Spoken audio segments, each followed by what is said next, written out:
Hello, everybody, and welcome to another Swish stream with Steven. I am Steven. My team is Swish Gaming. If you enjoy the content that you see today, give our team a follow on Facebook, Swish Gaming, and Twitch, The Swish Gaming. This weekend at the NRG was a little bit of a rough one for really just the whole team in general. Nobody on Team Swish had a great finish. I had a cash match in Modern yesterday, but lost, which is very unfortunate, but Legacy went pretty poorly for all of us. Just kind of a rough weekend.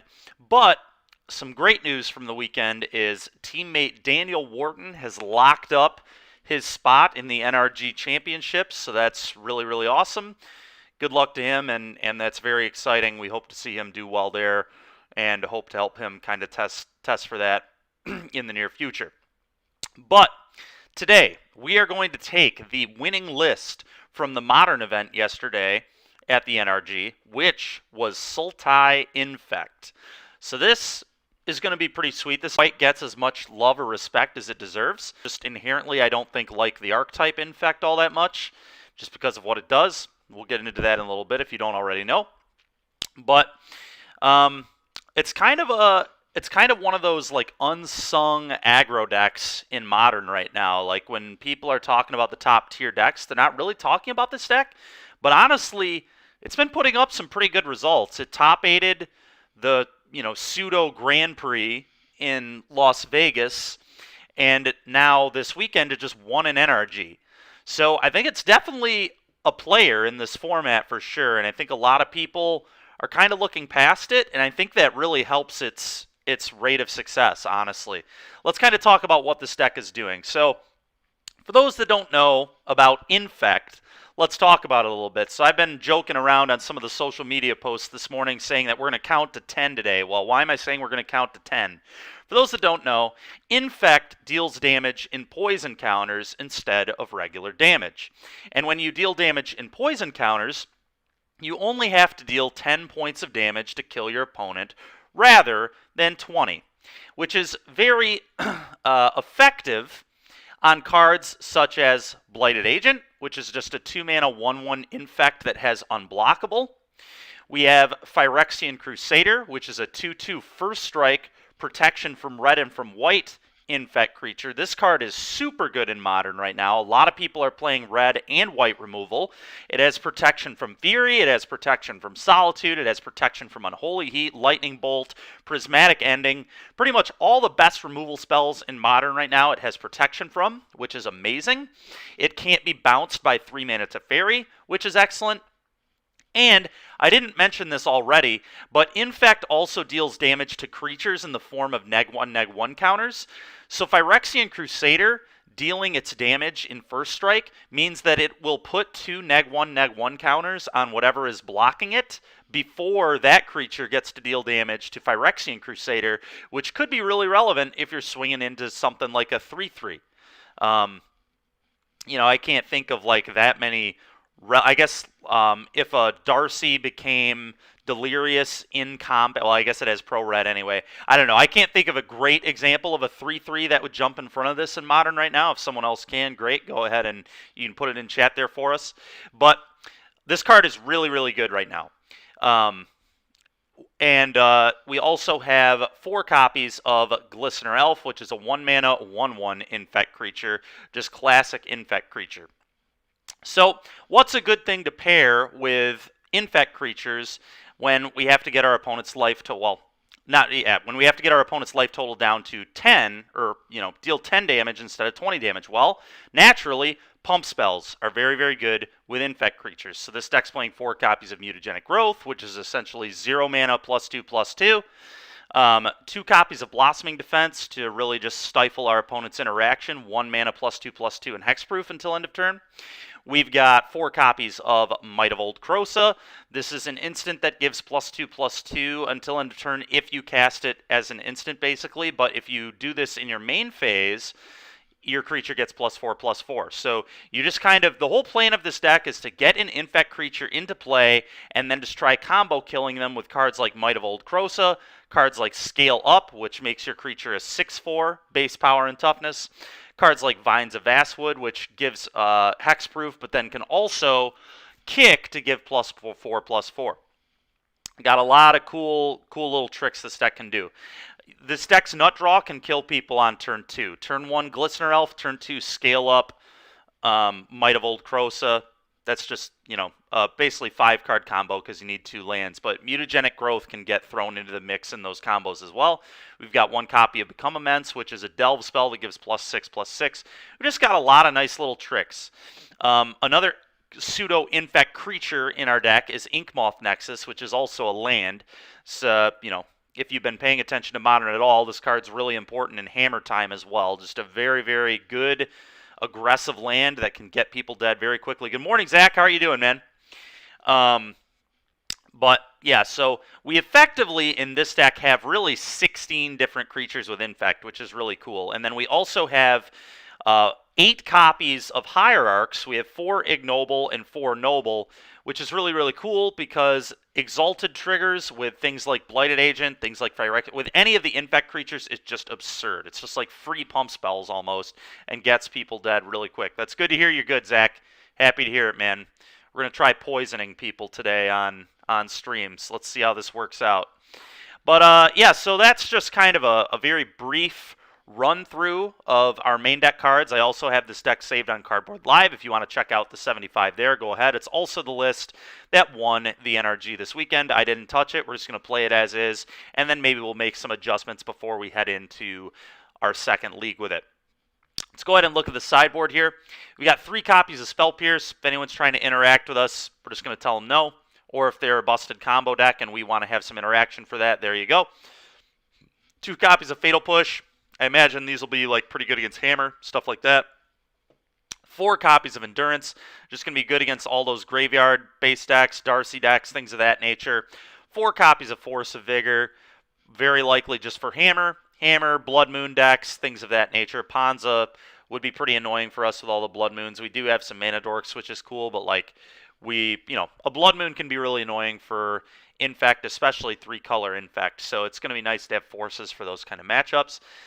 And then we've got 2 copies of Veil of Summer. This one's just a classic. I mean, just absurdly good against counter spells and black removal. So that's when those will come in. But yeah, other than that, this is what we're going to hop into a league with. So here we go. Yeah, Zach, it is a pretty interesting deck. It keeps doing pretty well. So let's see if we can have some success with it here today. Modern League, play points, join. Cool part is this deck isn't very expensive either. Yeah, no, it's not too bad. I think it was 600 ticks for me to rent this, which is about 250 ticks less than the Mono Red Chandra deck was. Endurance, and honestly, a lot of that price tag comes from the sideboard endurances.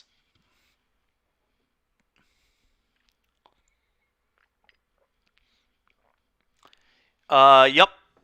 That makes sense. Crusader's great, man. Crusader's going to do good work for us today, hopefully. It's the idea, at least.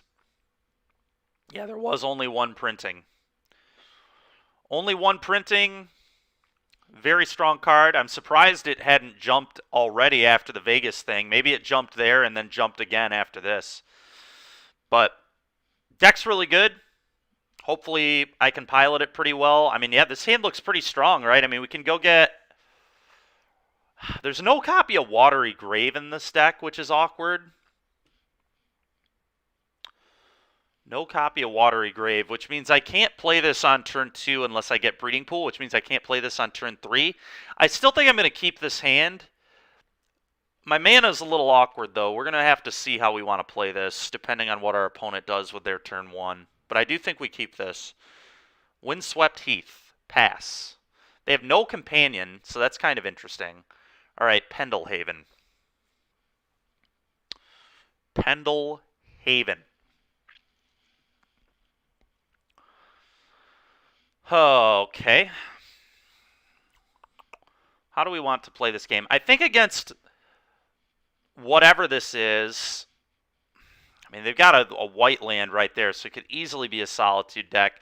I'm just going to play this for now. I'm not sure what exactly we're getting with this. I really wish we had access to a watery grave, but we do not. Seems like kind of a punt to me not having access to watery grave, but what do I know? Maybe that land would suck. Okay.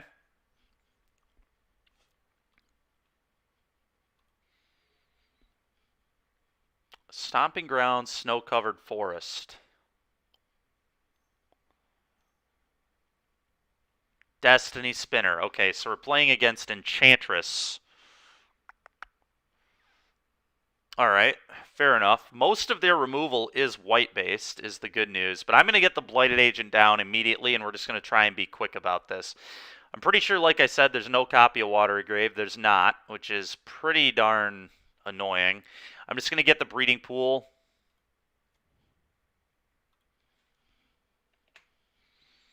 Yeah, I don't know. I don't know about no copies of Watery Grave, man. All of our fetches could go get it. Seems pretty good to me, but... I'm going to shock this in. It's pretty unlikely next turn we would fire up Inkmoth anyway, and I want the access to this card, so... Bladed Agent. Go ahead.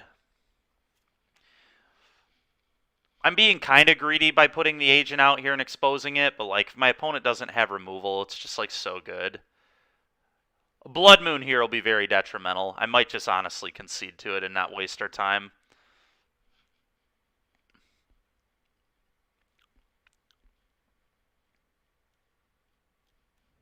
O-Ring. Sure. Okay. And who knows? Maybe I was just supposed to play this on turn 3 and try winning with this card. I really... Alright, well.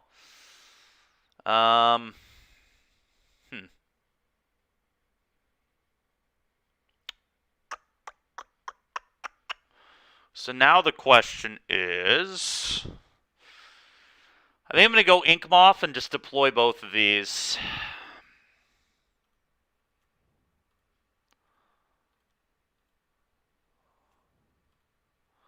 Just get our threats out here. We'll see what happens.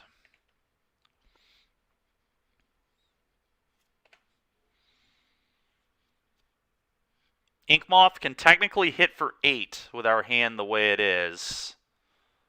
Use this to pump, this to pump, this to pump. Blood Moon. This is a moon. Yeah, we're pretty weak to that. We are pretty weak to Blood Moon here. All those forces in the sideboard are going to be nice. Same with Spell Pierce. Spell Pierce will be good here. That's pretty awkward. Can I still win this game? The answer is maybe, so we're going to still see what we can do. I'm just going to play this, and I'm going to send both our Infect creatures, and we're just going to Mutagenic Growth through the spinner.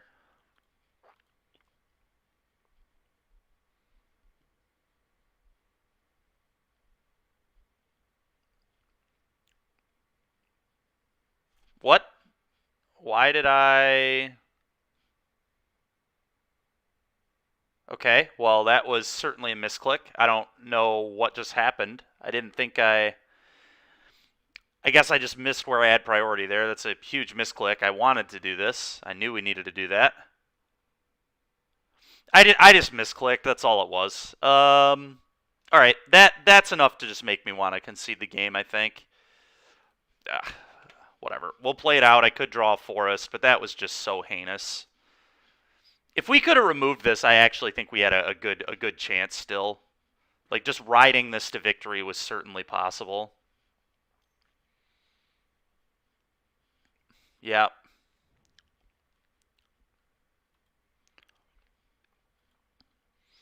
Because I would have had 2 elves still just pounding away, not one. Just horrible, horrible mistake. All right, attack. Oh, there's no stop on the blocks. No wonder it went through. Okay. We needed a set of stop and blockers here.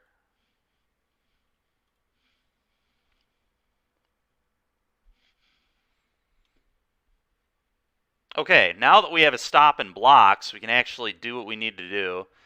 Well, it's a pretty important stop to have in Infect, turns out.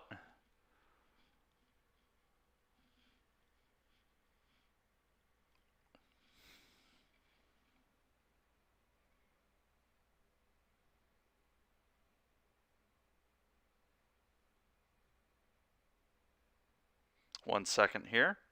Responding to a friend.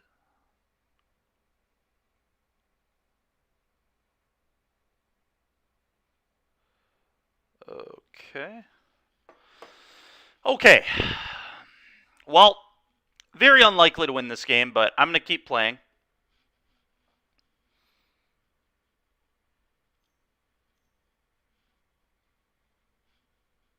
Oh, yet another. Okay. All right. We could keep playing, but I just think it's a waste of our time. I could try and grind that one out, but we're streaming. We're trying to get a lot of games in. We're trying to learn this deck. Let's just not be wasteful with our time. All right. Spell Pierces are gas. Force of Vigors are gas. Pushes are interesting because they kill Sithis and the Mana Producer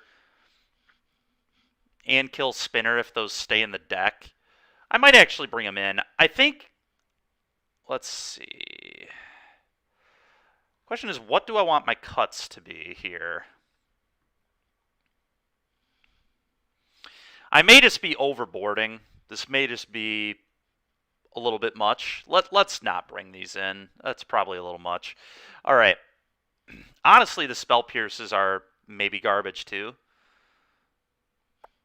Maybe I'm just completely overboarding. Maybe we just want the 4 forces. Let's just try the 4 forces on the play. On the draw, I might change it up a little bit, but on the play, let's just not deviate from the game plan too hard.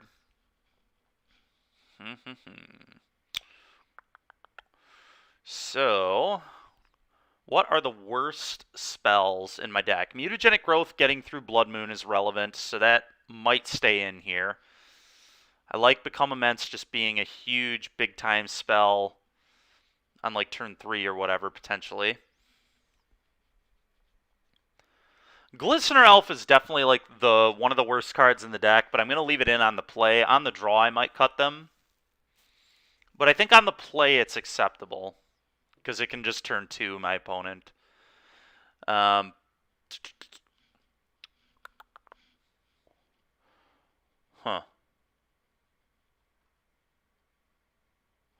Maybe the whole mutagenic through Blood Moon is nonsense. Maybe that's not actually a good plan.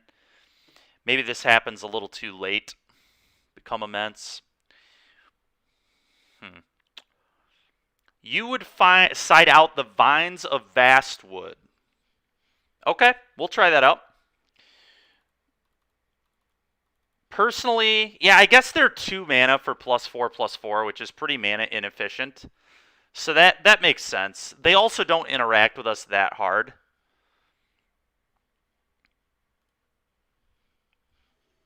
I would like to play first. How's our hand look? Really, really terrible mana. I mean, we have a basic forest, but I'm definitely mulliganing this. Alright, well, this hand is fire.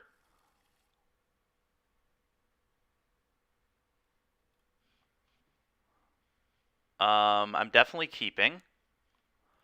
And I'm definitely getting rid of 1 Glistener Elf here.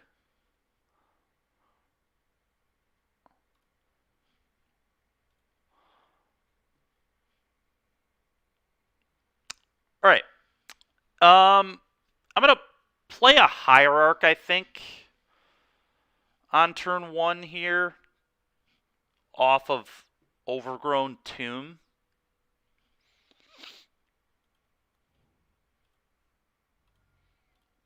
And then next turn, we're just going to run out Phyrexian Crusader, I think, if I can set that up.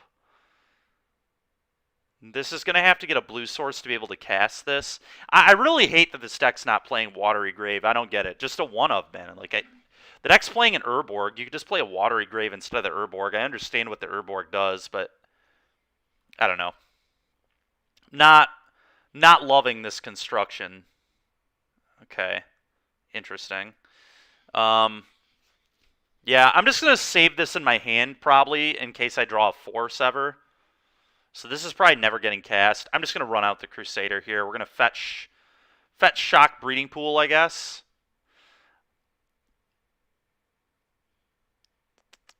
We could always, like, save the fetch, but I don't think we want to save the fetch. Let's just get our stuff out here.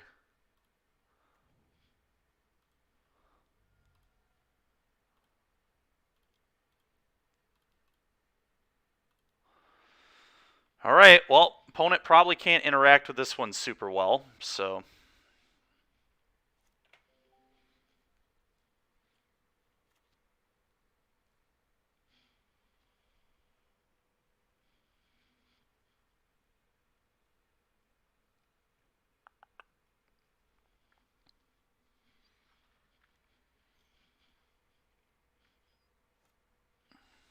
Okay, waiting on our opponent here to decide what they want to do.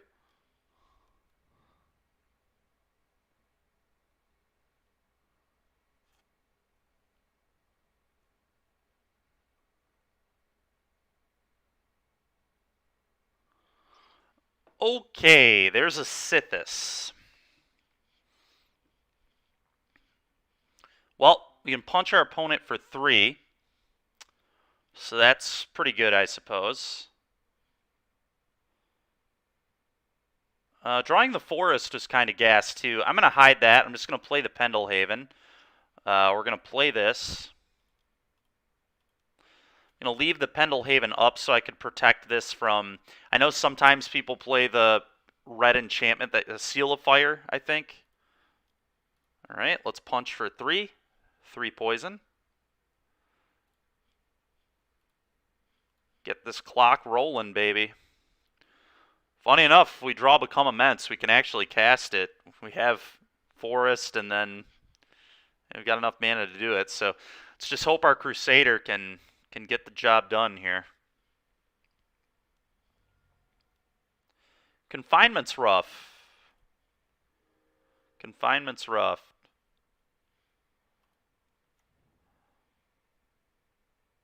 That's bad news.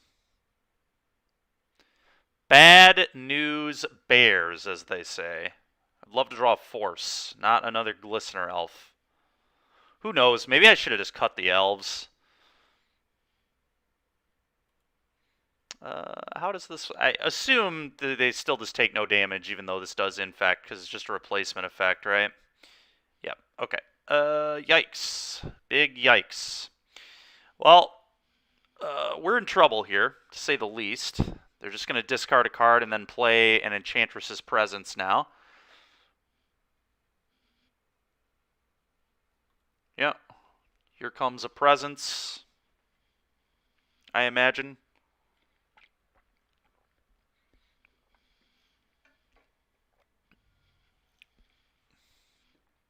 Yep. Yep, I need a Force, like, right now. Immediately.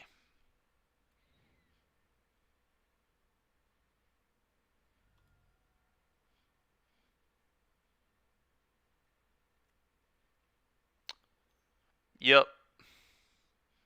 On thin ice. Yep. It would be hot. It'd be very hot. I agree. Would be wonderful.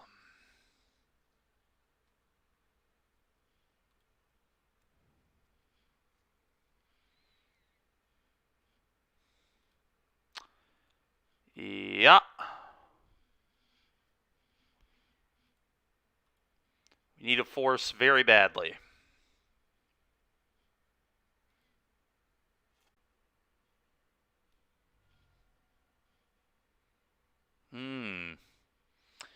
Yeah, I think we're just gonna get on out of this game. That's enough of that. Alright, that was a bad start. Really bad start. I feel like I'm going to be annoyed this deck doesn't play a Watery Grave the entire league. It was literally 2 games in a row where I wanted to fetch Watery Grave.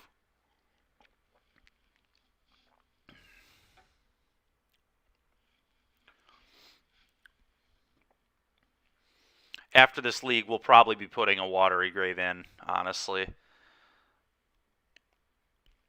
maybe over the Urborg. We'll see how important the Urborg ends up being. It's obviously good with Inkmoth Nexuses, like being able to play green sword, like green blue on one, play a guy, and then like Inkmoth on two, and then Urborg on three. If you didn't have a Mana Dork, I suppose. I don't know.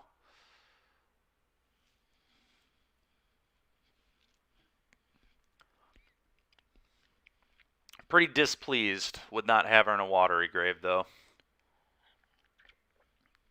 in that first match. Certainly game one. It was... And, you know, maybe I should have just not played Blighted Agent. Maybe that was the key, was just play Phyrexian Crusader. But the problem is we were getting Blood Moon, so we are never resolving the Crusader anyway, assuming we would have gotten mooned that turn if we would have played no creature instead of what they ended up doing, which was Oblivion Ring.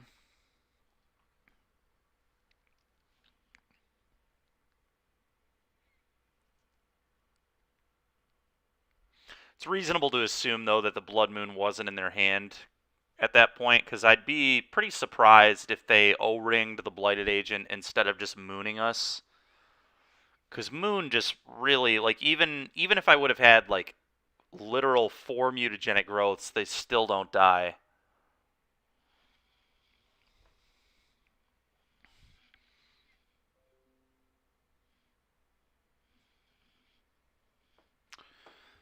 Alrighty. Let's see if we can do a little better this time. See if we can do a wee bit better. Well, we've got Hierarch, we've got some Ink Moths.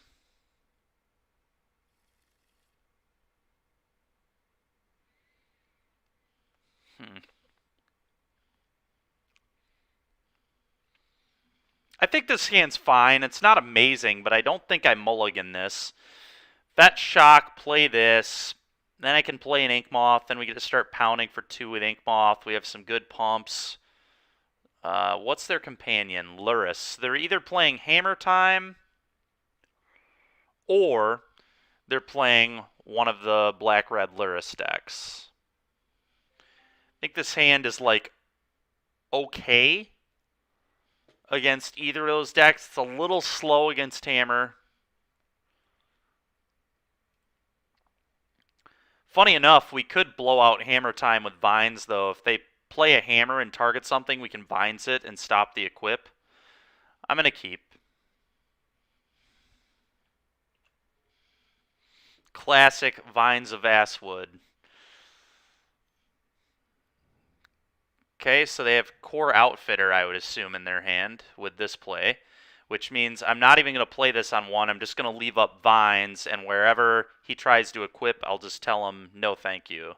So let's do this.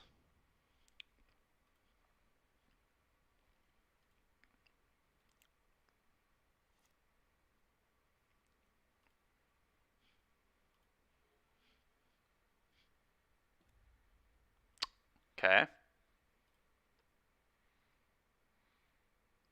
Okay, I guess he must have Pure Steel Paladin then. It's a little awkward that I didn't deploy the Hierarch, but I didn't want to get Core Outfitted, so I still think it was the correct play. It's just, you know, not going to end up being the most exciting.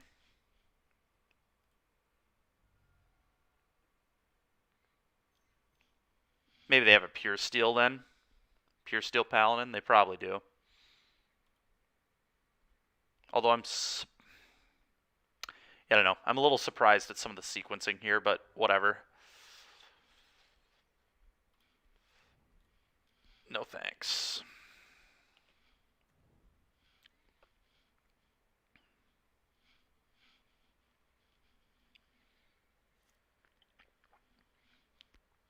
Shadow Spear, huh? Okay. Well, I don't feel like they have Core Outfitter, so kind of want to get an Inkmoth down. Tyler Boer, thanks for liking the stream, man. Think I want to get an Inkmoth down and play this now. and start to prepare for being able to attack with this.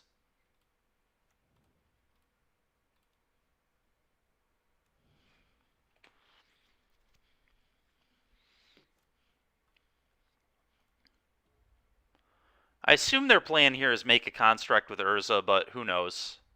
Okay. So what? They're probably going to get a drum to give them more white mana.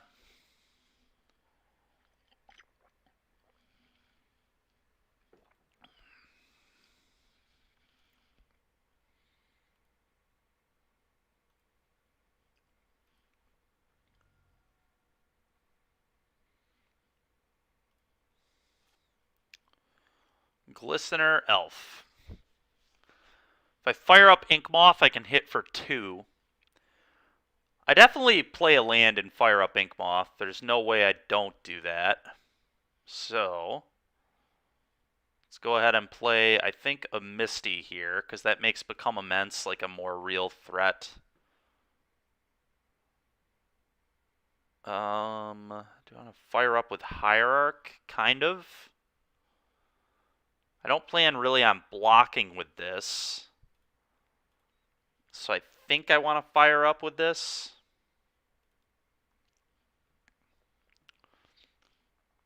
Combat. 2.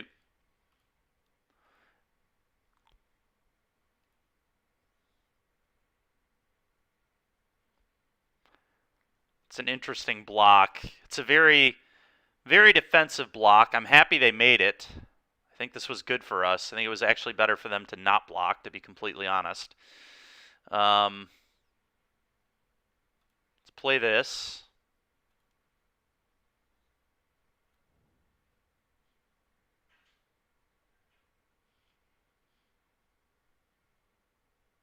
So I know they have a Shadow Spear in hand. I think I'm still in pretty big trouble here.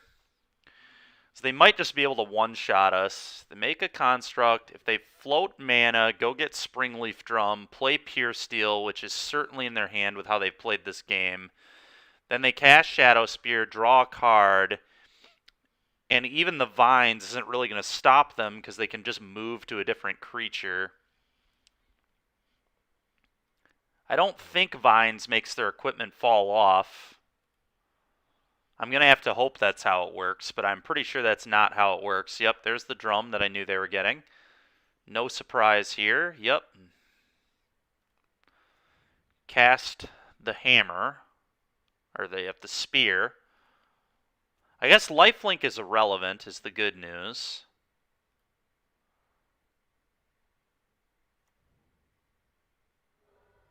Okay, them hitting me with a 12-12 isn't good enough, so I can just, if they try equipping the construct, I can just tell them no.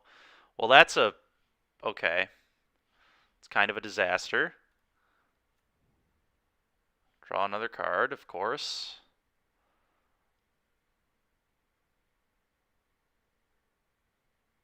Okay. 1, 2, 3, 4, 5, 6. 7. Yeah, that's going to be too much.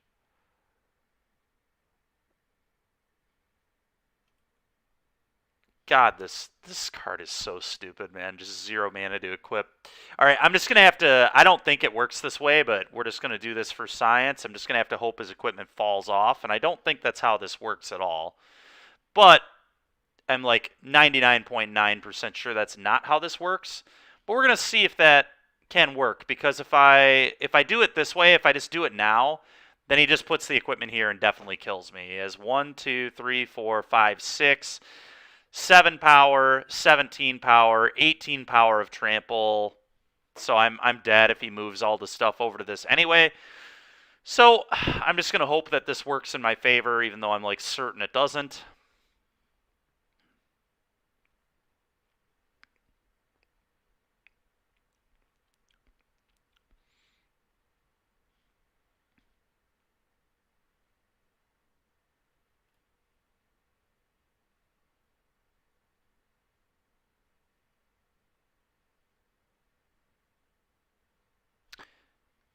Okay.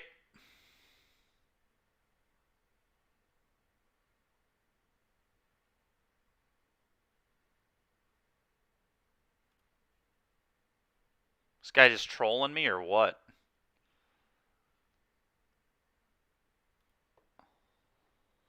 Okay. This is wild. Okay.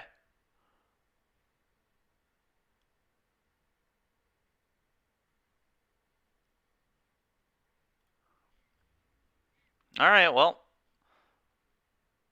Let's see if... Wait, what? He didn't attack? What is going on? What just happened? We were dead. We were literally dead. Unless that maybe this does work the way that I'm hoping it works and don't think it actually works. I don't know. Either way, opponent didn't do anything, so now they're almost certainly dead here. I guess breeding pool tapped.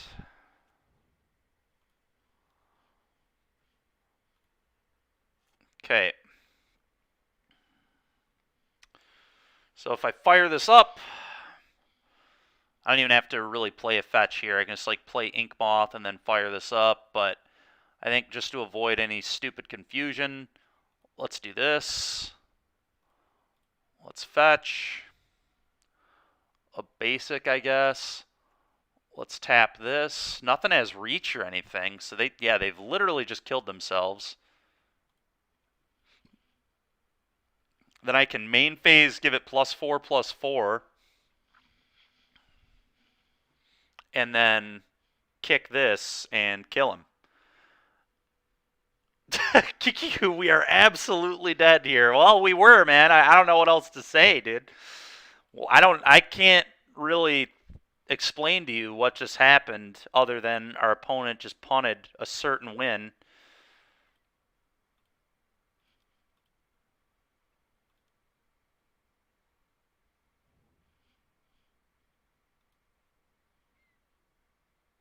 Tenyu.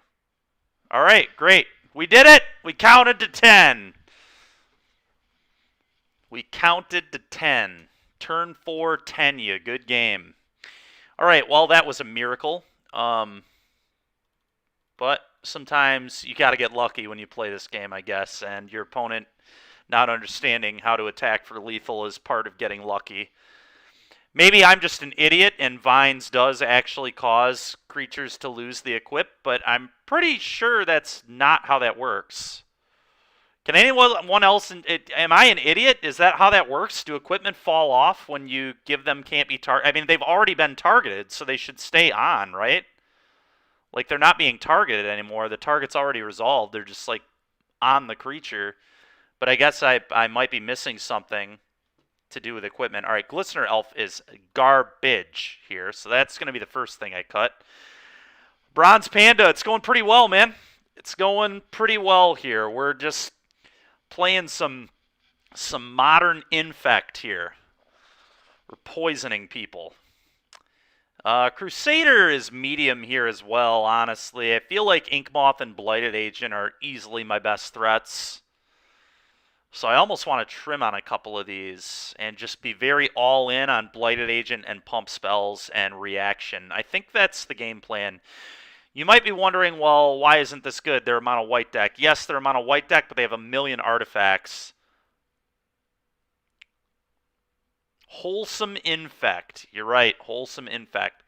By spells or abilities. Yeah, I know that, Teddy, but once the equipment is already equipped, it's there, right? It's not being targeted anymore by a spell or an ability. It's just there. It's just on it. Unless I'm just missing how equipment works. It's possible I just have a fundamental misunderstanding of equipment because I don't play with them all that often. Call it COVID-19. Yeah, that's... Oh, my goodness. That's funny. Apparently, you need to stop spamming caps, I guess. Oh, did they get mad about COVID-19? Give me a break. I really need to go in and adjust that bot, man. That bot is a silly, silly thing. But I think we're going to do this. I think this is our game plan here, so let's give this a try. Just all in on Inkmoth or Blighted Agent. Really just want Blighted Agent. Does not have anything that I want, so that's a mulligan. Unfortunate. This is also a mulligan. Well, isn't this fun? We're going to go to 4, I guess. This reminds me of my weekend in a nutshell, specifically Legacy. This is how Legacy went for me, with hands like this. Okay, well, we're going to keep this. We have Ink Moth. We also have a Force. All right, so I think I just keep Force, Pendelhaven, Ink Moth, and the blue Hierarch because Blighted Agent's more important than not. I guess I could also just say screw interacting with my opponent and try to just like 2-turn them with Ink Moth. I could keep Scale Up. But I kind of like Force. Did they mulligan at all? No, just Classic kept 7. Okay. Well, do I want to interact with my opponent or just say screw it and try killing them? I think Force is just so good that I should keep it. So let's get rid of this. Let's get rid of this. Let's get rid of this. We got more pump spells. We'll be fine. Done. F6 it. That's a Saga. That's a Drum. That's a Memnite. That's an Ornithopter. Okay. Okay. On their upkeep, I think I'm just going to go boom, boom, blow these two up and just not allow my opponent to have any mana at all. And I think we're just going to try killing him with Ink Moth Nexus. I mean, it's... just go for it. Bronze Panda, just go for it. No, we're actually... Blowing up their mana here is pretty gross. They only have 3 cards, and they're going to have 0 mana once I make this play. Like, actual no mana at all. It's very clear they kept a Saga... Pretty Saga-reliant hand here, so let's just upkeep nuke them and see if it works. Sometimes you just got to try winning on mull to 4s, you know? Mull to 4s where you have to 2-for-1 yourself. Although it's not a 2-for-1, obviously, because basically just a clean 2-for-2. But, upkeep, please.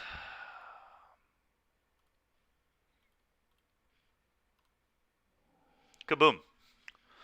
I like Force too, Teddy. It's a pretty nasty little card here. Let's hope we don't get like Spell Pierced or something ridiculous. All right. Great. Think we got a shot, chat. Think we got a shot.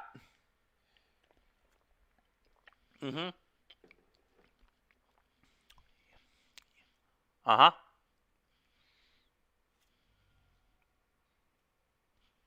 Ink Moth. Your turn.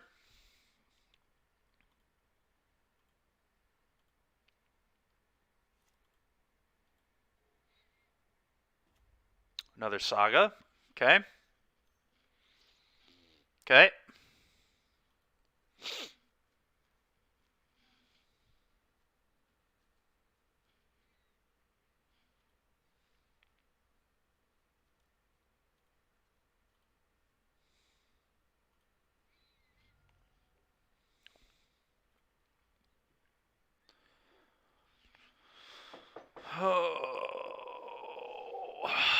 Okay.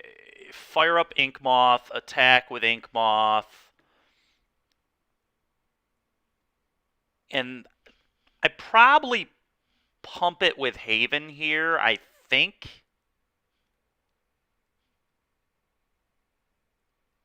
Or do I just not pump it with Haven? I certainly don't do this or this yet. The only question is, do I need to leave this up this turn? I don't think I do. I've just got to get as much poison in as I can. So let's do this. Fire up, Pendelhaven it, and then attack for 3.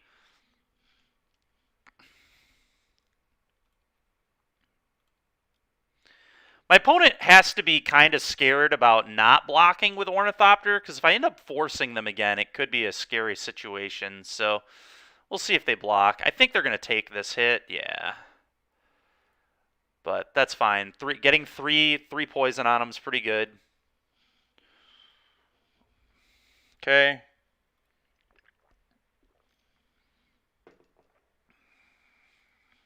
It's very annoying.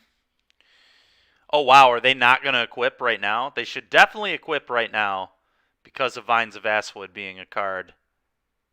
Yeah. Yeah. I mean, I'm not playing around them having Sigarda's aid there. I just don't think I could afford to. Maybe it was worth losing a point of Infect. I don't know. The problem is if I don't pump, it's very obvious I have the vines.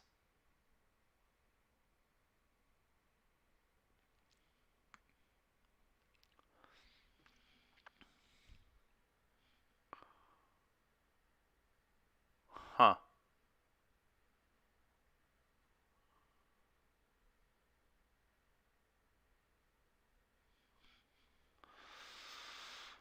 Huh. They can equip with flash though. Yeah, I know. Okay, here. Let's see.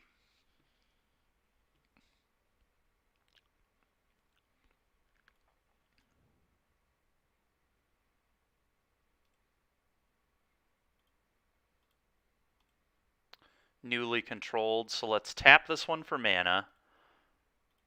Let's fire up this one.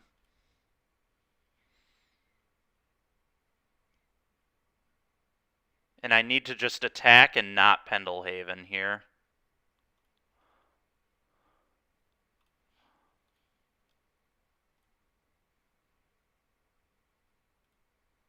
Opponent's smart, they won't block again. Honestly, they might have to be respectful of like mutagenic growth plus anything else, but yeah.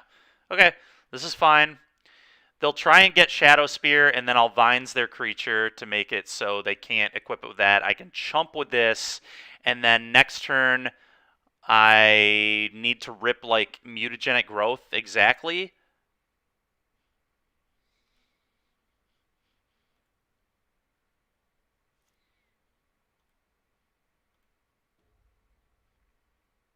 I think.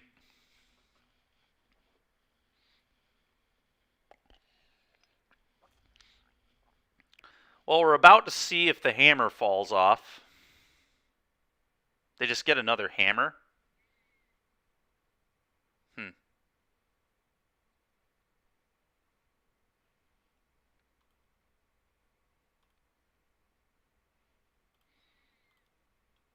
Vines. Vines of Vastwood.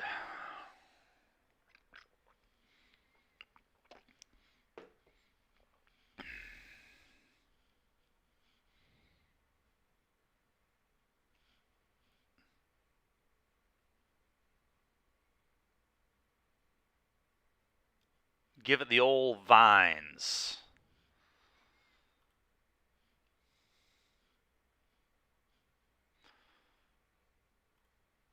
Okay. They will attack. I will block. And I will hope to draw a mutagenic growth.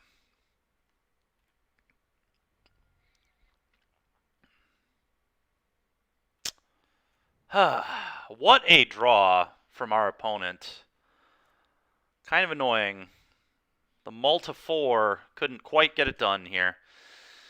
Let's see. Yeah, it's just not going to do it. There's just no way.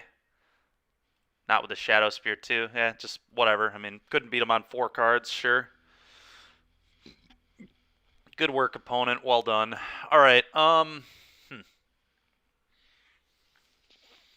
do I want to change anything? I don't think I do. I mean,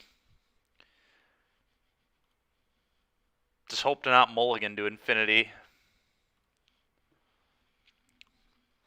That's GG.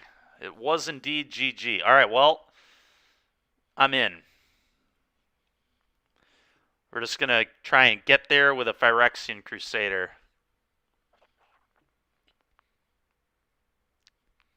Force of Vigor is going to be nice. Just fetch Shock Overgrown Tomb, play this. Fetch Shock Overgrown Tomb, play this. Eli won. It was close. It was close. Rizzy came in here and made me run back to mom at a really critical time, but I was going to lose to the Elite Four anyway on my first run through. So, no matter what, Eli was going to get it. Eli was too good. His Pokemon prowess possesses much Pokemon prowess. Much more than myself. would hope they can't deal with my Hierarch. Okay. Esper Sentinel. That doesn't block. Okay, that's a nice draw. I'm just going to save these. We're just going to, like, hard cast these, honestly. It's not, yeah. Fetch Shock, play this Crusader that I'd imagine my opponent can't even interact with at all, which is really cool for me. Not so much for my opponent, but can't say I feel too bad for him after how garbage last game was.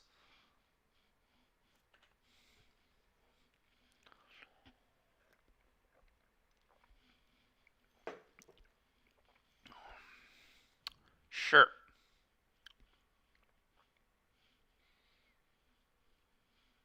Colossus Hammer. Oh, my opponent doesn't have mana, huh? Okay. Interesting. Interesting. Play one of these, I guess. Doesn't really matter which one. Guess we're doing that one.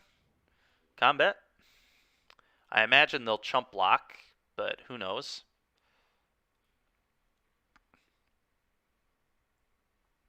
Okay. Cool. So I could cut my opponent off of mana here and kill this stuff, but it just doesn't seem worth it. I'm just gonna say go. I don't want to let them have cards. You know, if they play an aid, I'd rather blow up the aid than the Esper Sentinel anyway. Sure. There's the aid. Fine by me.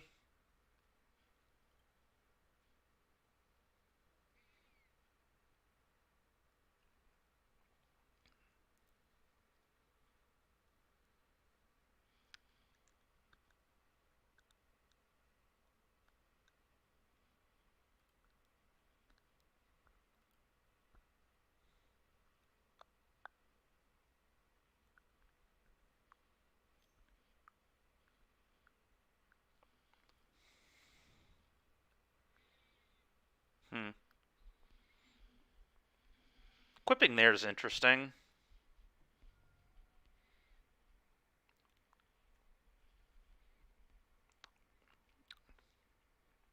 Do I let them keep the hammer?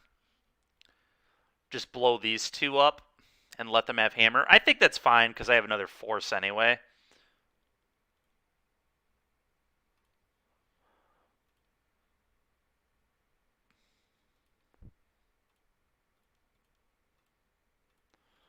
Draw your cards, sir. Nope.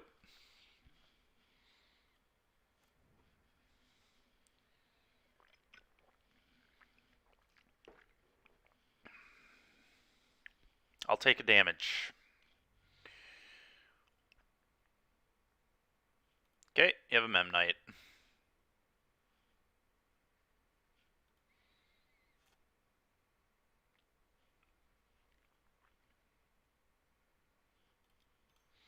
Play this, attack for 4. I assume they block with the Memnite, I would imagine.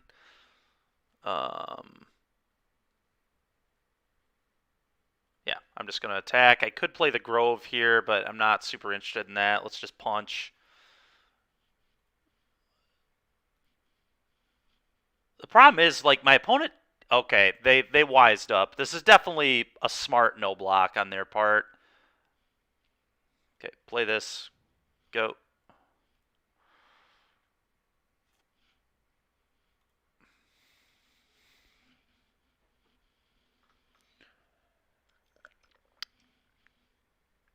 What is this going to be? Another Stoneforge. Sure.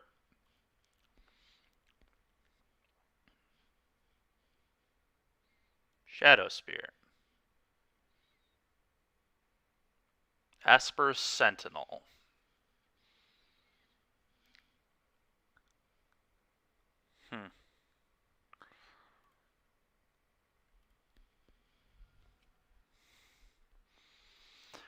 I'm just going to get a basic and force the Mem Knight because it can block. Esper Sentinel can't block this, and we're just going to try finding a pump spell in 2 draws here. A single pump spell wins the game. We left all of them in our decks. Let's just hope we can draw a single copy. Force of Vigor. I'm going to blow up Mem Knight and Hammer.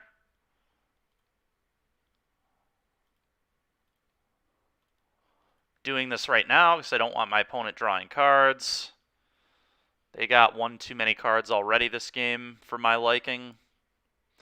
Blowing up the Hammer because I don't want a Pure Steel to ruin my day.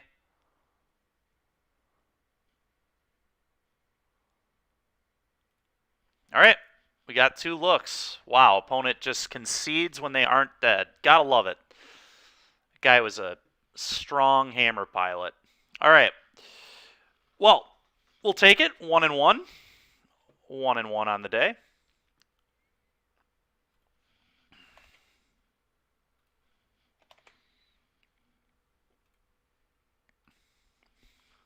Not too bad.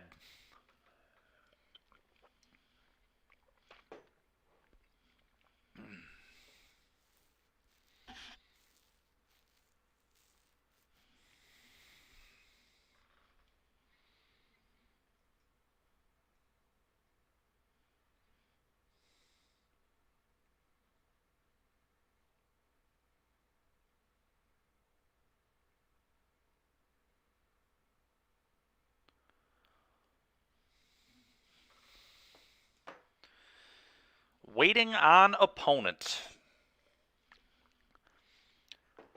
Next victim of the sickness spreading. See if we can infect our opponent here. Give him the old infect.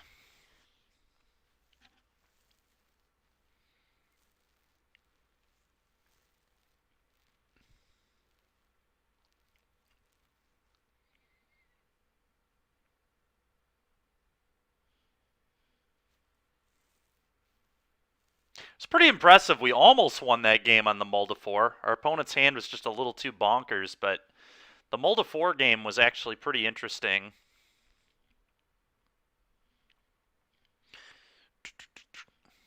Would love an opponent. Would love to play some more Magic. Some more Infect.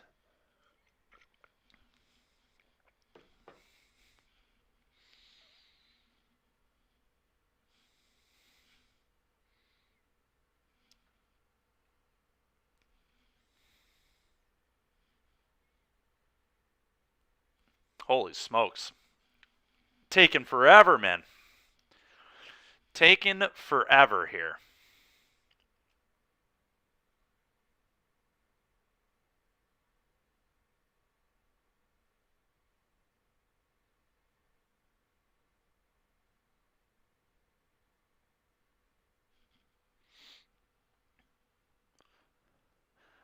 I'm pretty sure Mr. Dykeman lost the race through Elite Four, but I missed the legendary endgame. Yeah, pretty much. I did lose it pretty much right at the Elite Four. We were both in the Elite Four. Eli got through the Elite Four. I would have died in the Elite Four anyway, so it ended up not mattering a ton. Mr. Raja Suleiman came in here at one point and sent me back home to Mom when I was in Victory Road, which was pretty detrimental. It lost us a good amount of time, but honestly, I was going to lose to Cynthia in the end anyway, so Eli was going to take it regardless. I did put up a great fight, and thanks to all of you in chat for screwing around with Eli's stips. I would like to play first. Do they have a companion? Let's find out. A Bosch. So this is probably either Panza or Mono Red, which is either one's going to be a Blood Moon deck. This hand looks very weak. Very, very weak. 5 lands, so we're going to mull. This hand is pretty sick. It's pretty reasonable against Blood Moon. It kills very, very quickly. Potentially kills very, very quickly.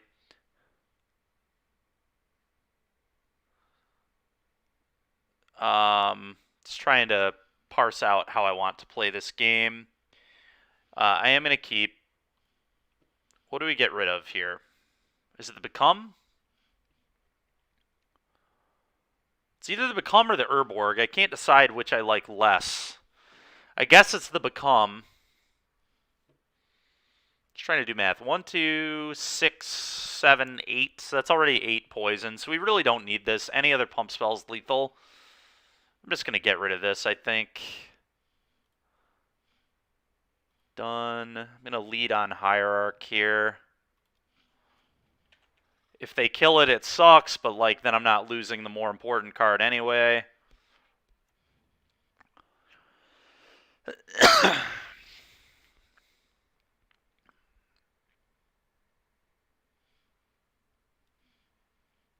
Monkey.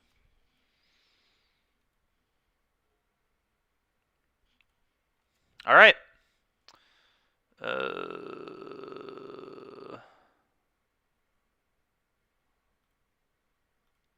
I'm going to leave up Pendelhaven protection here. And I'm just going to pass. If they attack me with Monkey, I'm not going to block.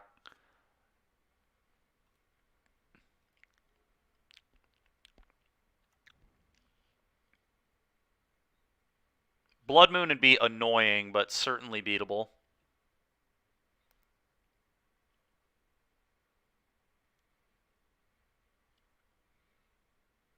Okay.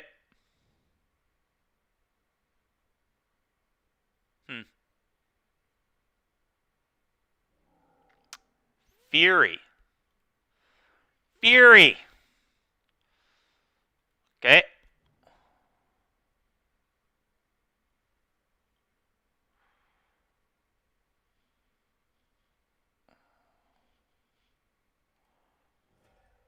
Targeting 3 and 1.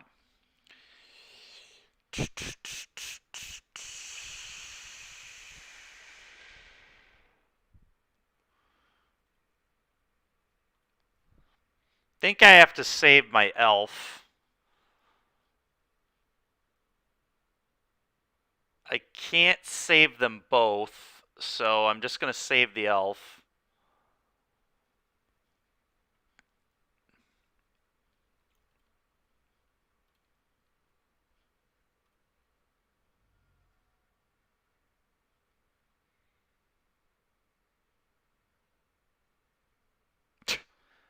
I mean, I can't really beat this hand. Like Fury, Bolt, Ragavan, Darcy, pretty good there. Yep, it's pretty dang good.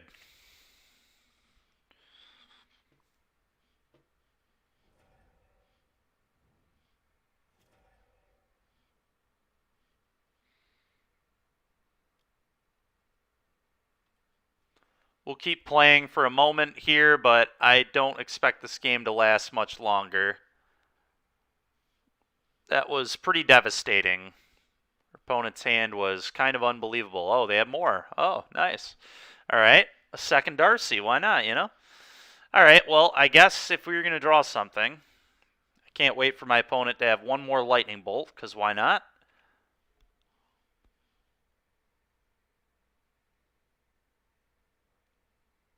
Ooh. Yeah, I mean, I can't block. I would like to block Monkey, but I've just got to get lucky, honestly. Oh, they can cast that. That's a nightmare. That is a literal nightmare. Okay. Now they can still cast it because of the Urborg. Okay. Sure. Well, they can light it up again. Oh, nope, they'll just play the Season Pyro, I suppose. Season Pyro here, draw 2 cards. Seems quite good. Yeah. Yeah. That was a beating. This game was a severe beating.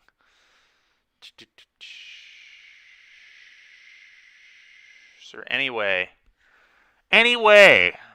that I can come back from this? I really don't think there is, so I'm just gonna pick them up. Let's move on to the next one. This card's probably, without saying, going to be really important here, so I might just mulligan to a turn 2 Crusader. I think that's probably a pretty good game plan. Endurance seems okay against this opponent. Fatal Push maybe for Monkey. Cards are not very good. Mutagenic Growth is like pretty medium. It doesn't save anything from Bolt. It does save things from Stomp if he's playing Stomp, but there's no guarantee he even is.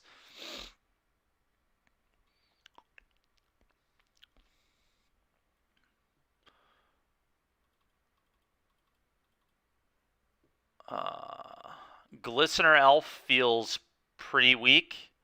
I'm tempted to just like cut those as well, to be honest.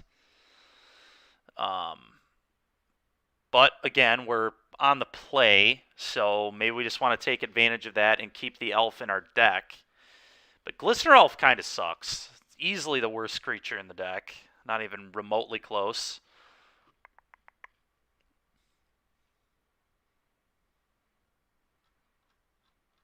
We'll keep it in the deck just for that potential turn 2. But on the draw, I think I'm going to want some pushes. I think on the play, I'll keep them out of my deck, but on the draw, I'll bring them in type of deal.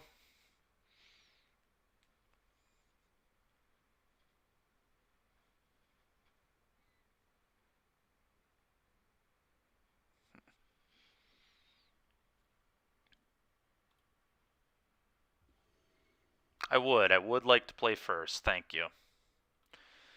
Thank you.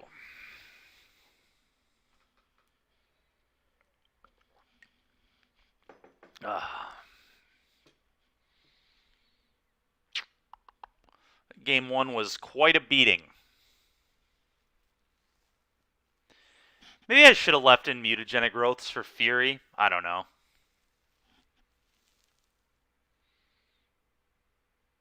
It's not like amazing against Fury either, but it's better than just playing all my stuff into Fury. Honestly, Glistener Elf is just... I guess, again, on the play, I can exactly turn to my opponents. That's, like, the reason to keep it in, I guess. Post-board, like, on the draw, though, I think I'm going to remove them all. I'm just very disinterested in Glistener Elf. I think, again, like, in this matchup, like, against Hammer, how we were all in on Blighted Agent Inkmoth, I think in this matchup, we're kind of all in on Crusader Inkmoth. Mostly Crusader. My opponent might have like a few copies of Spellbomb, but other than Spellbomb, they'll have no way to remove it at all.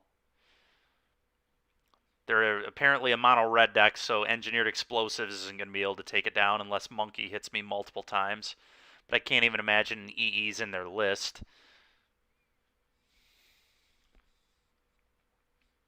Oh, EE's also is 0 cost, so they can't play it with a Bosch anyway.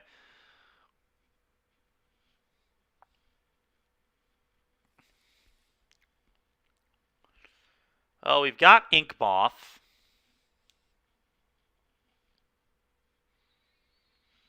Can I just kill my opponent with Inkmoth? Is that a real game plan? How soon can we kill them? If they don't interact with this, like turn 3?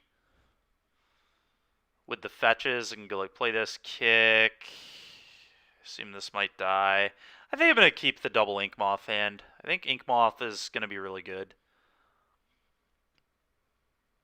I'm just going to go get black-green.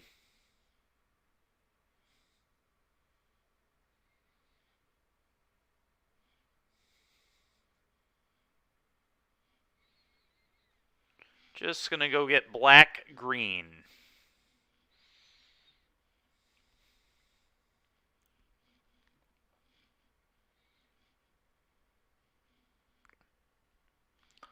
Opponent tanking.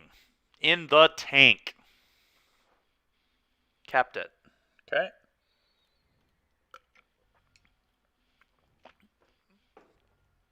Boom.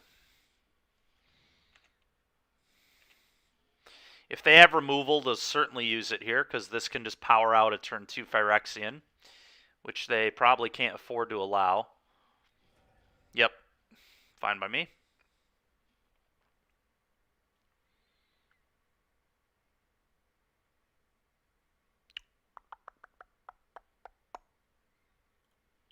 Gives me the option to attack, so I want to get this in.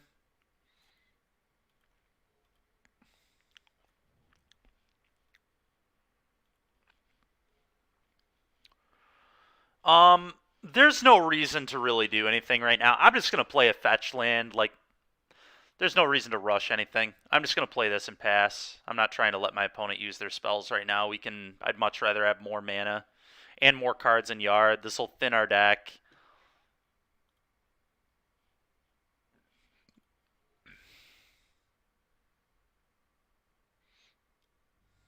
Sure. Oh my god, they're missing lands. Let's go. Okay. Well, this is definitely a tap breeding pool.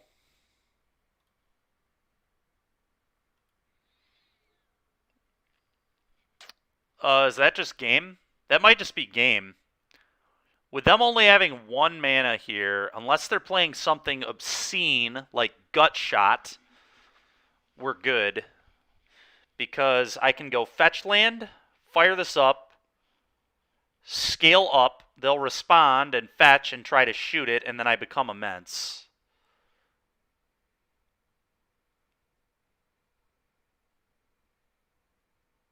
Well, I guess, never mind. Scale up will be on the stack, so that won't be in the yards. That won't quite work. So I have to, like, wait 1 turn on this. I think I have to wait 1 turn on this, right? Play this.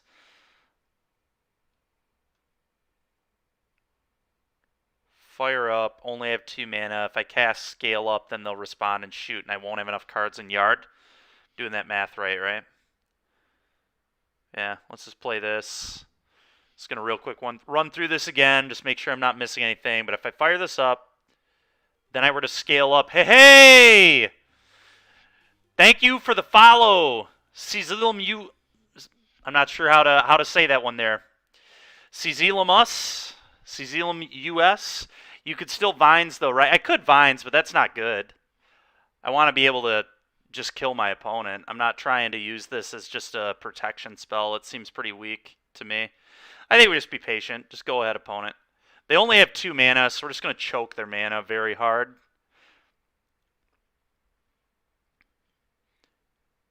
Next turn, I can do all of it, right? I can scale up Vines and become immense. Right, exactly. I can't... Exactly. That's why I was thinking I could win with Become Immense, was forgetting about the activation cost. Oh, really? They're fetching? That's awkward. Are they trying to draw a card off this, or what? Maybe they're trying to draw a card. I respect that, because, yeah, that's a good play from our opponent. Getting bottlenecked on mana is not a way to win. Oh. Okay, I'm going to fetch. Get this tap.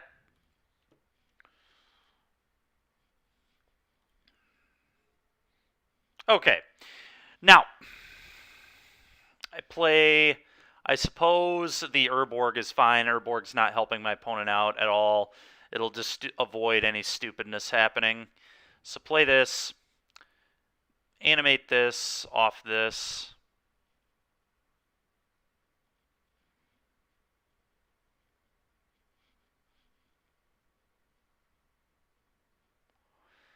And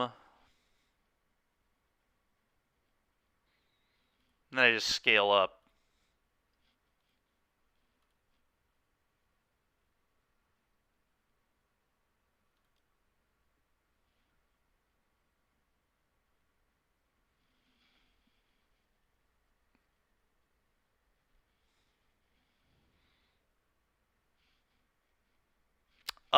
What?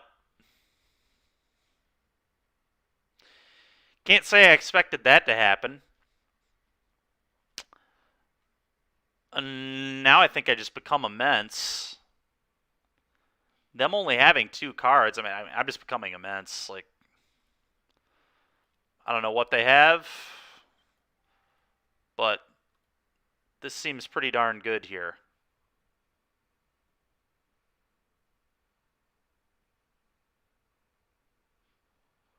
Pretty darn good.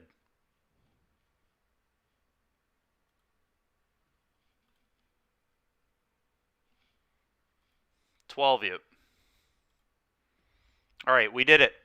We counted to 12, even higher than 10. All right, this card sucks. Get out of my deck. I'm just not interested in this at all.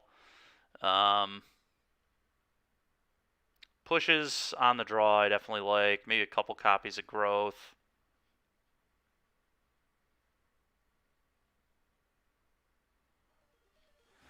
Hey, Hathor. Hathor 3. Thanks for the follow, man. Appreciate you. Okay, well, the pushes are good. A couple growths. I don't think I want to get crazy on the mutagenic. Yeah, what a game. I agree. Very exciting, very fun. Just really good, wholesome magic all around. Good, wholesome magic all around. Okay. I think we're just going to run it like this.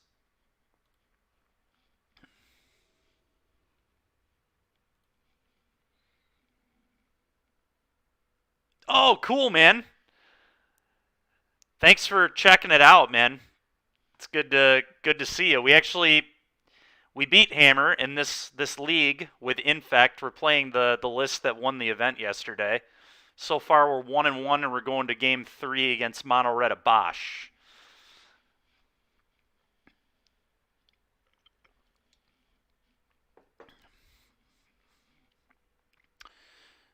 Okay.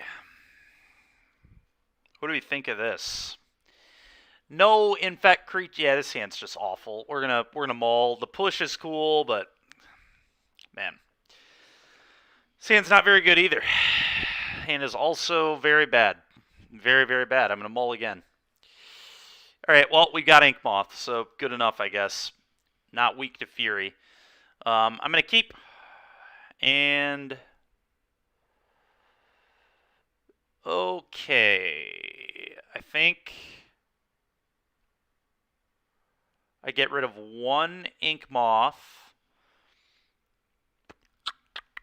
One Ink Moth.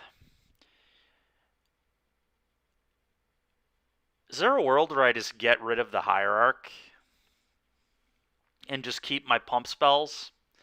It's pretty likely my opponent can interact with this card anyway, right? So maybe I just don't even want this. Maybe I just want the spells so I can just kill with Ink Moth. Seems like a okay plan to me. I think that's what I'm going to do. I think this is just dead if I keep it anyway, so why even keep it at all?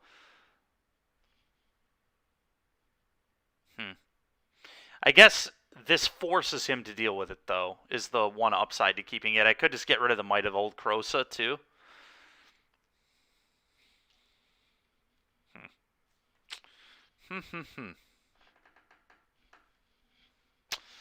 Not sure. It's pretty close. It's pretty close. Whatever. Maybe I get rid of Might. It threatens a turn 2 Crusader. I don't really care if they 1-for-1 this with Fury anyway. They have to pretty much 2-for-1 themselves to do that, obviously. Getting rid of a colored land. Oh, interesting. That's fair, Matt. Yeah, I don't know, dude. I really don't know. It's a very interesting thing to think about. I just feel like it's so unlikely that we turn 3 this guy, but I was definitely worried about this, too. This is about worst possible for it. Well, all right. We're doing the thing.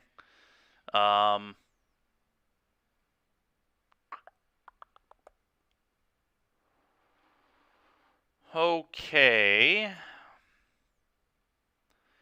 The problem here is I cannot beat Blood Moon, but I guess I just can't beat Blood Moon anyway. If they have a moon, I'll just lose.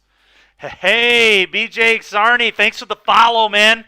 It was good chatting with you this weekend, dude. It was fun seeing you at the event. I think I'm just going to shock and play this and pray.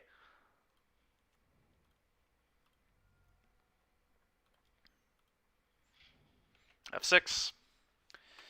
Yeah, I mean, I just, like, can't beat a Blood Moon here. Whatever. Can't beat it. If they got it, they got it. If they have the turn 1 Monkey, turn 2 Moon, kudos.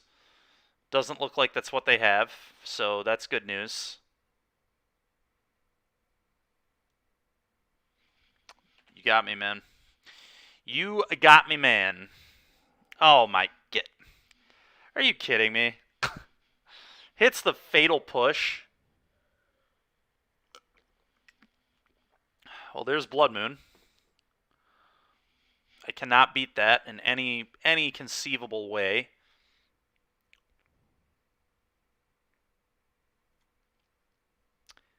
Yeah. Yep, we're just dead to Moon. Maybe I should have brought in forces for Moon. We didn't ever see a Moon until this spot, to be fair, but it was pretty obvious that they were probably playing it. Forces were almost certainly better than, like, more Glistener Elves. I don't know.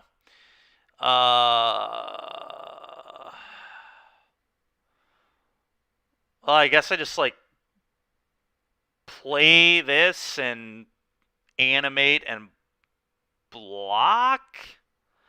Yeah, BJ, there were a lot of those decks for sure. Oh, don't think we're getting out of this one, chat. Do not think we're getting out of this. Yep, Hammer and Grixis. Yeah, pretty much what you would expect, you know? I mean, I'm just firing this up. We're not going to get out any use out of this card anyway, so I may as well fire it up and block. I would much rather him use a 1-for-1 kill spell here and not cast Blood Moon. Sure, man. Oh, but he still gets to Moon because he... Yeah. Sure. Sure. Have it all, why don't you?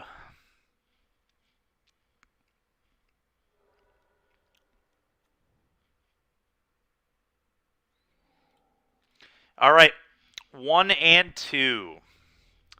1 and 2. Big yikes. You didn't expect a lot of 4-color? That's interesting, man. I would have expected a good amount of 4-color just because it was pretty popular at the last NRG, and I mean, it keeps doing well. It's a good deck. It's just a pile of very, very good cards, right? So it makes sense that people are playing it. 1 and 2. Yuck. You couldn't handle playing... Dude, you played Dredge. What are you talking about? Dredge is not any better than Infect, in my opinion. And you played, like, hyper cheaty Dredge with mana monkeys.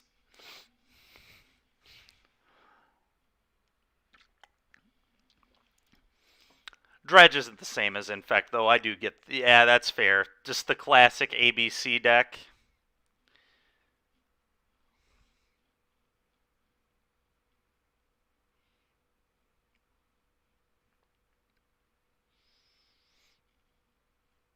Yep. Yep. If you're talking about elementals, Xarni, yeah, it is super flexible for sure.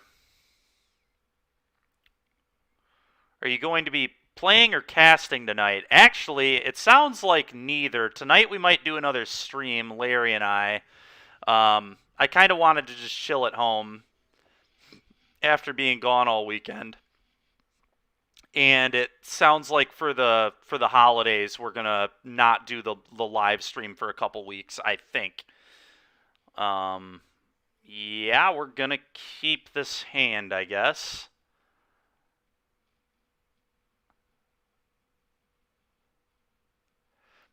Yeah, it definitely is more similar to Boggles for sure. Okay, we're playing against Yorion here.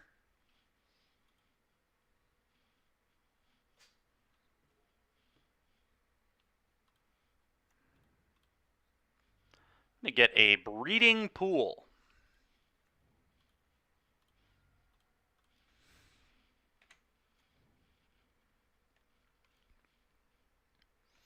Let's hope they leave this Hierarch alone, so I can just play a Crusader on turn 2. It should be very good.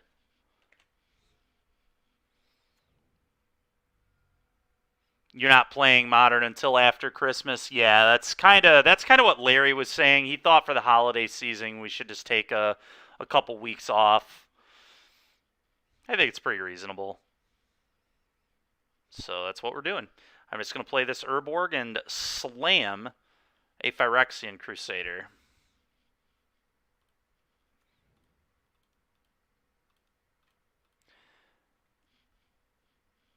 Please do not have Counterspell. Please. Thank you.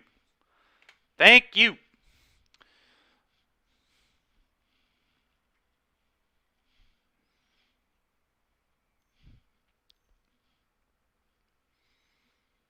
Two blue. What is this? Ice? Oh, they're playing Rhinos. They're playing 80 card Rhinos, huh?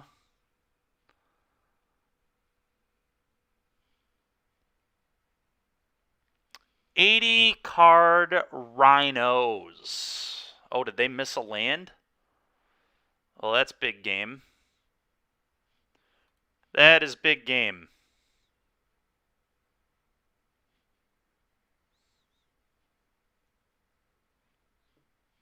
Um...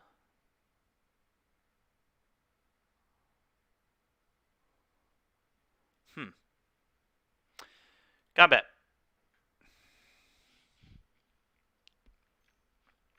Ice.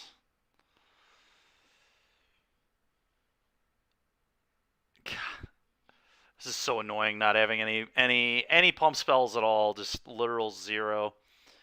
All right, well, no attack, I guess. Second main.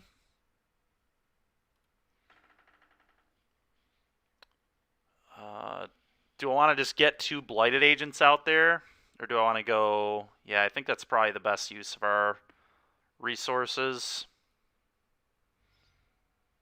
Do I even have another... I don't even have another blue source. I'm an idiot. Dude, this mana base is a joke. Why is there not a Watery Grave in this deck? I don't understand. It's cost me so many times. It's terrible, man.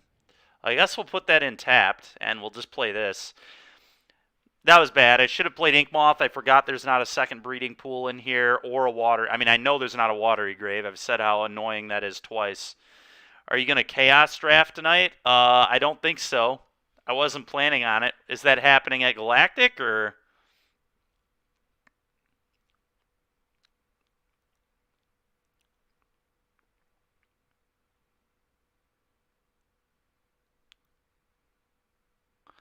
That's fair, BJ, yeah.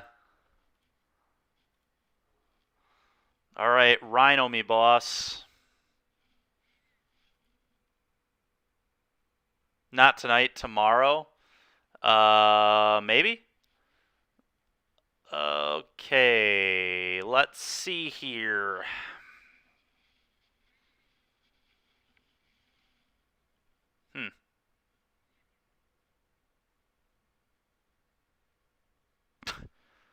This is so ridiculous that I can't play two of these in one turn, man. It makes me sick. It makes me just absolutely sick. Do I use this here?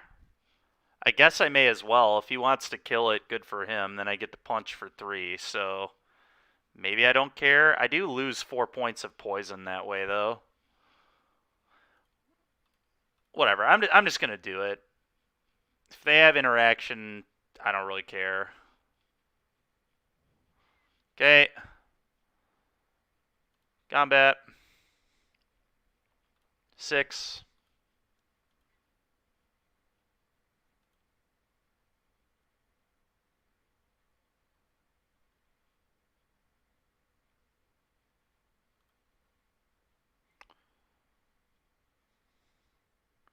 They taking 6.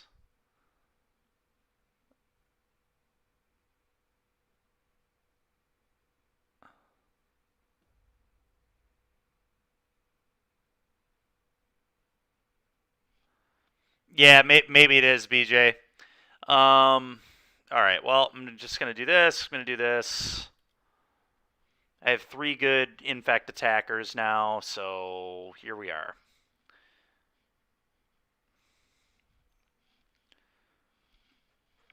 They did not mean to tap that for black. I can't imagine. Oh, sure. Mm-hmm. You got it, man. You got rhinos. They're here.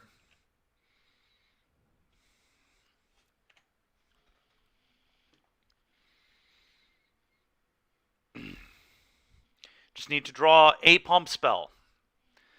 Singular pump spell. Can't believe Will Kruger just either dodges 4 color or elementals or beats it with hammer. I mean, Will's very good, dude. Will Kruger's an excellent Magic player, so he probably just knows how to win. He also may dodge it, but I assume he also just has a good plan to win. Most of those players in that championship are quite strong. Kohan, thanks for liking the stream, man. Appreciate you. All right. Any pump spell deck, any one of them.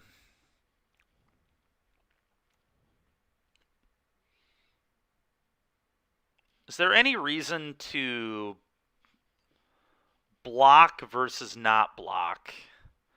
If I block, I only take 4 damage. Yeah, I mean, hammer can definitely be fragile for sure. Can be. But I don't know for sure. I haven't played it a ton myself. Okay, let's see. I don't know. It's also just really good at recovering. Urza's Saga is a really broken card, so it also gets to play things like Thoughtseize out of the board, which are really good. So if I block here, I only take 4 damage. Is there any way I can stay alive if I miss on the pump spell doing this? There might be, so I guess I do block. This card's not doing me a ton anymore other than just preserving life. What a rip. What a rip.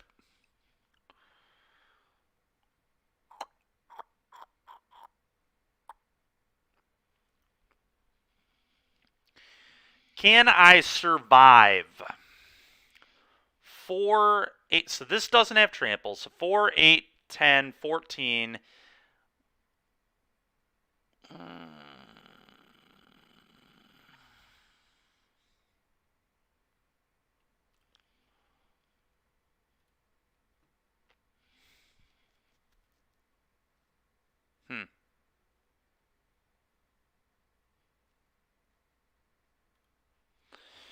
Punch with one of these.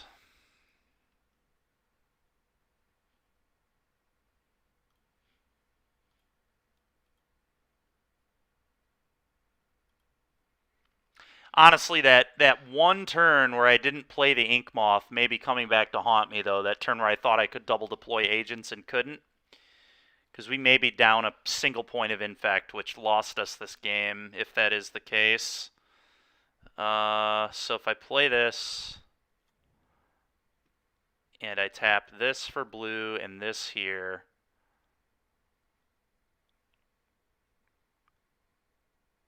I think I can survive.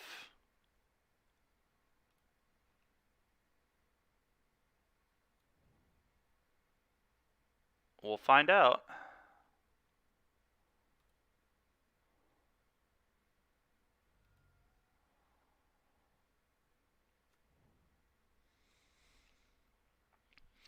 We will find out. But I think we can not die here, which is pretty crucial. Pretty crucial to not die, turns out. Maybe last turn I should have done a chump block with one of my Blighteds as well, just to lower how heavy this hit would be. I'm not sure. The reality is we're almost certain. I mean, we just needed to draw a pump spell, and we didn't draw a pump spell, so it is what it is. Pendelhaven would have won the game too.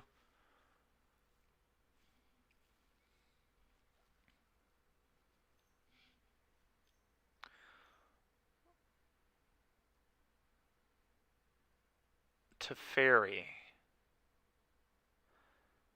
Bounce my guy. If they bounce a thing, they win. I believe. If they bounce the correct thing. They just need to bounce a Blighted Agent. Yeah. Now I can go fire up, 3 blocks, take 8, 11, 30. Yeah. Yep, too much trampling damage here.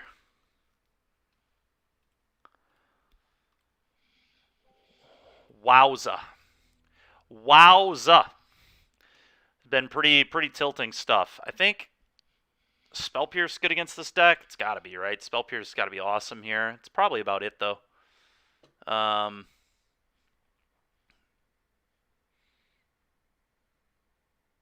Honestly, Phyrexian Crusader seems horrible against Rhinos for the most part. I think I'll leave 1 because I'm not really interested in any of this other stuff, but yep, I would. No lands, nice.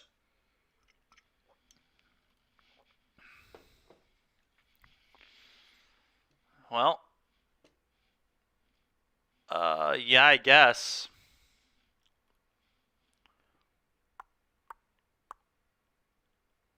They get rid of one of these. They get rid of one of these.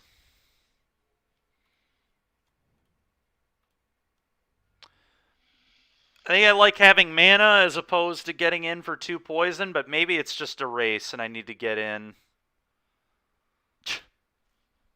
You're funny, Matt.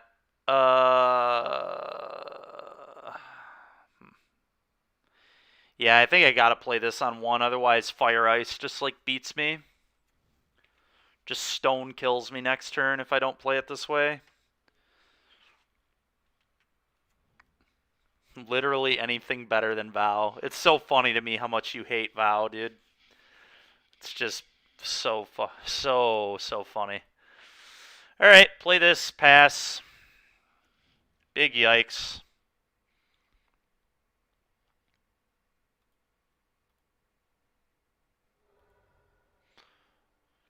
Can't play Blighted Agent into a fire there. I just can't do it. If I get fired, he kills both my things and I snap lose. So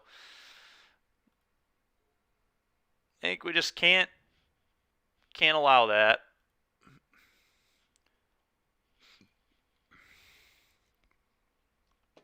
My goodness, dude.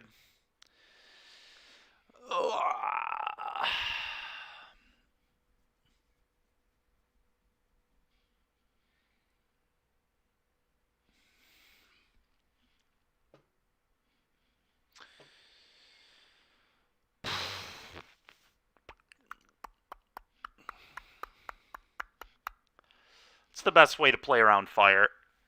The best way to play around fire, I think, is just move to combat. Let's move to combat here. Combat to you.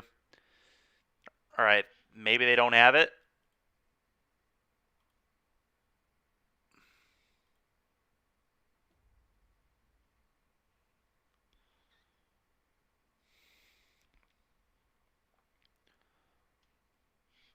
Do I just have to hope they don't have it? Is that just how I have to play this? I just snap lose to it if I play into it is the issue.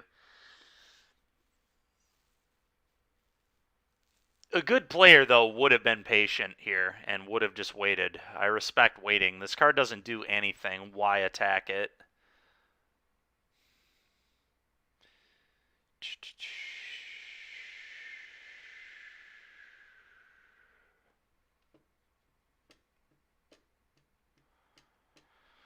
God dang it, man. Oh, I'm gonna just play this now. I cannot play this without being able to protect it. This is the only way we can win this game. It certainly is not with this, and our opponent recognizes that. All right, it looks like he just didn't have Fire Ice, I guess. So that's good.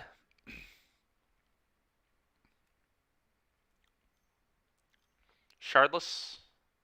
Oh, Ardent Plea? No, they missed. Wait, what is this? Saheeli Rai. What? They're playing Felidar Guardian combo in this pile, too? That's hilarious. Okay.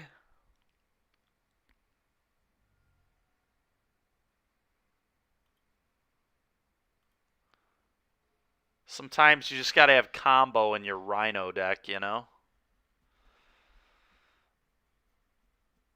Do I have to respect the Saheeli Rai? I think the answer is no. I think I just say screw it. If they Felidar Guardian me, they Felidar Guardian me, I guess. Like, whatever. I'll lose to it. Yeah, Hawthorne, yeah, man. I don't know, man. Okay.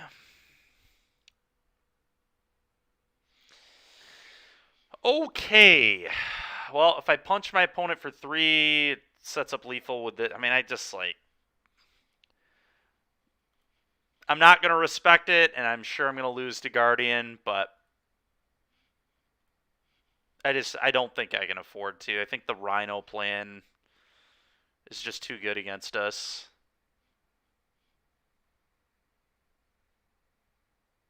Yep, 7 poison, not enough.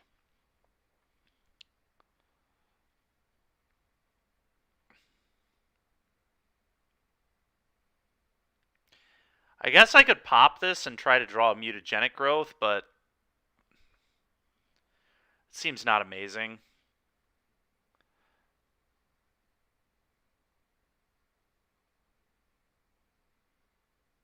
I guess if that was my plan, I should have done it in the first main because I could have hit Might of Old Krosa as well.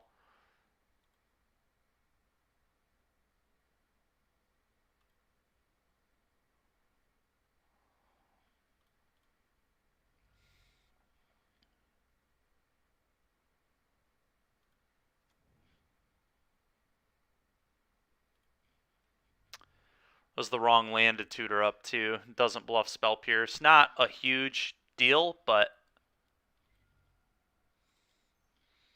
should have definitely done that regardless. Go.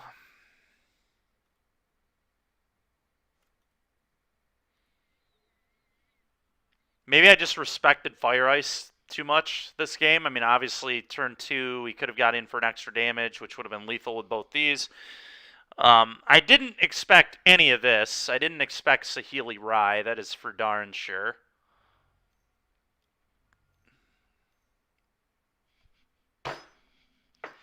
Sure, man. Just whatever, dude. The 80 card deck just has the combo on 4.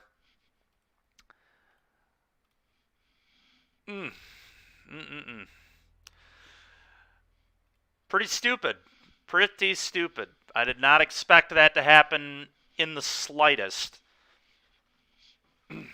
on turn 2 when I was trying to play around Fire Ice.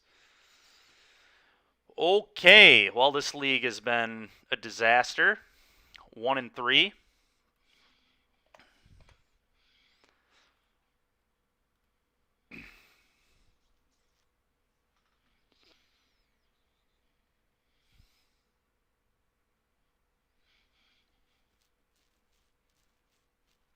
Complete disaster thus far.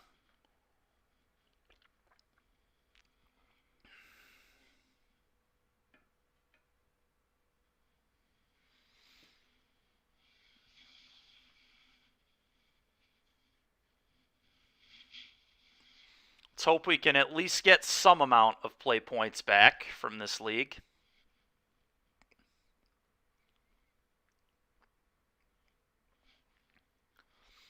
Yeah, maybe not, man. I don't know. You might be right, Matt. I'm not sure.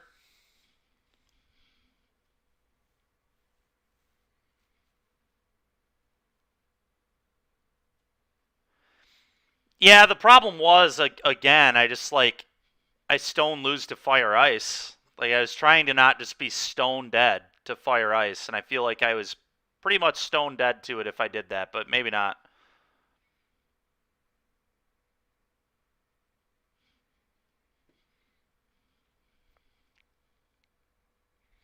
But maybe you're right.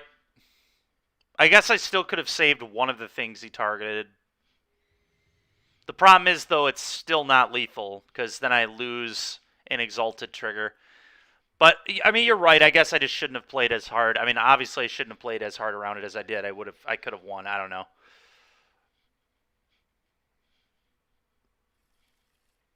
It would also help if I could ever keep 7 cards.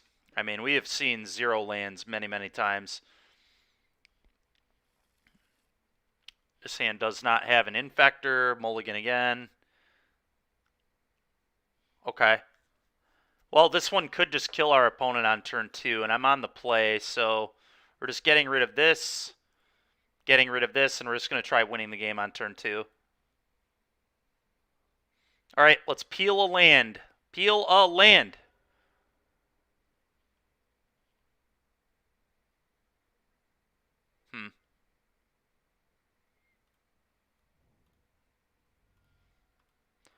It's possible Breeding Pool's actually the right one to get there, but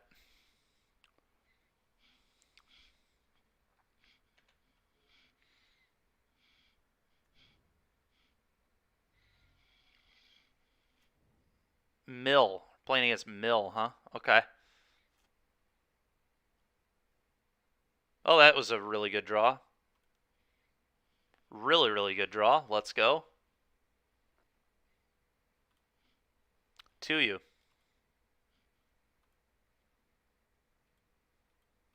They'll take 2 poison. You got it. 2 infect. Take it.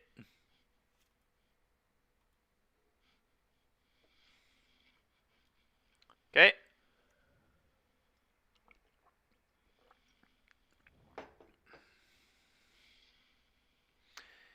Well, opponent has to block now or they die, is the good news. They only have a blue up, so I'm not really afraid of much, but I can literally go 2 life and then play my mites in combat. Okay.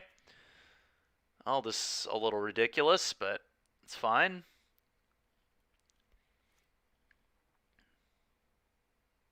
But anyway, I should have gotten a breeding pool with this in case I drew Blighted Agent. Getting crabby. Oh, now we're getting surgical.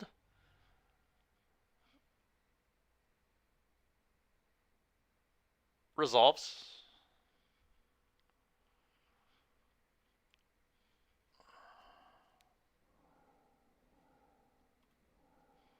Feel like they should have taken Vines of Vastwood. Scale up doesn't really do anything. It's a pretty bad take, because if they draw like Drown in the Lock, they also should have done it in my draw step. Okay, well, they will block, because they know they're dead if they don't.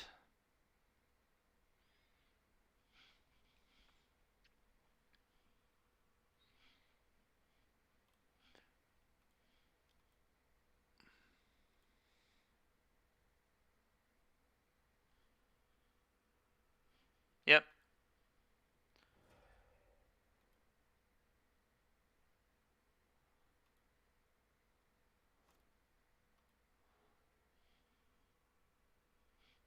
Opponent is indeed getting crabby.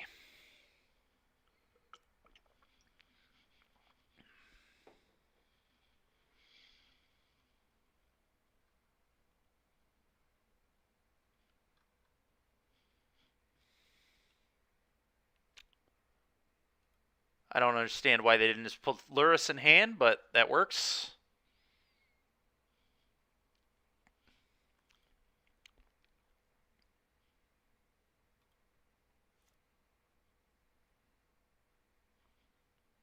Combat 2.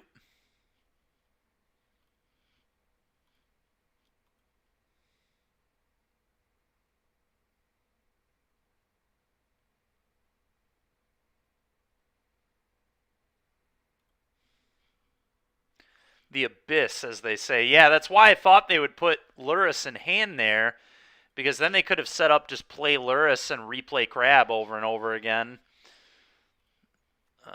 Definitely just gonna go get, I guess I want blue. Play this. Gives me an additional attacker, which I like. Maybe I shouldn't have fetched here because it lets my opponent trap me, but I kind of wanted to get this Crusader down. All right, it looks like they didn't have trap. That's nice.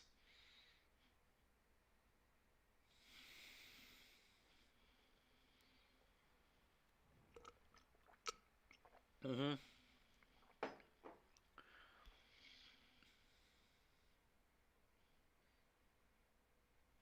Okay.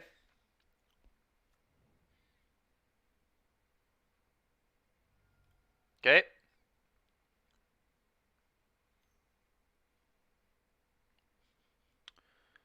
Sure. It's annoying.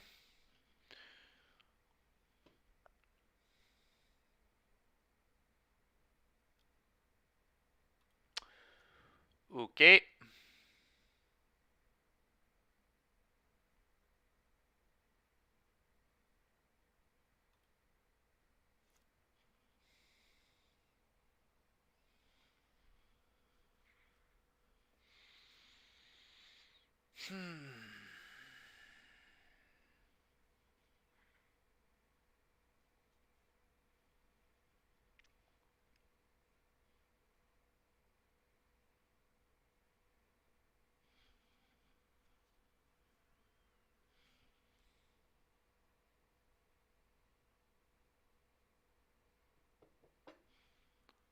Opponent just has blocks on both of these creatures, so I guess what I do is might here. I guess I don't have to do anything main phase.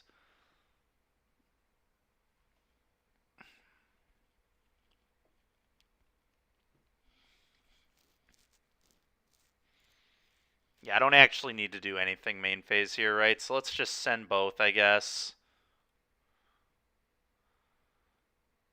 I can make sure I kill both crabs here, just get them out of the way.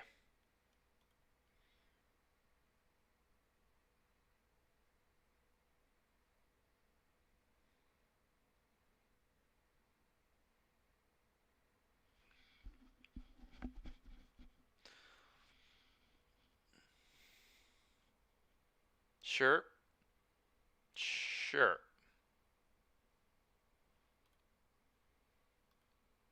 I don't really understand this block at all from our opponent, but I'll take it, I guess. Damage.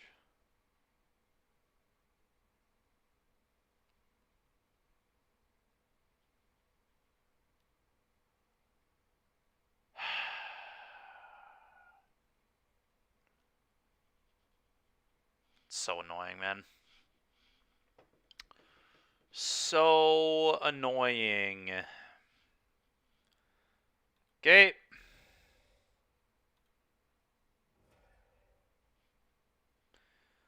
Playing Hierarch gives me more mana. I don't know if that necessarily even matters. I guess I only have one poison creature anyway now, so sure.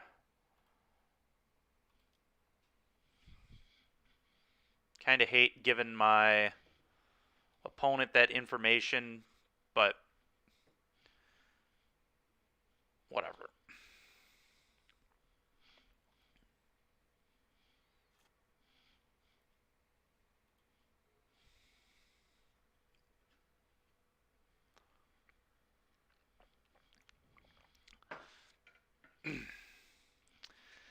And everybody watching, that's Chewy in the background there, so if you ever wondered what Chewy looks like, there he is. The myth and the legend. Sure, I'll mill 3.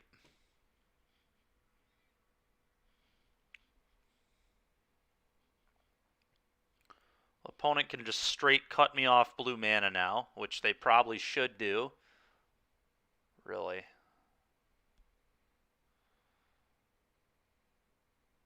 Imagine if I played a Distortion Strike or something to just punish not cutting me off blue. I already played Blighted Agents, but yeah, I don't know. Alright, I'm not even going to show them that. There's just no reason. Combat. Attack.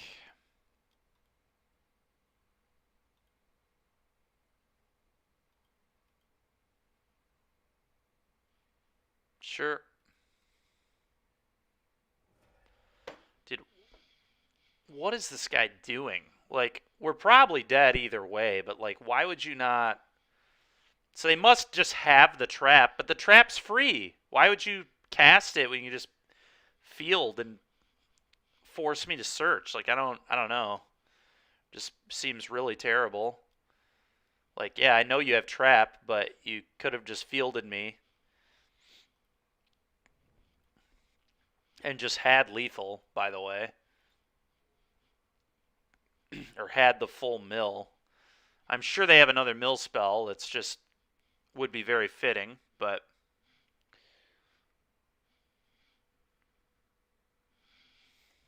okay. Okay. Well, if their play is Luris in hand, play Luris, I win. Okay, well, that's a white creature, so you lose, opponent. Thank God our opponent didn't want to win this game. I don't know. We'll take it, though. We needed this. We needed this kind of play from our opponent to steal this game. Might of Old Krosa. The might. Protection from white, sir.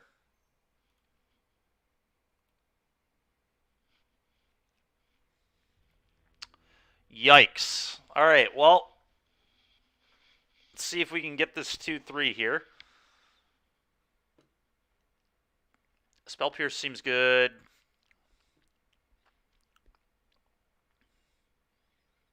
Fatal Push is probably okay for the crabs and things. Do we like Endurances here to reshuffle our deck? Probably. They have just like cutting a lot of the pump spells here. Like the pump spells that don't give protection, I'm pretty disinterested in. Scale Up seems can lead to the quick kills or whatever, but kind of medium. Become Immense is actually cool because it can delve, so it should be pretty good here. Crusader seems pretty bad. Doesn't really get through anything very well, so I think Endurance is just a clean swap there. Honestly, what I'm going to do is I'm just going to, like, trim a bunch of one-ofs. That way, if I get Surgical, it's less good. And maybe I just stay at, like, 62. Maybe I'm fine with having a few extra cards against Mill. I think that's probably what I'm going to do. I'm going to have just a few extra cards.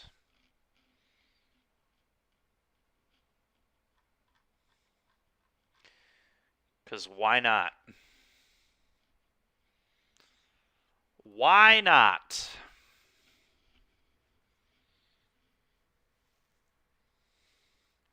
The old 62 card special. Well, I'm keeping this. Nice thing about cutting Crusader, too, is our mana base gets way easier to manage. Sure. Getting crabby.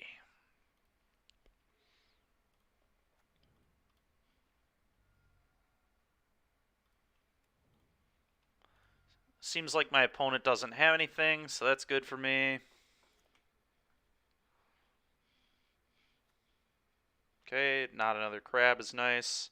See if they just kill my Glistener here with a Drown or a Push. That'd be annoying. Certainly still beatable, though. That doesn't look like it. Nice. Do I want to leave up double Spell Pierce here? Maybe. I might just want to get the Ink Moth going, though.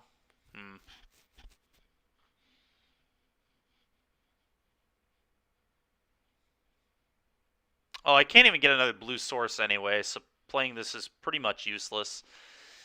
Okay. Oh.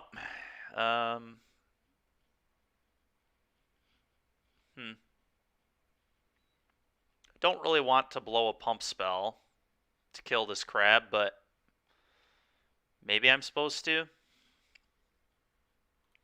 I'm actually probably supposed to. Let's just attack and pump and kill this crab, I think.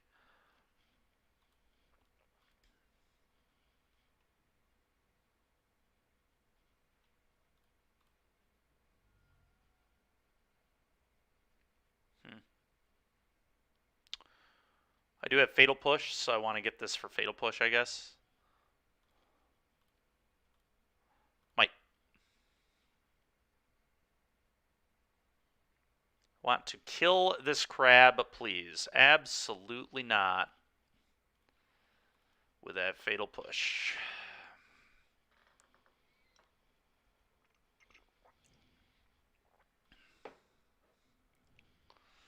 Okay, damage.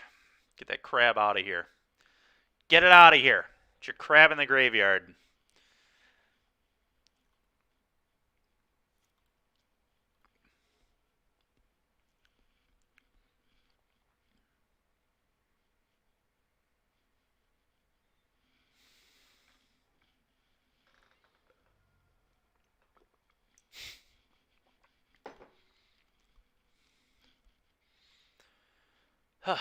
It's very annoying, to say the least. Can still definitely win, but it's just pretty darn tilting that they had the surgical there and hit a mite.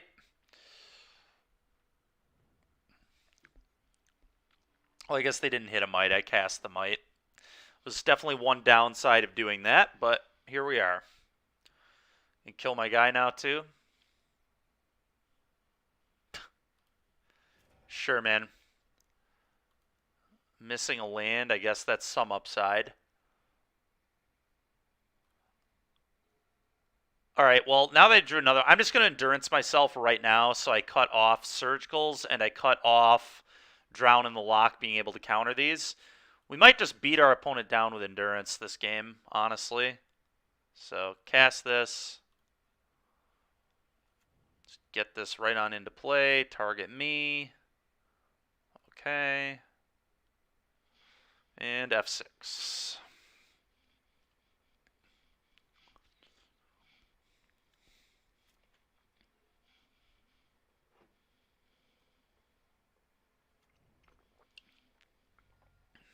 Okay. Sure. Tasha's. Okay.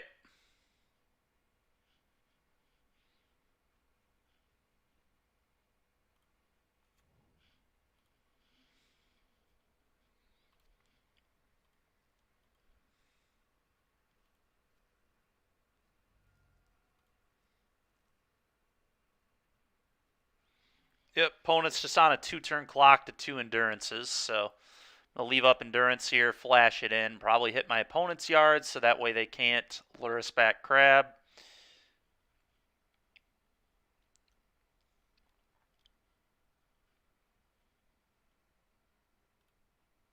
Sure, well, now I'll endurance myself, it's fine.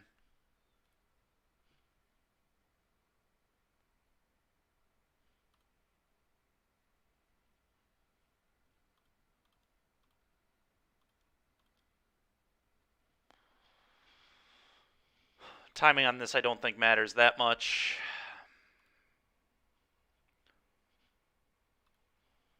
All right, I like our odds here.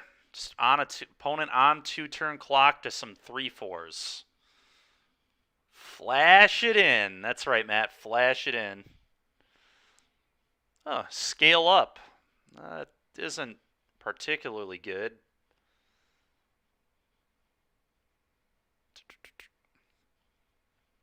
They just hold that, honestly.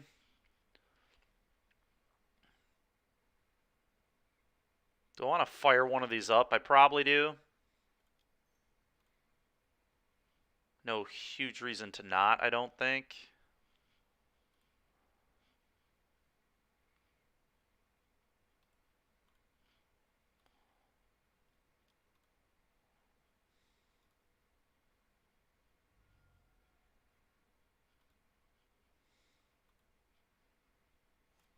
Endurance doing endurance things right now. Just being a 3/4 beater. Sometimes you just gotta win without poison, you know? You just gotta kill them with 3/4s with flash.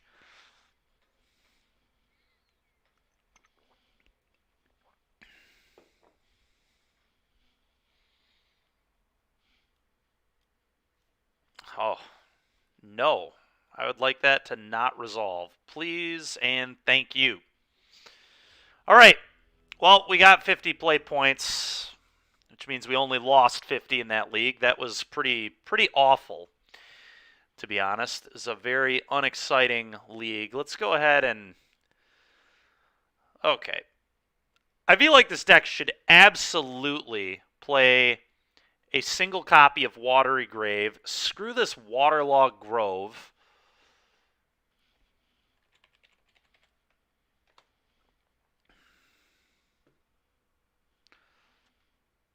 It's either the Grove or the Urborg. I guess Urborg can't cast Mana Dorks, so maybe it's the Urborg. We need the Urborg less if we play a Watery Grave. Yeah, you know what? Get out of here. We're going to put the Grove back in because it casts all our 1-mana things. We're going to do one more league with Infect, and then we might do something else. But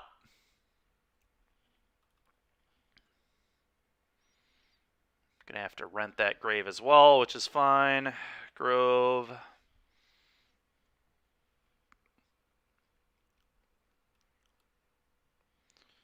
Okay. All the rest of it seems fine.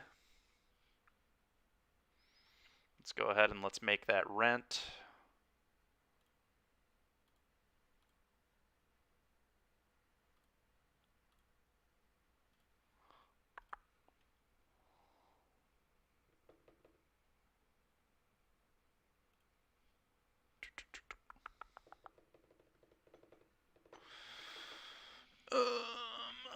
So, Watery Grave.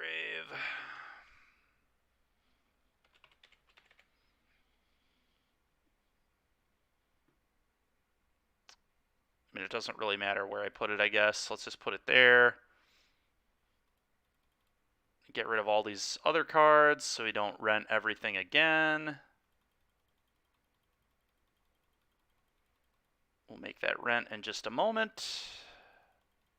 Okay, it looks like it put it right there.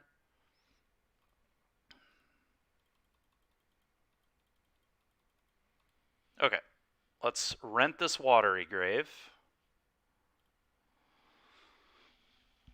Watery Grave, please.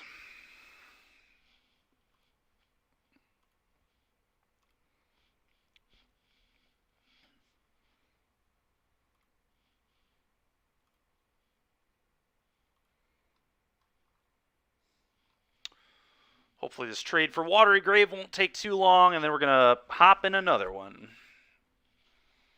Okay, accept. I would like that, please.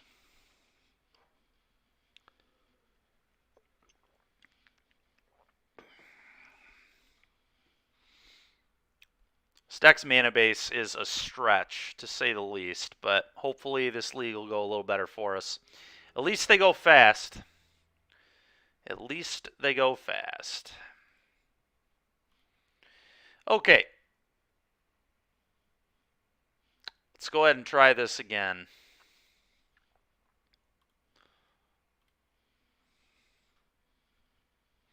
How much does it cost to rent decks like this? I think we pay like, I think it's like 10, 15 bucks a month. It's not too bad. Is not too bad. All right. Let's see if a better mana base can help us out.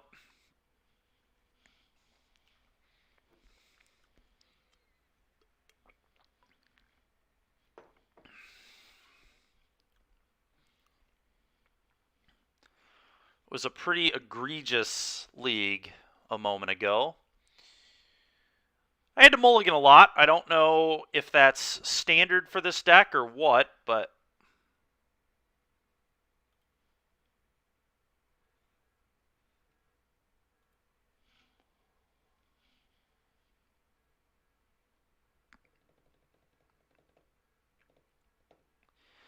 Yeah, pretty much, Matt. Yes.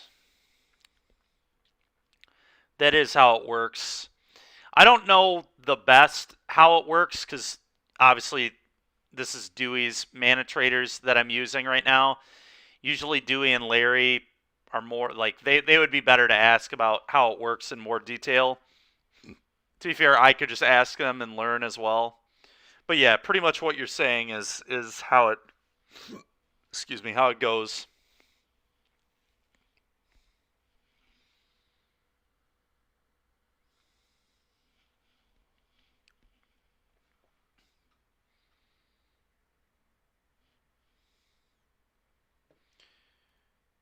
Okay, well we went 2-3 in that league.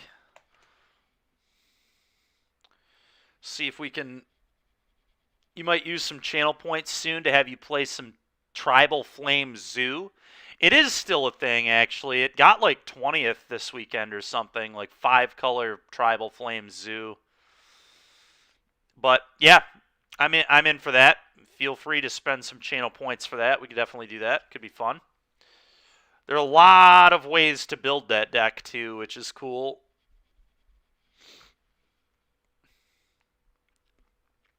Some Zoo. Tribal Flame Zoo. Not a bad pet deck. Tribal Flame Zoo is a cool one. Alright, we found an opponent. Let's see if we can get him sick. Yeah, it's not bad. Yes, I would like to play. Okay, we don't have a Mana Idiot. Watery Grave is going to be fire with this. I do think I'm going to keep this hand. We've got Glistener Elf on the play. Opponent doesn't have companions, so...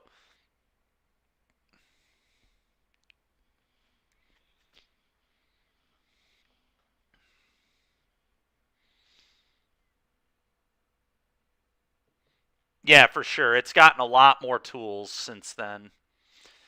Didn't you play Tribal Flame Zoo with, like, Geist of St. Traft in your deck or something?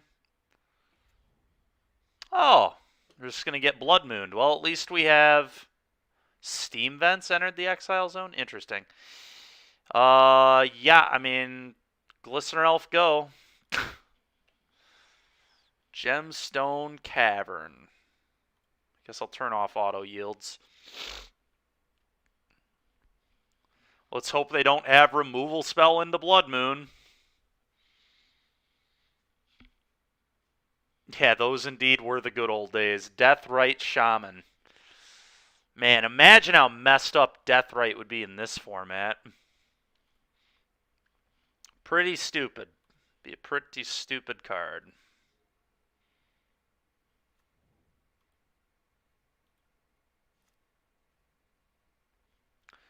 Oh, another Glistener Elf is kind of gas.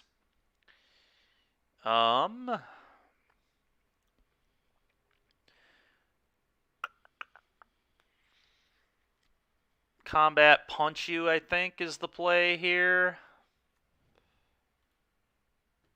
I'm going to shock that in. I don't want to fetch with this necessarily yet. 1.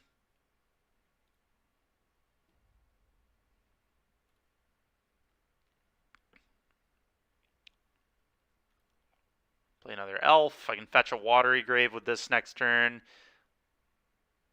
Still play the Crusader.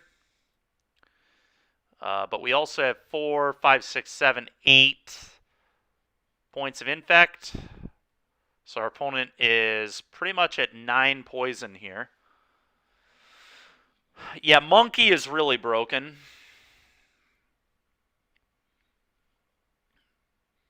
Okay, Oh, are we just getting Rhinoed? We're just getting Rhinoed, aren't we? Shardless Agent incoming. Blood Moon. Sure.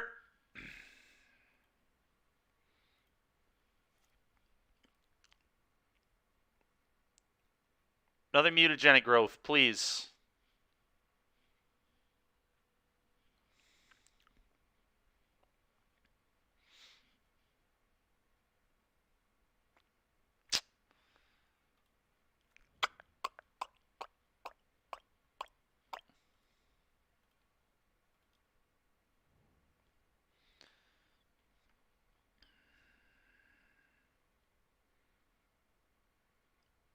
Not even a great reason to use this yet in case they have like Fire Ice. I'm just going to hold the mutagenic growth.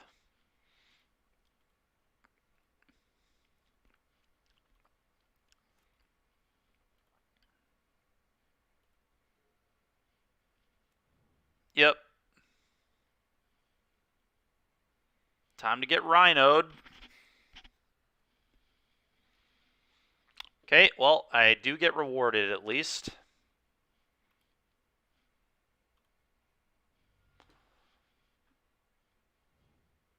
Do get rewarded for being patient.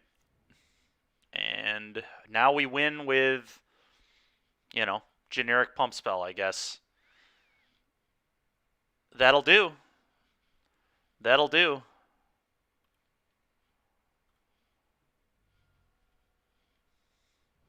3U. Did we do it? Did we poison him? I think we did, chat. I think we got him. God, are you kidding me, dude? God! Why would you not do that in response to Fire Ice? Or in response to the... If I draw a pro spell here, this play is so bad. This is so annoyingly... God, that is so... Man. That pisses me off. That's not even a smart line from our opponent. It's just garbage. They get so punished if we draw a protection spell there. Vines or Blossoming Defense just loses them the game.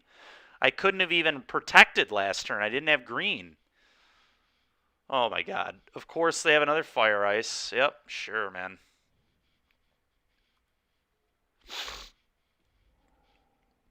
Yep.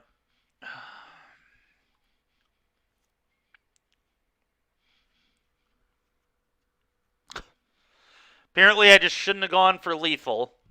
Pretty sure it was right to go for lethal. This is nonsense. The fact that they didn't do that was so bad. It's just such a not smart play from them. They just straight up die to 6 cards. Like, yeah, they got me, but... Sure, dude. Another moon, that's fine. I draw another elf. Mana producers, alright. Please don't have another answer.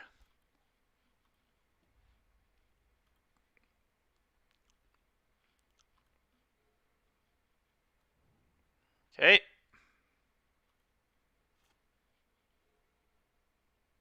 Alright. Please do not kill me. Thank you. Oh, alright. Well, fortunately we got lucky and drew a third elf, so... Nice. Spell Pierces. Those come in. Force of Vigors, I think we just need those for the Blood Moons. Don't think this card is very good at all.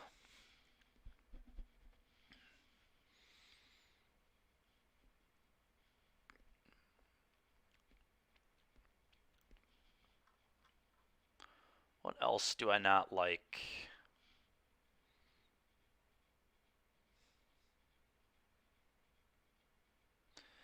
Vines is a large mana investment. Yeah, that was indeed a roller coaster. I thought we had lost for sure. I can't believe they didn't bounce my Glistener Elf, man. Cannot believe it. They just lose to another mutagenic growth plus a Blossoming Defense or a Vines. It's just wild.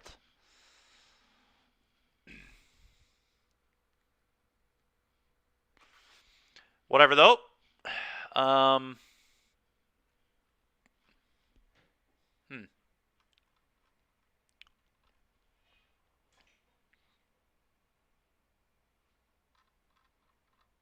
I think it should be Vines come out here. Just very slow. My opponent doesn't have that much interaction for me. Let's leave the potential to turn 2, I guess. Although, it's unlikely that'll be what I do in most games anyway. So maybe I do just want the Vines to protect, Blighted Agents. So my game plan is really not to turn 2 my opponent. You know what? Let's...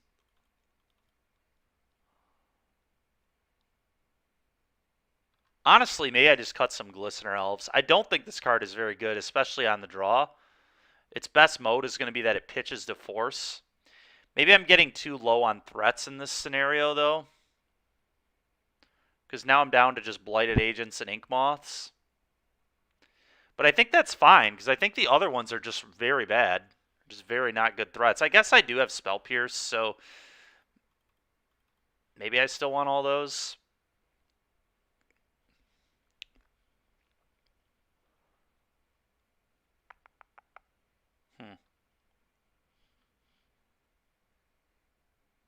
Yeah, I really don't know on this. I like mutagenic growth against fire ice.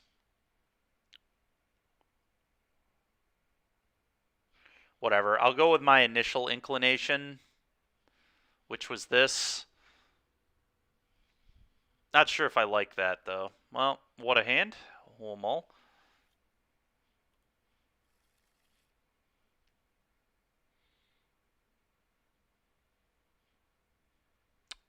We have Ink Moth, but you can't really beat Blood Moon.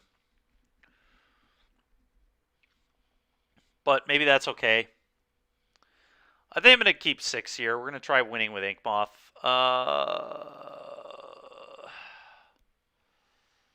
Overgrown Tomb doesn't really do a whole lot, does it? Let's just get rid of that.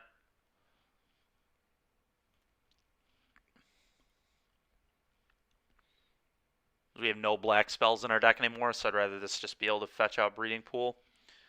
F6.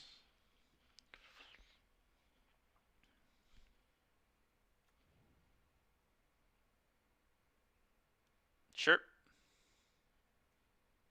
Pretty good draw. Pretty good draw. I put an Overgrown Tomb on the bottom. I don't want to draw that card really at all, so I'm just going to go Forest, Ignoble, your turn. F6.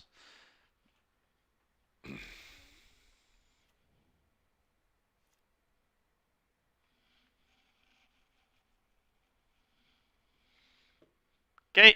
I'm just going to play Ink Moth, and I guess we're just not even going to play around Fire Ice this game. I'm just going to, like, play this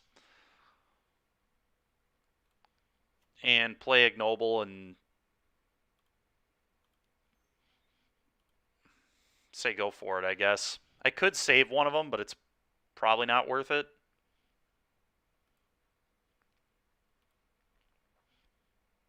Please don't have fire. Just please do not have fire. Thank you.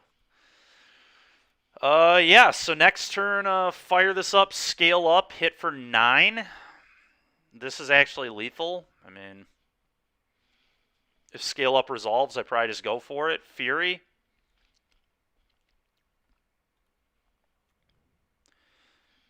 Okay. Do I want to save one of these?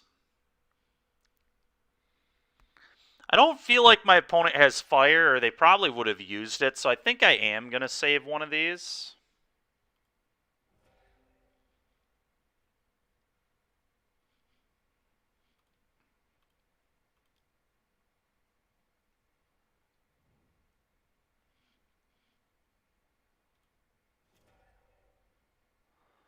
So let's save this.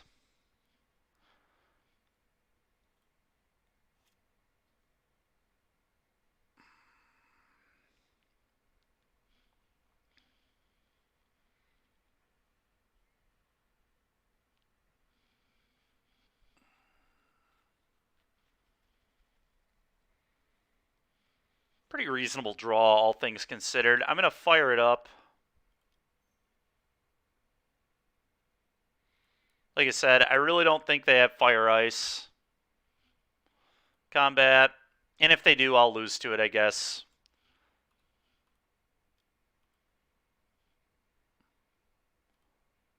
Okay, we're just going to fetch shock. All right.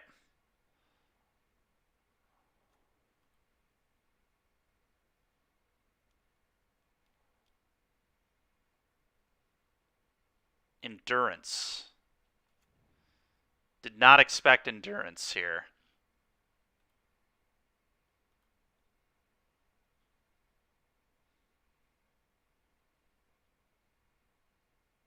Okay. Well, that's not the best threat. The best threat is the Blighted, so let's hope they can't beat it. Blighted Agent, go.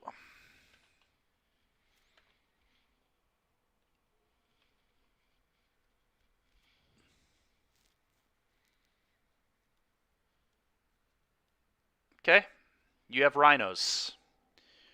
Rhinos, there they are. I'll take 2. I'm definitely going to pop this off for a card because this is potentially lethal here.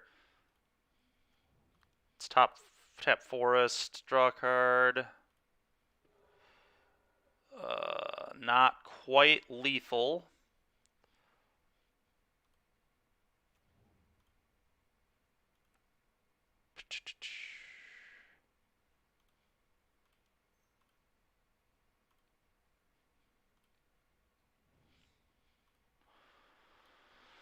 Ate you.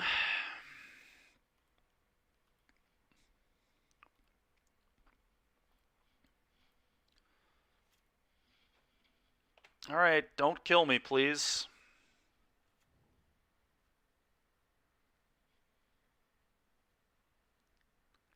He's going to hard cast a Fury and kill my whole board? Yes, he is. You win. Okay. Pretty annoying. I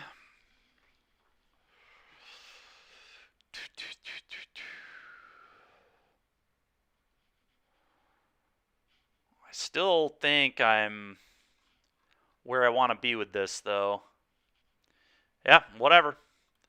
Let's run it back. See if we can get to even on the day in 1-0 in this league.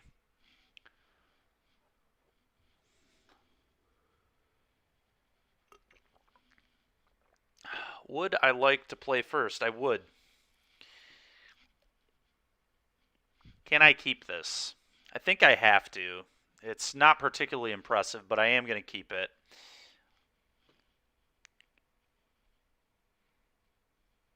There you go, Fetch Shock Breeding Pool, just because I don't want to draw any more lands at all.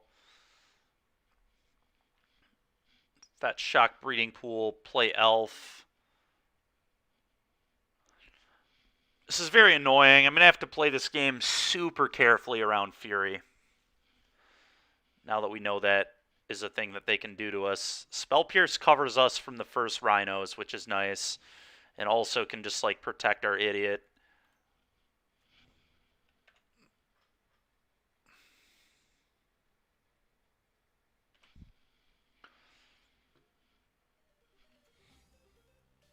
LW is now following. Thanks a lot, LW. Appreciate you, man.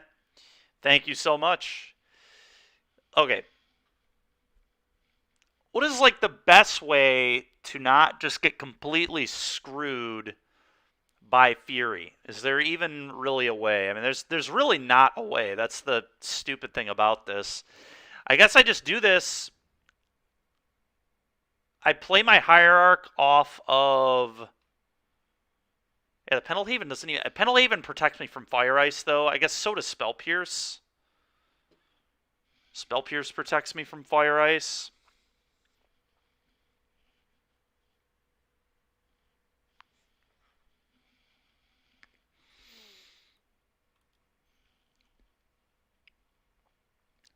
So maybe that's what I do. Maybe I'm just cool with Spell Piercing of Fire Ice. I guess I would be, honestly. I don't want that resolving at all.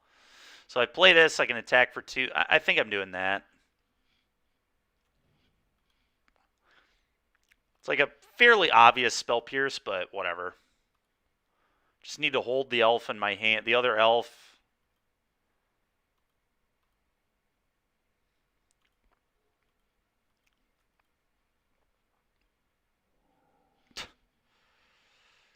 Yeah, got the Fury.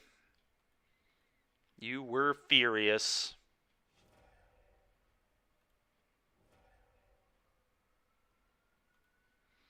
Whatever. I have one more elf, so not the end of the world. So I probably want to fetch Shock a green-black land here, I guess.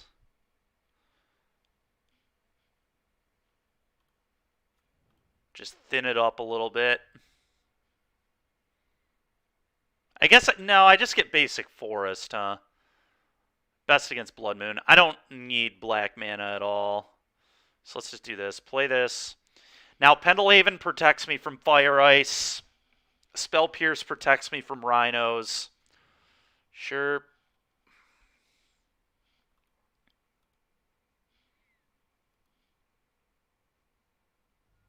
Sure.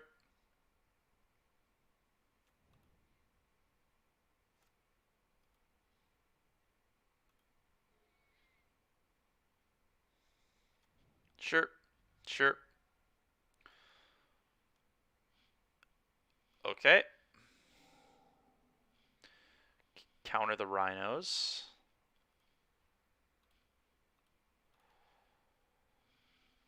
Counter the rhinos, please.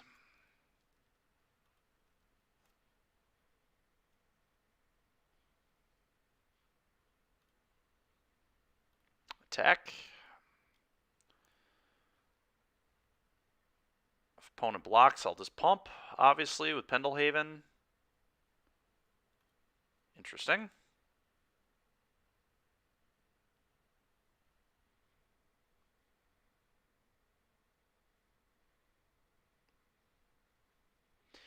Do I even pump here?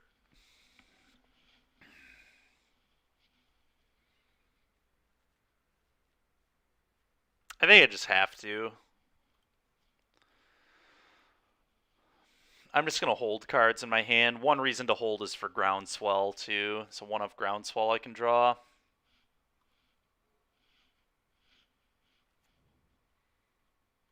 Okay.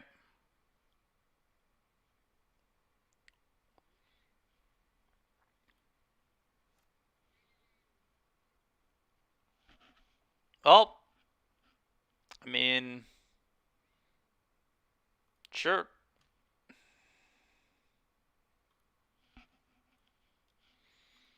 Even if they have rhinos here, we can kill both rhinos because it become immense, so sure.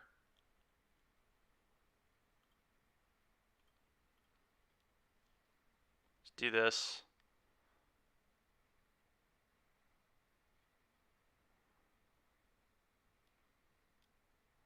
No, no, no, no, no. Might of Old Crosa.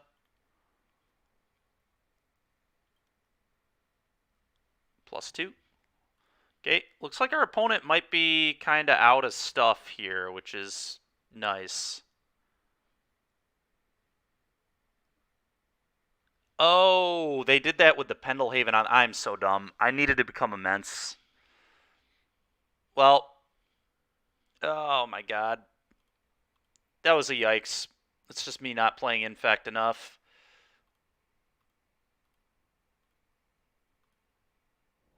But we could still keep our guy at least. But yeah, I needed to become immense, keep the might in my hand, and then next turn I could have gone Pendelhaven, might, and killed them. So that was a huge mistake on my end.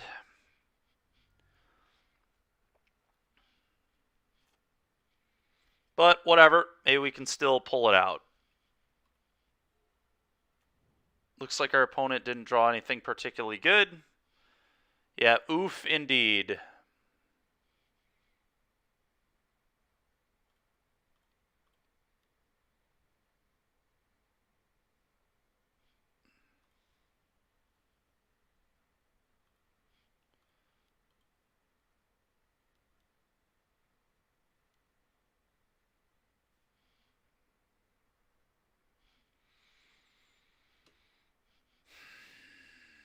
Mm-hmm.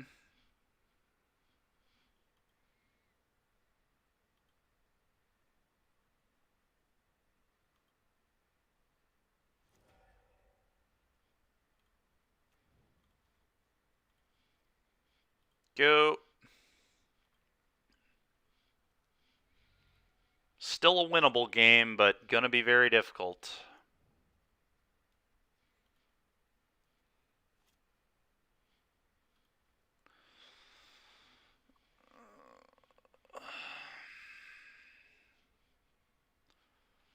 The good news is that mistake, I mean, the endurance would be dead, and I would still have an elf, but my might would have still been gone. I wouldn't have actually done them any more poison damage, so they would have chumped with this. I think, do we even need another black source? I've cut all the Crusaders, so honestly, I think just get another forest, just in case of Blood Moon. I mean, I do have a force for it, but there's no reason to advertise that to my opponents. Let's just do this.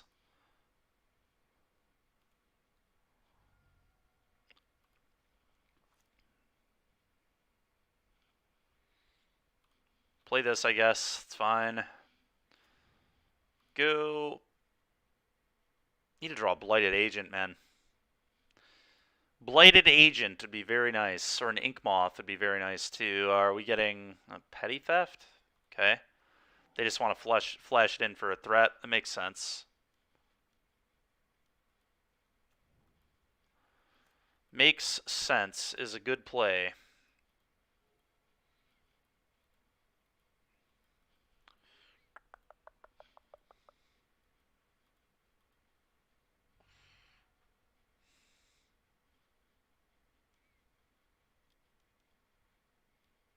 Yeah. I don't know that we were ever beating this, to be honest, anyway. Maybe these just weren't supposed to come in for Blood Moon. I don't know. If this would have been Vines, I probably would have been able to win this game, but because it wasn't, we're dead. So, yikes. We are getting straight up bodied with this deck so far. Not having a ton of fun.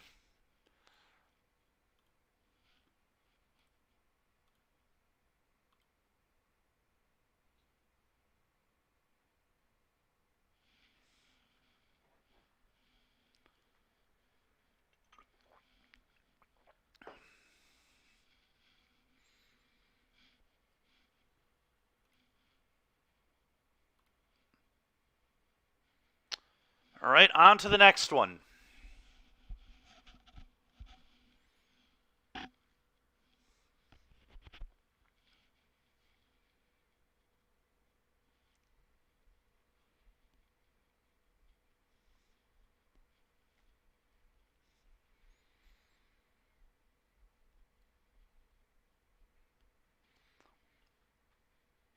Maybe I'm just supposed to shrug my shoulders at Blood Moon and just hope I can spell pierce it. I suppose I could also have one or two forces, but not all four. Maybe that would have been the right way to board, not all four, but then I still could have drawn one, so.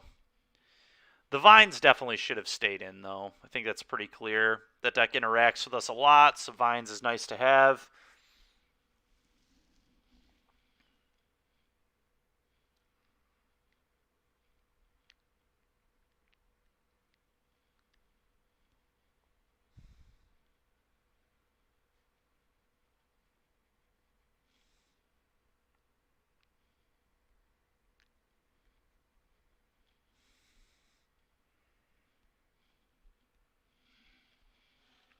Infect has not been feeling great, though, thus far, I must say. I don't think I've played particularly badly most of the time. The Pendelhaven play there was not great, but I think I still lose that game anyway, with the way they drew, certainly. Fury just would have killed it. So we probably didn't, like I said, the boarding process may have been incorrect.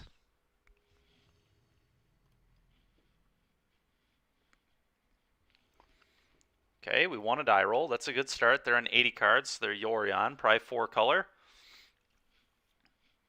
What do I think of this? I think this hand is fine. I think I'm just going to lead on Glistener Elf.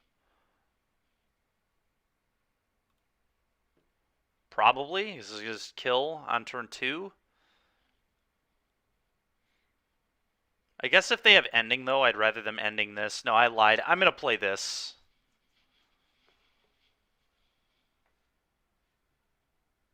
Because that sets up a guaranteed turn 3 kill with Vines. Back up on the, so I don't get endinged. It's going to get blue-green here. Excuse me. That way I have blue. Blue mana if I draw a Blighted.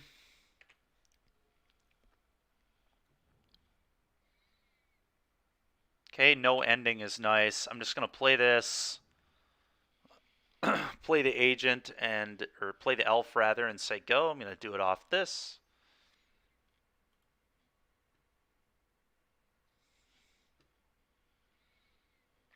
Tapping my creature. That way if my opponent can interact with it at all, we're still good. Very, very likely just going to kill our opponent on turn 3 of this game. Lightning Bolt here would be annoying if they have like Fetch, Shock, Lightning Bolt. They probably would have used that already.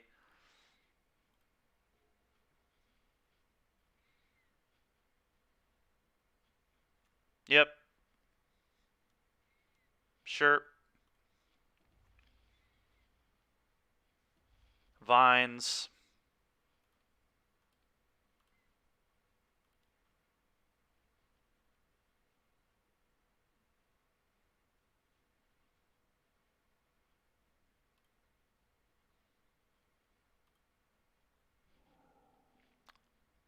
Solitude.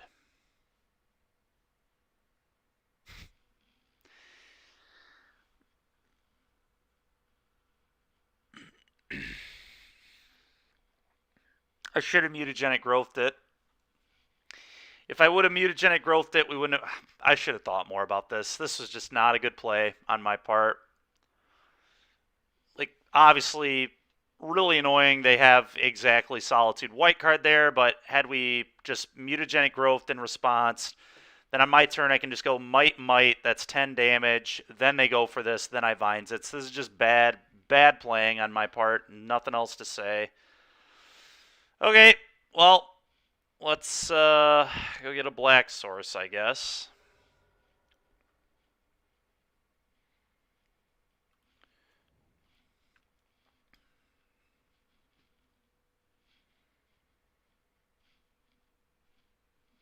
Should have thought harder about that. It's just not a good play. Not a good play. Not good infecting.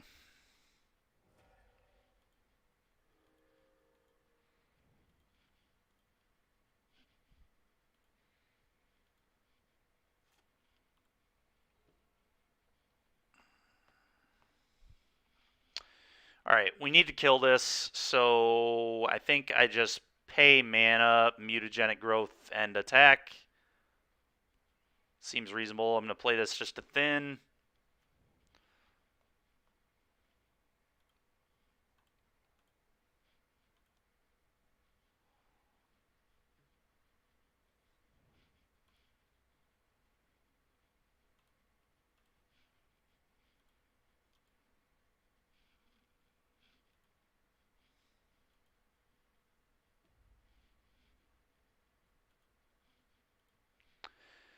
Well, we don't have a good chance, but we might have a chance. Still, we got to draw a threat. Teferi here would be bad news. Okay, Yorion to hand is beatable. I'm just going to fetch. The Watery Grave or the Overgrown Tomb. I don't think we need more than... Well, maybe we need... Nah, let's have green mana.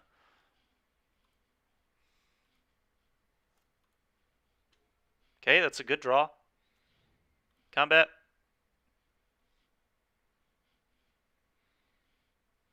One yet? Well, technically, we have lethal again if they don't have a way to stop it, so that's good.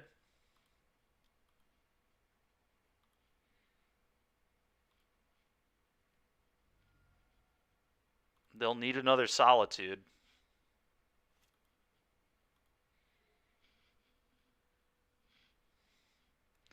Maybe we can snatch victory from the jaws of defeat here. I think I just have to go for this. If we don't go for it now, I lost. So, might.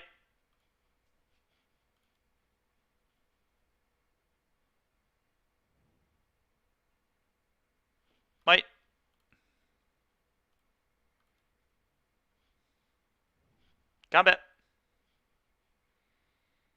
Tech.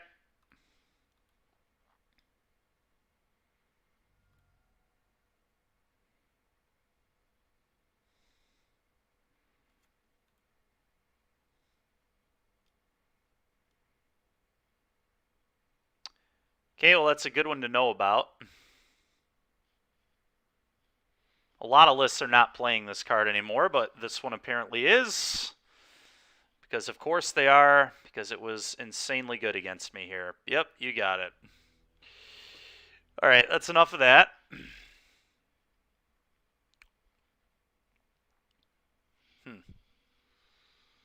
Ice Fang Kotal. Huh? Does that change how I want to board? I mean, I know I want these.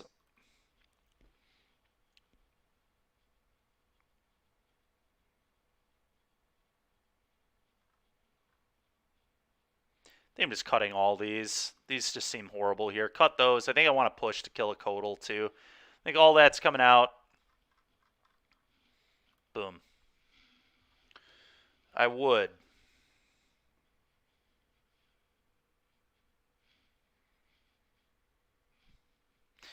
I could have played that game better, though. We should have killed our opponent on turn 3. I just needed to use mutagenic growth instead of the... Yeah, jeez, oh Pete's, dude. Sure. Keep. What do we get rid of? I think it's the vines.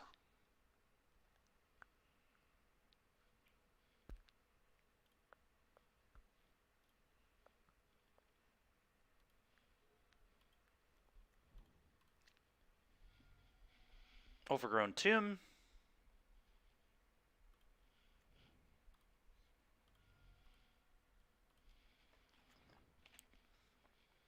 Don't kill it, please.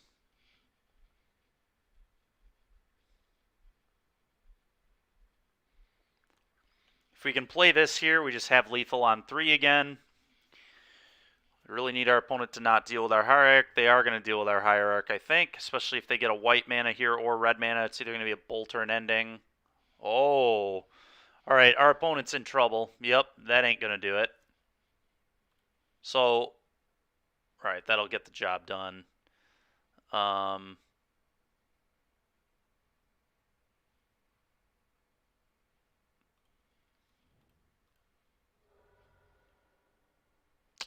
Play this, go get breeding pool, I think.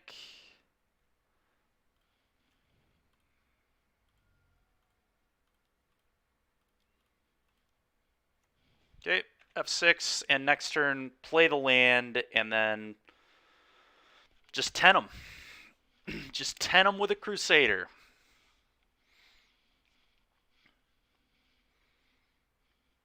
Should be pretty good. I'm excited to see how we lose this game, as I'm sure there's something I'm not thinking of. Maybe our opponent just has fetch land fatal push in their hand for our Crusader.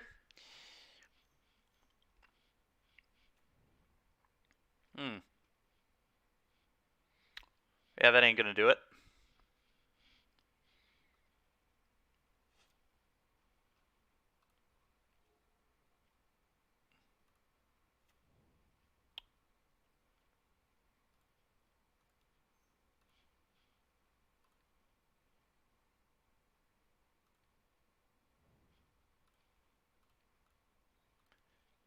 Kill you.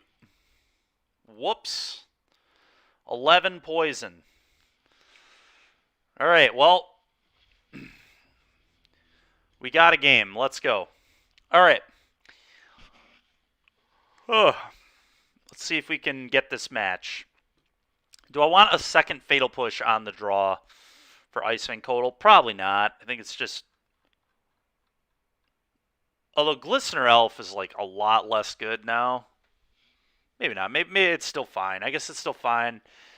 Mutagenic growth protecting me from Ren is kind of relevant. So I think I might bring all these back in, and I might actually cut like the Might of Old Krosa cards now. It'd probably be 1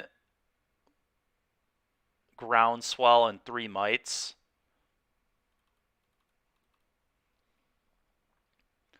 I think that's kind of what I want to do this time. Because I don't think it's very likely I just randomly kill my opponent this game now that I'm not on the play. I think I want to be able to defend from their stuff a little easier. Got a game. Best deck in Modern. Well, we should have won the match, to be fair. I should have won game 1 easily. I just screwed up my sequencing. That was on me. It's just bad Infect piloting.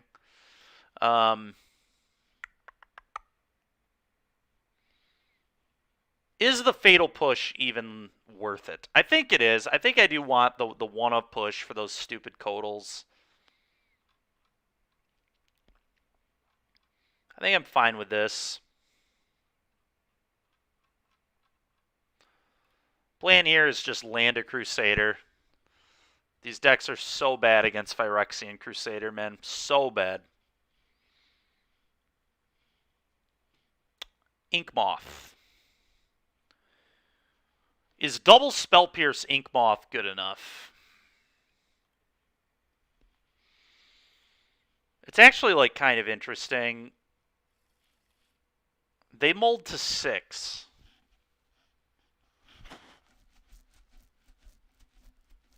I might actually keep this hand. I think double Spell Pierce Inkmoth can win a game, so let's see how this works.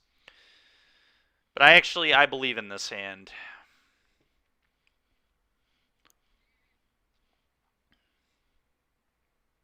And they're on a mold of 5 now.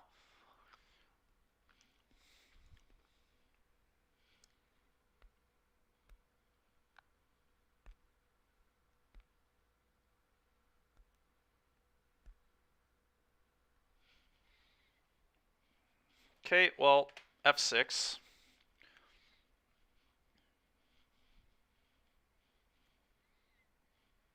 Sure.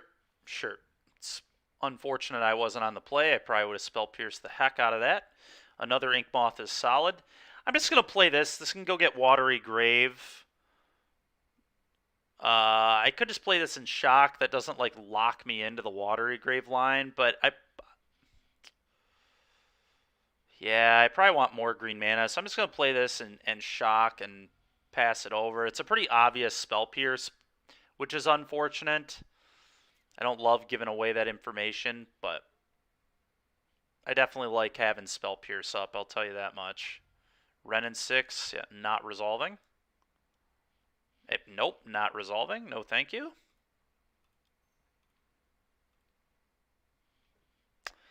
Spell Pierce. Pierce ya.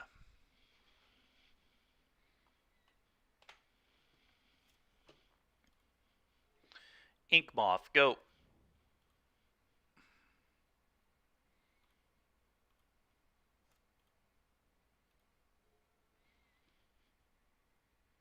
Got another juicy Spell Pierce target for me, opponent, because I'm ready. Oh, no, okay.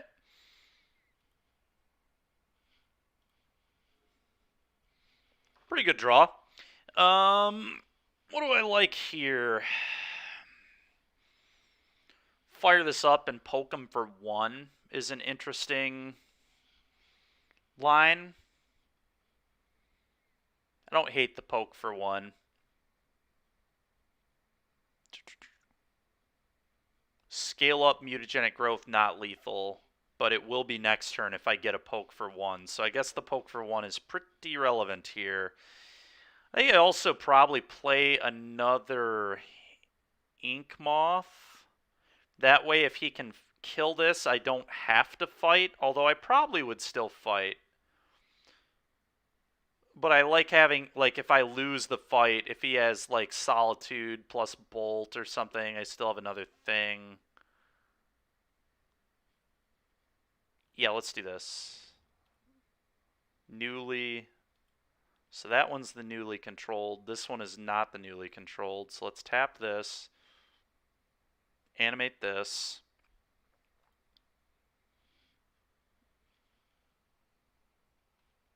And attack. 1.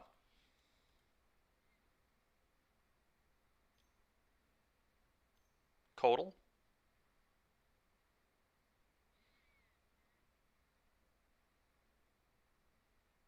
Card does not have Death Touch.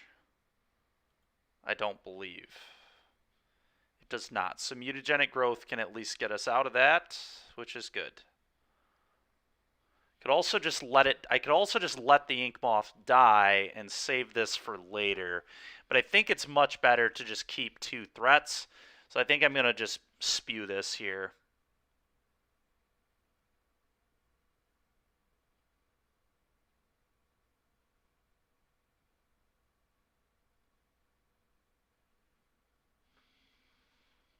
Okay. Yeah, I'm just going to do this.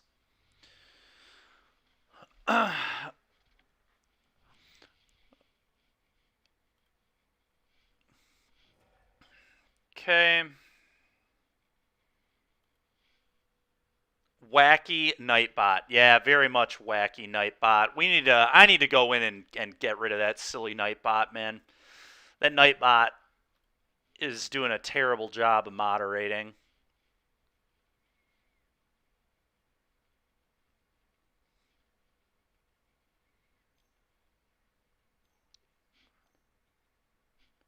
Absolutely not. Spell pierce this.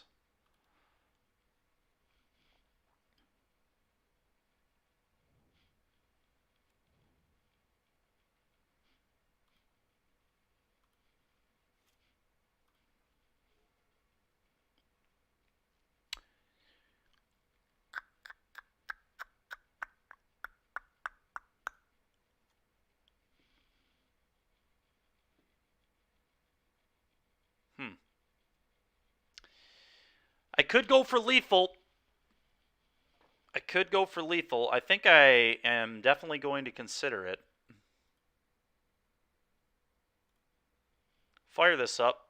Scale up. This will let me know if they have a bolt or not.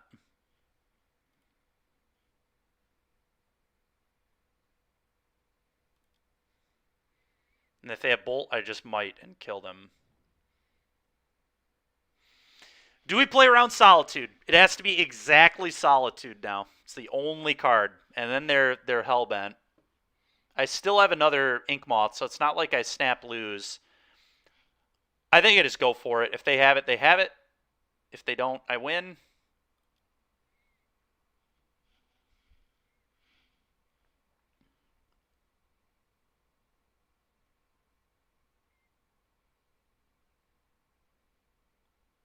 Nice.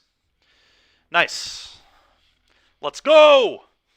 3 and 4, baby. 1 and 1 in this league. I definitely need to play a little tighter, though. That game 1 was really, really poor. I mean, it wasn't like... I imagine multiple people may have walked into that, but a good strong Infect pilot would not have gotten blown out the way I did. So I just need to think a little more about ways that I can lose games. All right, sounds good, man. Honestly, we might even play a little bit of that after this league's over. I imagine this league will probably be over around 3 o'clock, so maybe the last hour can be some mono white historic monument.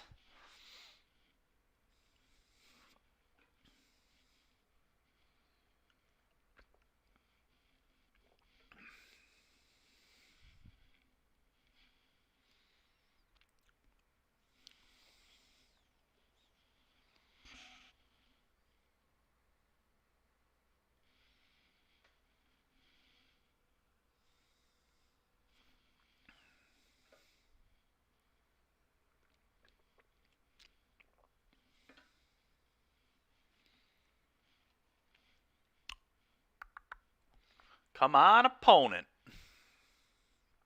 Let's get an opponent, please. I will say I have liked having access to the Watery Grave, though. I really don't understand why this deck didn't play one in the first place. I think it's just too good to give up. A black and blue source is pretty important in this deck when you want to go Blighted Agent into Crusader, which is definitely a thing that happens.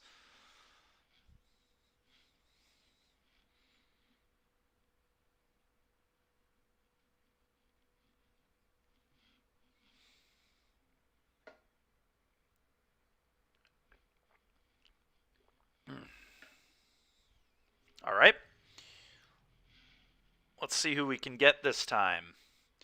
I imagine these 4-color decks, especially the ones without Icefang Kotal, are pretty good matchups, which might be why we saw the Infect deck have such success at the NRG this weekend, is because BJ Kazarni was in here earlier saying how popular they were.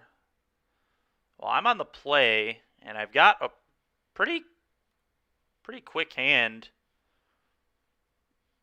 I think we just hope they can't deal with both threats. Their Lurrus deck, hopefully they're Hammer. If they're Hammer, this hand's solid. I mean, it's going to kill very quick.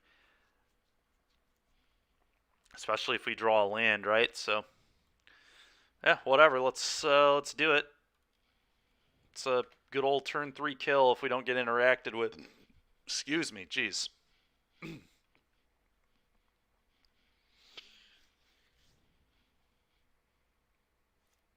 Okay.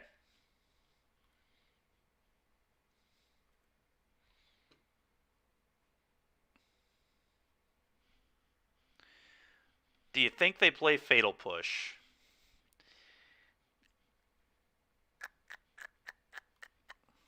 They just punch for 1. Let's just try getting a 1 point in, because 1 point is actually a huge deal.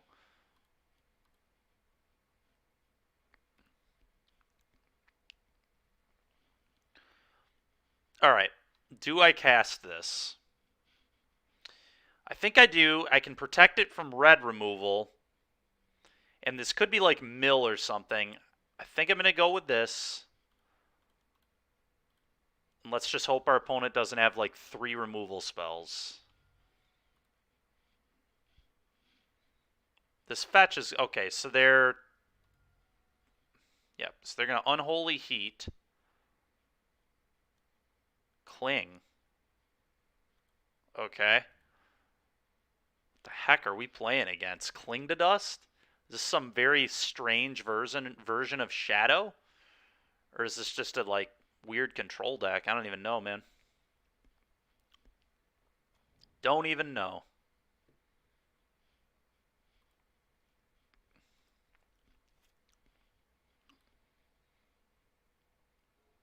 Well, that was a strong draw. Do I even need to... So, what is the best way to sequence this so that we just win the game right now? So I play this, obviously.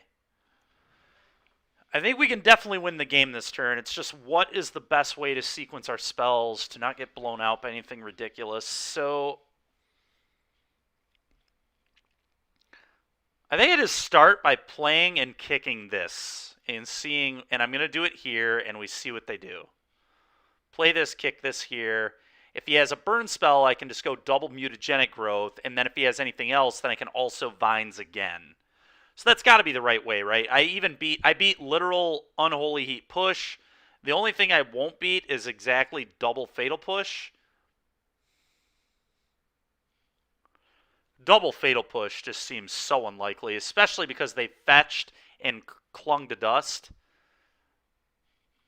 If he has 2 pushes, he has 2 pushes. Screw it. I'm not playing around 2 Fatal Pushes here. There's no way.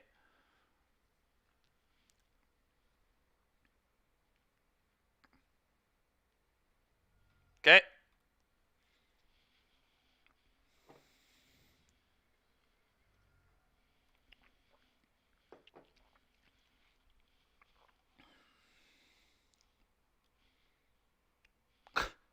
Cling to dust. Okay. Does this resolve?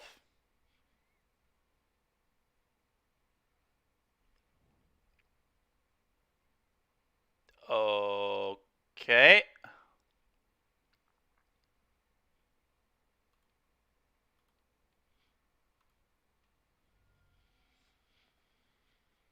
Let's just mutagenic growth it a couple times, shall we? He is indeed clinging. He's clinging to dust. Kill you. Yay, Infect. Now that's what I'm talking about. Those are the kind of games I like. Just kill you. We actually played that one correctly too. Like I said, the only possible combination there that beats us is exactly double Fatal Push, and I think I'm willing to expose myself to that, considering almost nobody even main decks 1 copy of Fatal Push in this format, let alone 2. Okay. Spell Pierce is probably good against whatever they're doing, I guess. They're probably just Shadow, right? Shadow with Clings, I guess. I mean, they could be like some weird control list. I'm probably going to bring in Fatal Push just to respect their aggressive draws. I like mutagenic growth because it protects from unholy heat. I like all my protection stuff. I think we're just going to get rid of, like, the ground swells and mites here. I could get rid of scale up, too. Maybe I don't like scale up, actually. Let's keep the mites in and get rid of the scale ups. Might's still an instant, which is important in main phases sometimes.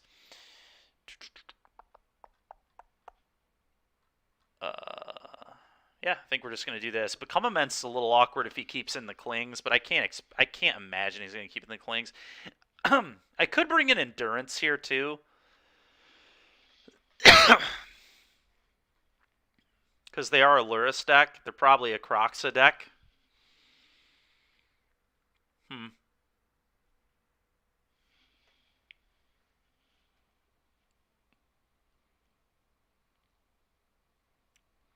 Then would I maybe cut Mites? Then I feel like I'm just making Crusaders way worse if I'm cutting my pump spells like that, but I don't know. Maybe it's correct. Let's give it a try. If I'm not bringing in Endurance here, like, what the heck's it in the sideboard for, you know?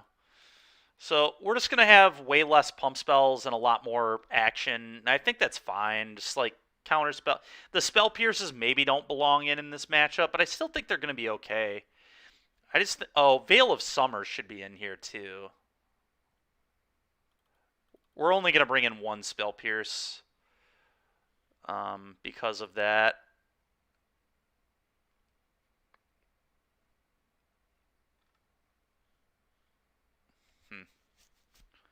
Maybe we just don't have enough pump spells with this build. This is probably an example of, like, overboarding again, but whatever. The one of Spell Pierce may not be necessary. We'll change it up when we're on the play. The pushes probably aren't necessary on the play either, but I think on the draw they really are. Monkey is just a huge problem. And there's no way they're not playing Monkey in their deck.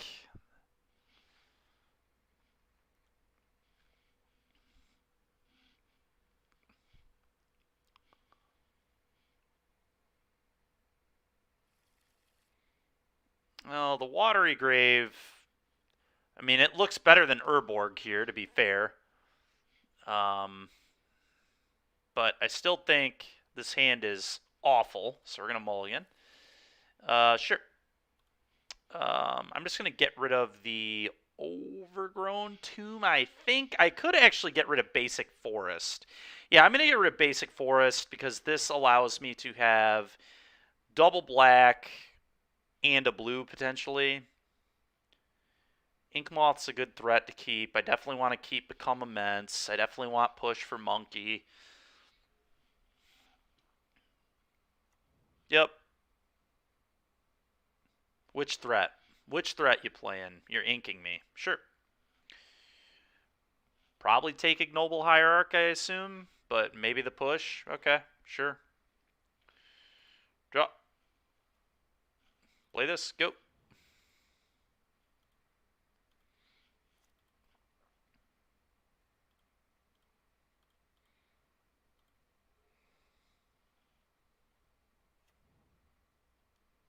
Okay. Okay, I'm just going to go get a tapped Overgrown Tomb right now. I wouldn't play a Blighted Agent into a removal spell this turn anyway. I'm just going to play a fetch land. I think I don't plan on animating this anytime soon either. That's a pretty cool draw. I'll take it. Yeah, right now I just want to thin my deck. Let's just get these lands out of my deck so I don't draw them. This is going to be a long game. It's going to sit here until I draw, like, Veil of Summer and things that screw with my opponent's interaction. Or until we just draw a Crusader. Crusader is going to be a disaster for him, I'd imagine. It looks like this... I don't know. It's a really weird draw. Maybe this just isn't Shadow. But they are playing blue. We saw blue, so maybe they're just playing non-Shadow version of Grixis Luris. All the fetching is a little awkward because I'm turning on Drown in the Lock, but it is what it is. Do I want Breeding Pool or the Watery Grave? I guess I don't need the Watery Grave really at all, so let's get the Breeding Pool.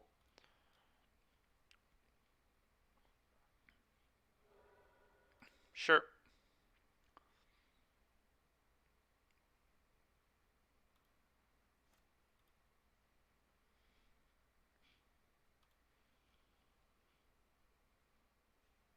Nice. We'll take more of those.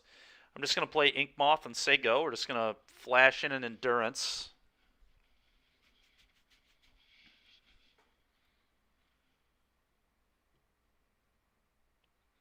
Do I need to do it yet? No, I think I just wait.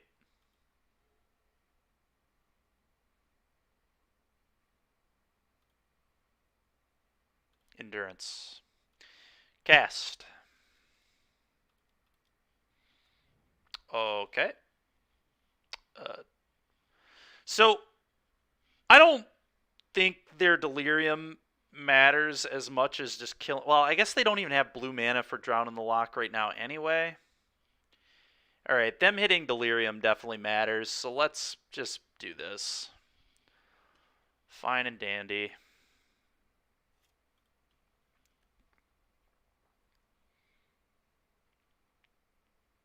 Well, let's attack for 3, and then we're going to shock and slam this Crusader.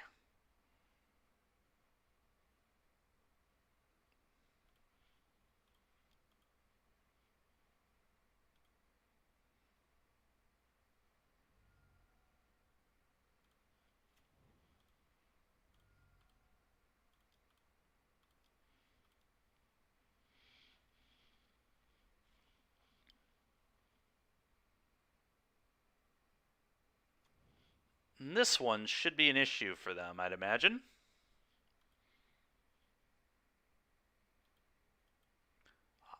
Their hand just must be filled with blue cards, right? It's the only thing that makes sense. I guess they could have Fatal Push.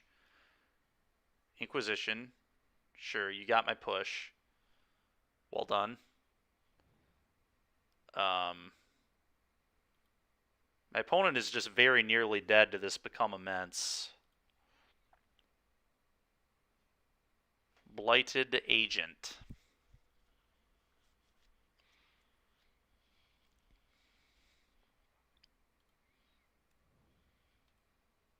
That one's newly controlled, which means I want to tap that one for mana. I'm just going to fire this up and send in the house here. If they want to kill an Ink Moth, they may.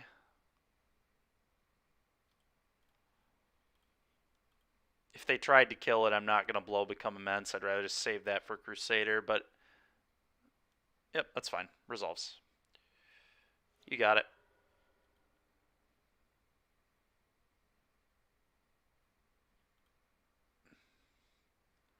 It's a pretty obvious signal they have like another Unholy Heat. So the question is, do I even want to play this into that? I guess it just sets up Ink Moth to kill them easier later. So I think I'm okay with letting them use another Heat here.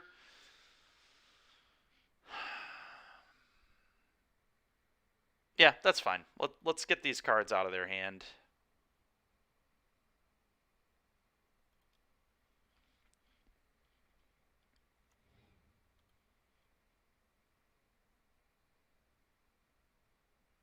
Yep. Sure. It's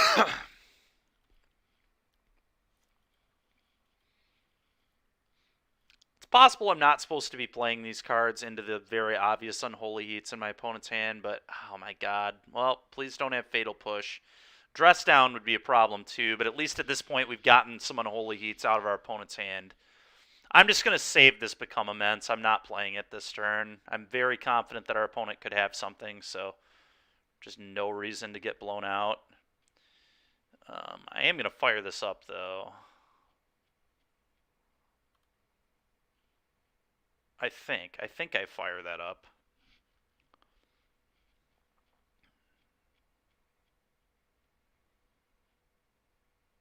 I guess I play. My opponent's going to use their spells no matter what, so maybe I play this to protect this from, like, Unholy Heat.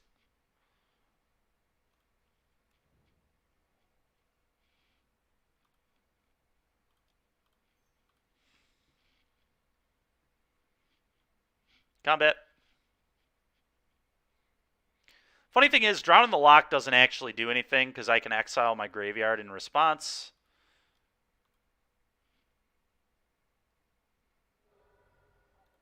I'm wondering if they have Dress Down. Okay. But Dress Down's going to cause them to take normal damage, which is, like, fine. Okay. That's a Snapcaster. You got it. I can just save the Inkmoth with the Pendelhaven, which is fine. Okay. Okay.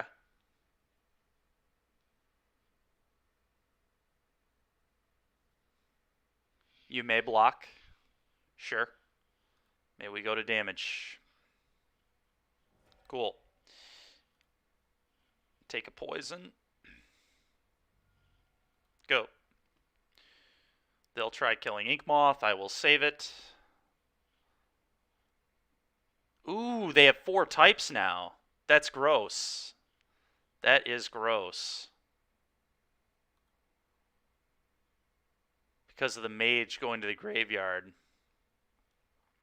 So I can't actually save this, which is pretty unfortunate. That's fine.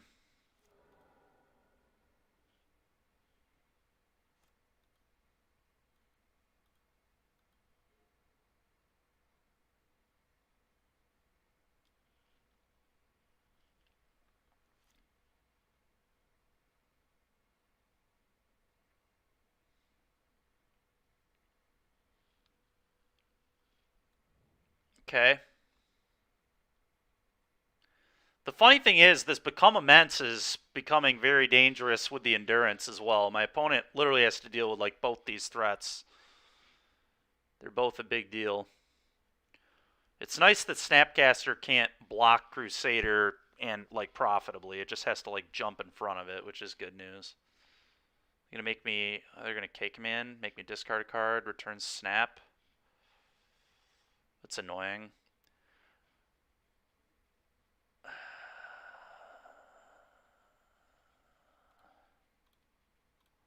I am just gonna exile my yard here.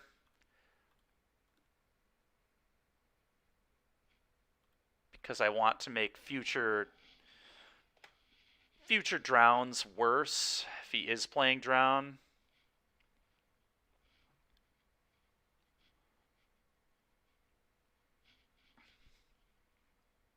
Okay.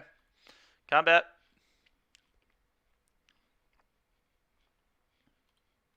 Both hit you. Sure. So it looks like they do also have Drown. No. What the heck kind of play is this? This play is terrible. They were that afraid of dying here? What a maniac. Alright, cool. Take 3, go to 6. That play was abysmal. Alright. Go. Well, they're at 6, so Endurance quickly becoming an issue. I hope they're not playing. I mean, if they're playing Snaps, they're probably not playing Shadows. Also, their mana base doesn't really look like it would lend itself to that. So I think I think we're in pretty good shape right now. We've got an Infector that is very difficult for them to deal with, and they're at 6 with a 2-turn clocked Endurance here. Steam Vents entered the exile zone. Sure. Shock yourself. Bauble. All right, bauble it up, man. Bauble it up. Sure. You got it.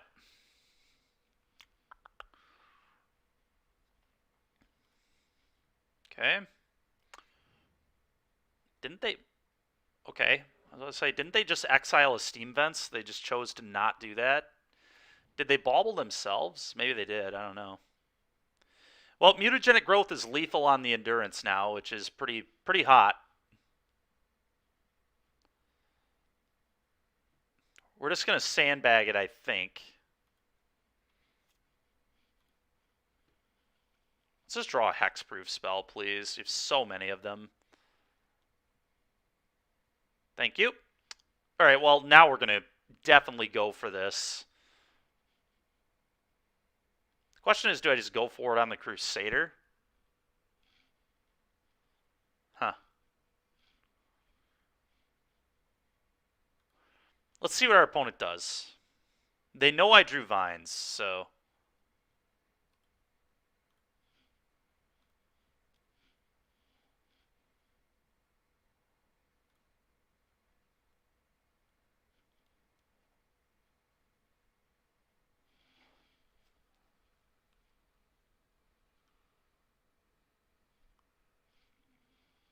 They baubled themselves. Oh, that's fair. They baubled themselves and then fetched. You're right, you're right.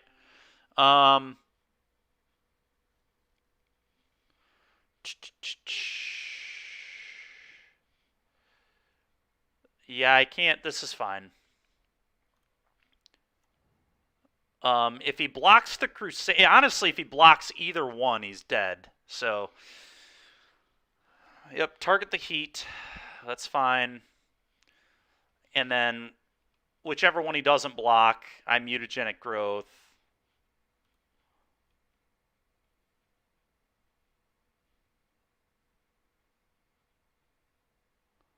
Sure, so then I'm mutagenic growth here.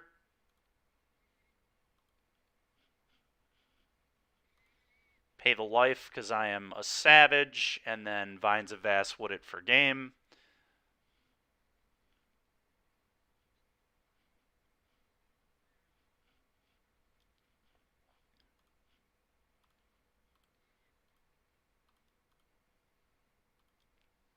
Boom. All right. We're back to even with Infect. Back to even. 4-4. That's what I'm talking about. I think we're figuring out how to play it a little better, which helps. All right. I'm also not mulliganing to Oblivion as often, which is also good. I like having cards in my hand in the pseudo combo decks, it turns out. That cards in hand are pretty good. Hey, it's payday, yo, is now following. Thank you very much for the follow. Appreciate you. I and my trusty Pikachu there, the Swish Stream Pikachu, so excited that you have just followed. Thank you very much.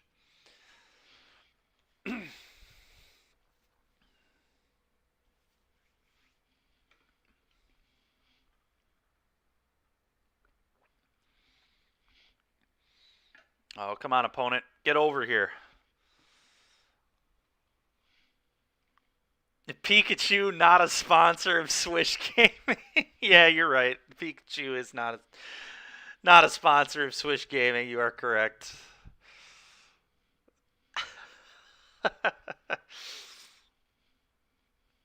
This is the list that won the NRG minus Urborg, and I'm playing a Watery Grave instead because I got really sick of not having a fetchable blue source other than the breeding. I got really sick of not having a black-blue source for hands that look just like this. Now, to be fair, this hand would have been good enough anyway, but imagine if one of these was like Ink Moth, we would want this to be able to go get a Watery Grave. So that was coming up enough where I said, screw it. This hand's fine, though. I mean, we get to go threat, threat, threat. They're a Lurrus deck. If they're a black Lurrus deck, this card's going to be very good. If they're hammered, this card's going to be really good, so we're going to keep it. We're going to hope that they don't shred us. I mean, they are on the play. Yeah, all right. Turn 1 Monkey will be pretty bad. Hand 8 spell's bad, too, but Monkey's about worst possible here. Okay, Darcy's like not even very good against Infect, honestly, because it is forced into attacking, which can be very awkward. Okay, so do I want to draw more lands in this game? I don't think I really do, so let's just go ahead And let's go get that breeding pool.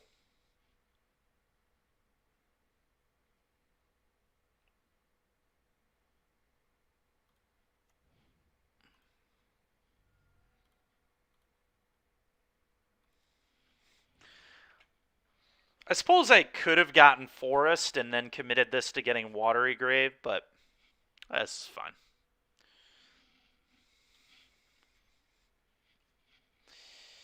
That's annoying. So this is at least going. Excuse me.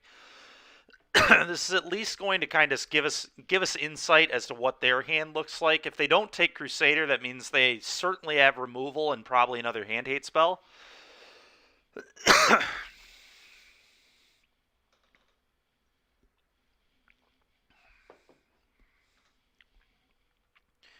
Yeah, the fact that this isn't a snap off take Crusader means they have more hand hate in their hand.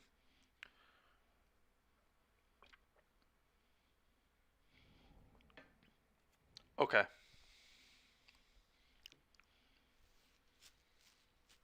Sure. It's a good no attack. Good play.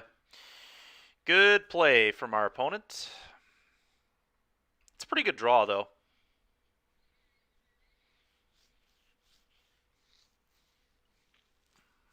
I don't really want to play it yet, though. I'd rather be able to cast Crusaders if I draw them, so I think here I'm just like gonna... Man, that's tough. It's tough because I'd like to be able to protect Blighted Agent. This card's way better than Glistener Elf. Is there a world where I just offer this trade? There might be, right? Because they're like a shadow deck. This card's like so bad at the end of the game. I think I'm okay with trading this for this, just not this for this.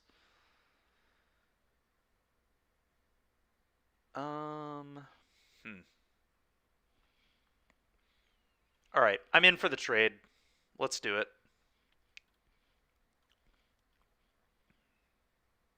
Sure, I'm in.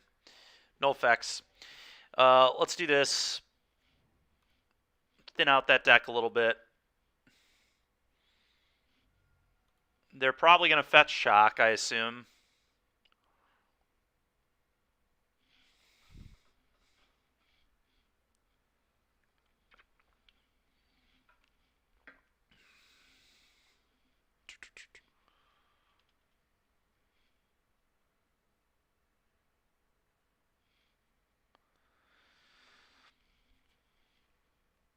Again, playing Inkmoth there is like fine. Yep, they're okay. They're definitely just on classic Grixis Death Shadow, I assume, if they're fetch shocking like that. But I am pretty pleased with that trade we just made. All right, that's an iteration.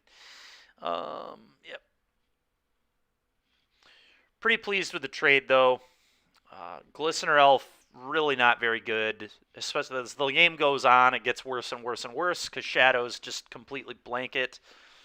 So I'm happy to get rid of the Darcy.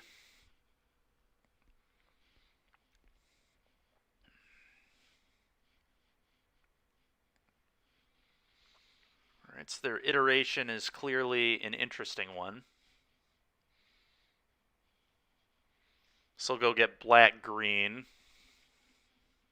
And hopefully we just rip a Crusader like champs. Okay. Shadow. They have a Shadow, I think. Yep.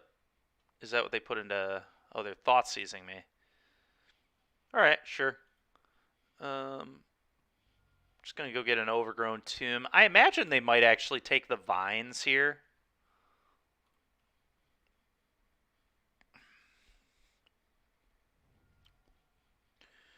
Okay, that's fine.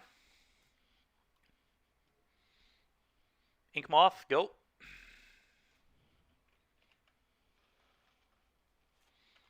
It's also worth noting that they're not delirious.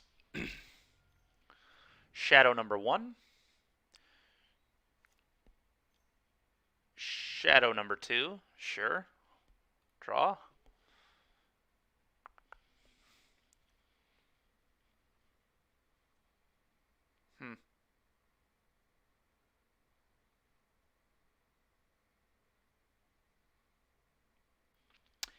I can't beat a fetch land right here, right? Because that'll be fetch shock. They're both 8/8s. So I think I just have to go for lethal. um, I just need to hope they don't have drown. If they have unholy heats, I can win the game.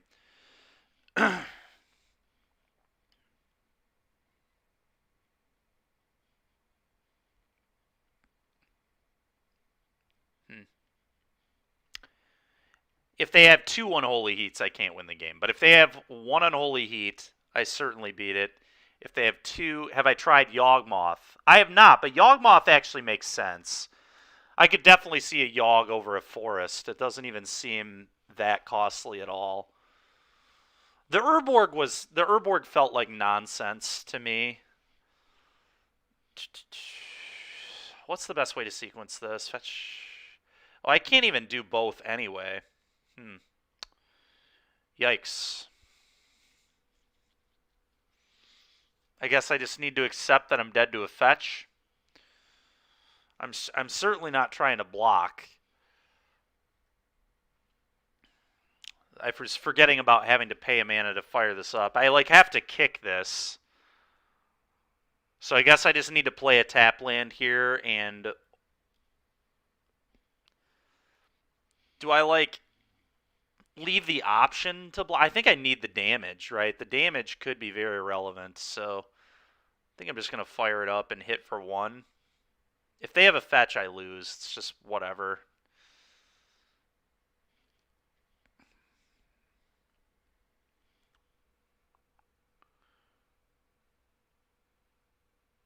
Oh, that's pretty cool. Oh, just the Yawgmoth deck overall. Sure. I have not played that deck. One reason I'm not playing that deck is that deck seems pretty headache-ish on Moto, especially for me.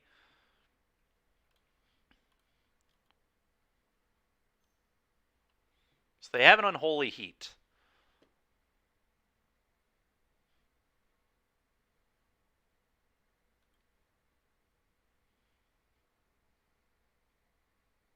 God, that's awkward, man.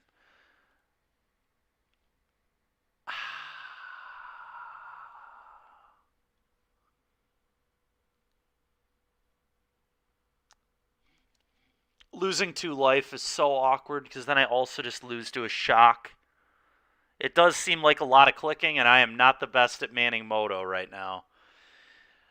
I think I just have to accept losing to a shock. I just need to shock. Yeah, I'm just going to lose to a land. It is what it is. Because I need to have vines up to be able to save this from another heat. There's just no good way to get out of it. Okay. All vines.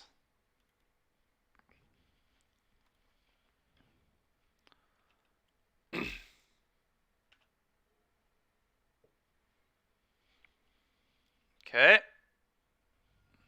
Need a pump spell. Need a pump spell. A pump spell, please.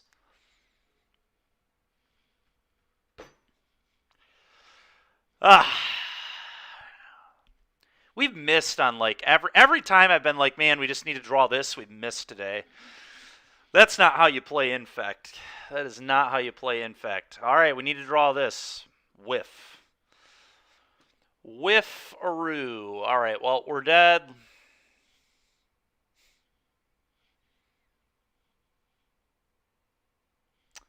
So if I would not have attacked last turn, could I have killed my opponent this turn? I just don't think I had enough mana. I guess, yeah, because I just couldn't beat the double Unholy Heat no matter what either. The double heat was just too good.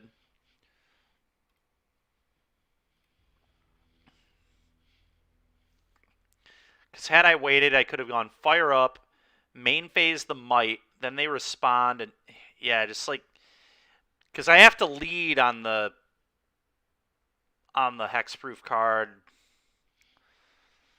Yeah, we just weren't beating double heat. All right, I'm on the play. Veil of Summer is obvious. Fatal Push is interesting. I probably do want them. Shadow is a huge issue for Crusader as well, so I need to be able to kill Shadow. Scale up just seems very bad to me. It's not a good game plan here. Last time we brought in the Endurances as well. I think we're just planning for a much longer game. I do like Mutagenic Growth because it saves everything from not Delirium Unholy Heats. I just want all the protection. I'm just going to cut the Mites. I'm just keeping all our hexproof stuff. Just try and be as annoying as possible to my opponent. We're not, we're not in any rush. These games are going to go a minute.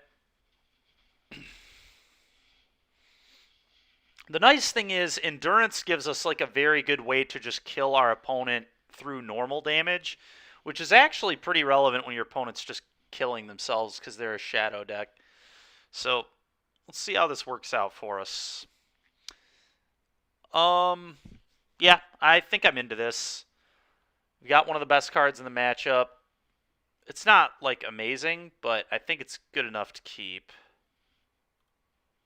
It's hard to mulligan against these decks, man.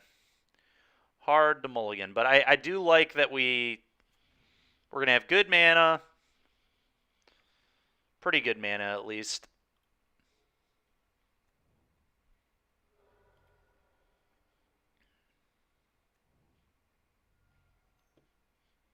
Okay. Do I even want to bother killing that? Not really. I kind of just want to let our opponent have a Darcy. I can't afford to blow this. It's going to be too important if we get this into play.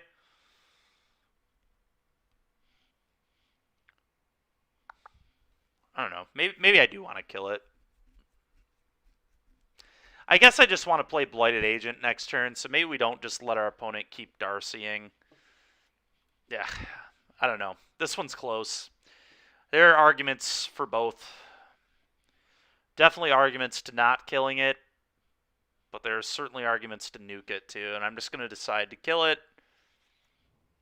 Could certainly get punished, but here we are. Next turn, if my mana doesn't improve, I have to go get Watery Grave with this so I can cast both of these, so my green's going to be a little awkward, but...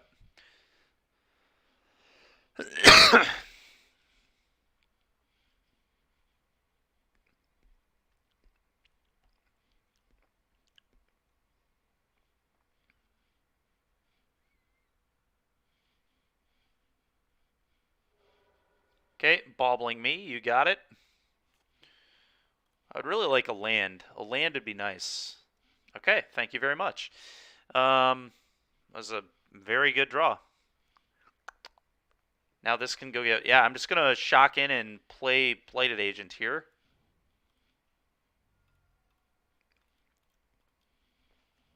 Agent. We really need our opponent to not have exactly like Unholy Heat plus Hand Hate spell here, but plus land. If they have those three things, we're in really rough shape.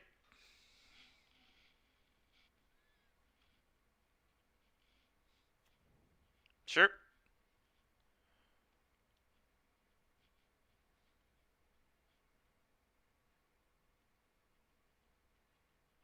It's also worth noting that this can get drowned if I fetch, so I'm going to try to get this in under drown.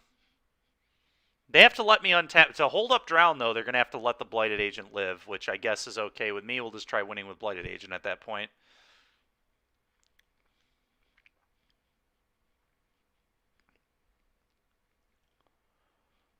I feel like they definitely have drown in their hand too. The way this is going right now, I feel like they have either Unholy Heat or hold up drown.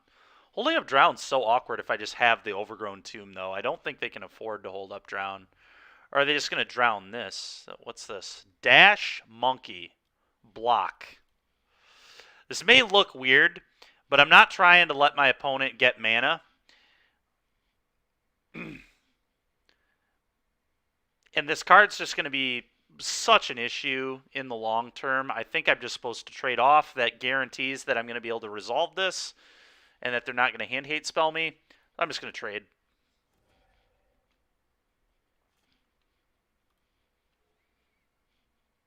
Just going to trade it off. All right, well.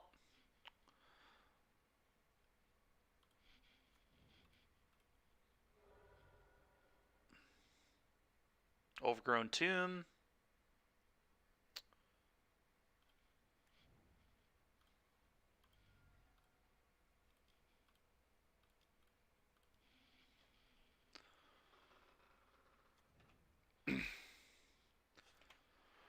There is certainly some argument to not block the monkey, because after that turn, Crusader just rolls it, but I don't know. I just need to hope they don't have the spell bomb here. And a lot of shadow lists like don't even play many copies of Pyrite spell bomb, if any. Dress down's annoying for sure, especially because the dress down will make it so my Crusader does normal damage to him, which will then let him deploy shadows on me. So right now, this Crusader can hit for max 8 Infect, so we would need to draw another pump spell. I did cut a lot of pump spells, so... Okay, double shadow here would be gross. Hopefully we can dodge that. Here comes Croxa. You can have a land. I'll take damage, it's fine. Shadow. You have a shadow. Okay. Oh, another one ain't bad. 2.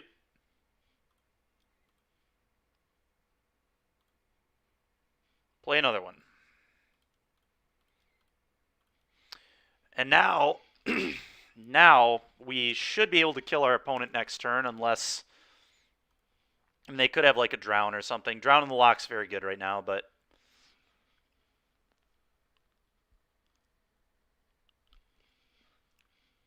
Who hurt me to make me play this? Nobody. It just seemed like a pretty straightforward, straightforward deck to play. I didn't really want to play Yogg, which Yogg actually had a really good weekend at the NRG this weekend. But I don't really want to play Yogg on Moto. That doesn't sound like a great time for me.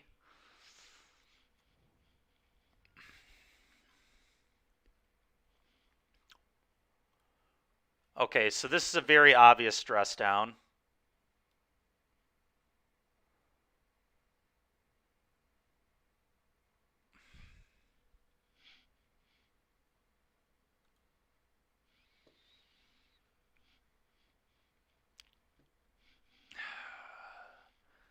Yeah, I can't beat dress down, man. God dang it. I have to block here. It's the only reasonable block, which is terrible, but here we are. I suppose I could just say screw it. I can't beat it if they have it anyway, but they have to have it, right? This play just doesn't make any sense if they don't have dress down. Whatever. I'll give myself a chance to win, but I don't think we can beat the dress down. I really don't.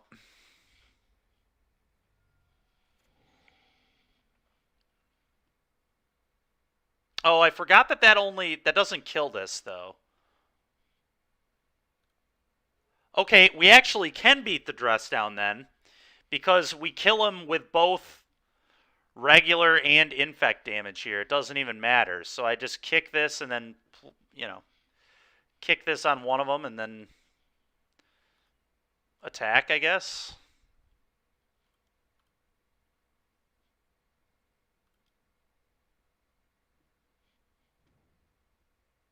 Combat. And then if he tries to dress down, I Blossoming Defense. And he'll die to normal combat damage.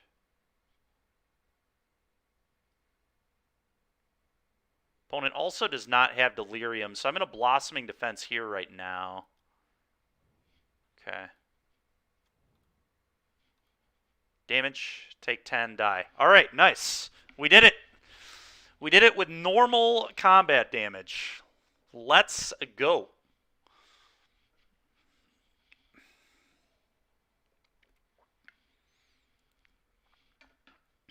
That was pretty awesome. All right. Uh, do I maybe want Spell Pierce? It's kind of nice for iterations. I like being able to counter. Yeah, I had to. I mean, it was an obvious stress down. I just forgot I forgot the first strike infect thing, which I talked about at the beginning of the when we did our deck tech before hopping in these leagues. So I was aware of it. I just wasn't thinking about it right there for whatever reason. Um,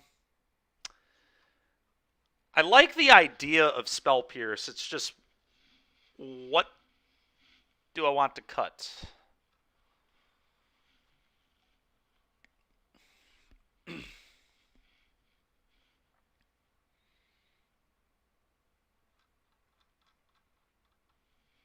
Because I really like the idea of countering iterations. I really do.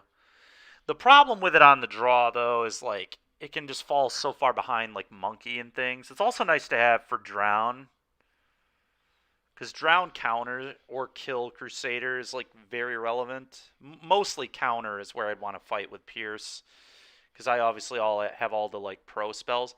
Maybe I just don't want these either. We just don't need pump spells all that much. I don't know.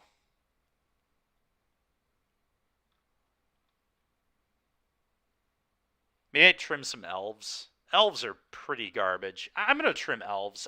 In fact, I just cut all those, bring the growths back in because again they protect my stuff from unholy heat, which I think is pretty good. And then maybe like one more Might of Old Kroza or one Glistener Elf. I think honestly a Might of Old Kroza is more impressive than Glistener Elf though. Glistener Elf is just not how we're gonna win this match. We're going to win the match with Blighted Agent, Crusader, and Ink Moth, or maybe Endurance beating down. So yeah, let's bring in one more pump spell. Again, the Pierces are mostly for Drown and Iteration, but I think they'll be pretty good. Okay. What do I think of this hand? I actually don't hate this. If I draw any Infect threat, this hand is insane, and honestly, like the mutagenic growths protect myself from heat. The push is good against Monkey. I'm gonna keep this, and we're gonna hope we find one of our 12 infect threats, and hopefully we draw the Crusader the turn we can play it, because obviously they play hand hate spells. That's another reason to just kind of keep close sevens. Is I'm not trying to discard a bunch of cards. All right, this is why we kept Fatal Push. That's just immediately going to die. It's a pretty darn good draw.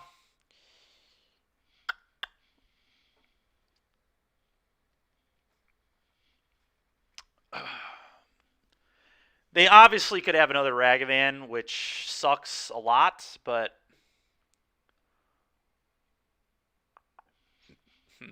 one thing I could try and do here too is ambush the Ragavan, just like block and then mutagenic growth a guy, and then if he has a removal spell, I use another mutagenic growth. How interesting. But that's that's probably just not good enough. That's just too dangerous if they have like a hand hate spell. I'm going to kill right now. Does this hand... It probably needs to be another green source because of the two hierarchs. So, Overgrown Tomb.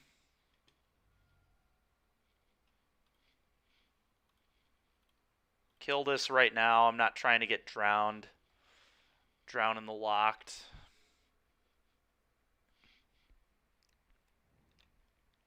Need him to not have another monkey really badly.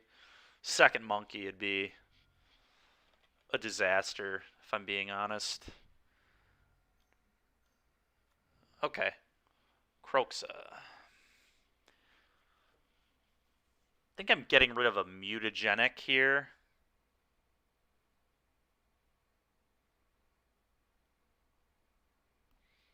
Yeah, I think I like pitching a mutagenic.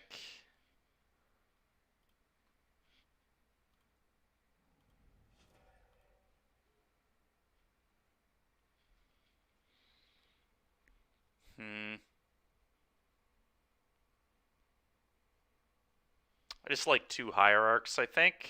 Do I want to fetch as well? I kind of do. I like just thinning the deck out.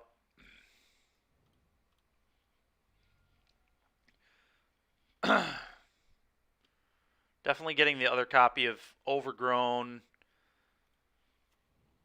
That way I can cast Crusader even if he kills this hierarch.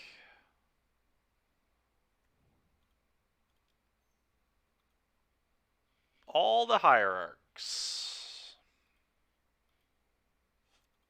Go.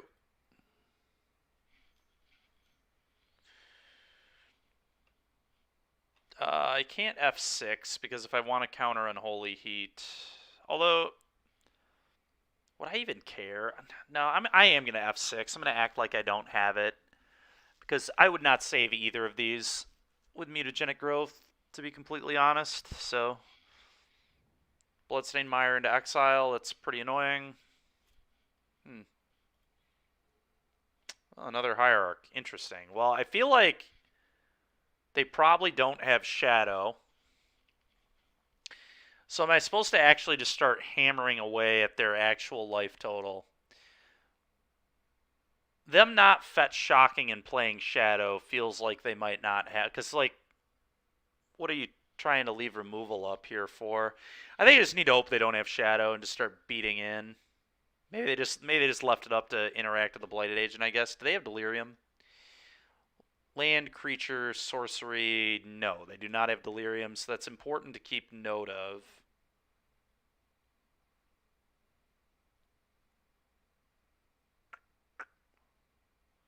Huh.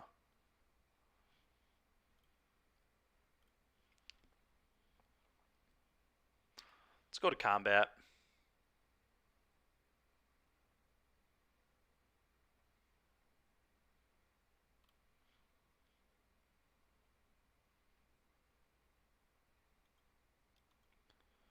I probably should have. Yeah, I should have played the Hierarch first to get an extra damage. That was pretty poor of me.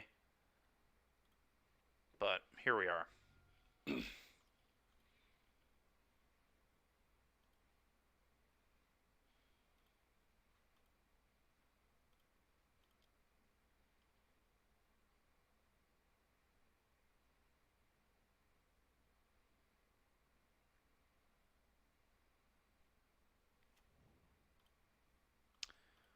I'm gonna leave the land in hand to discard to Croxa.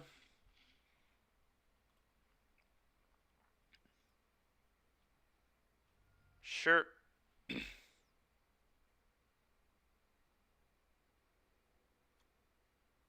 Sure. Now they do not have Delirium, right? Just checking again. No, they don't. Save it.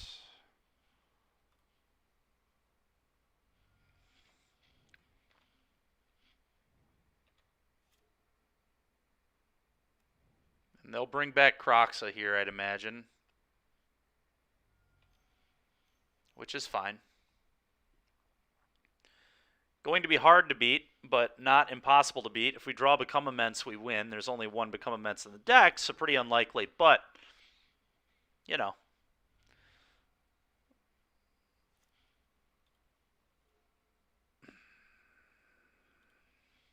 Play this. Redraw.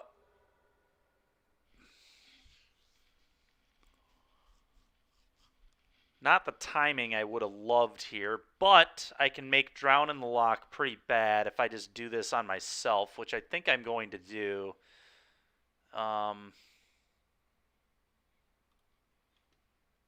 Attack for 4 poison.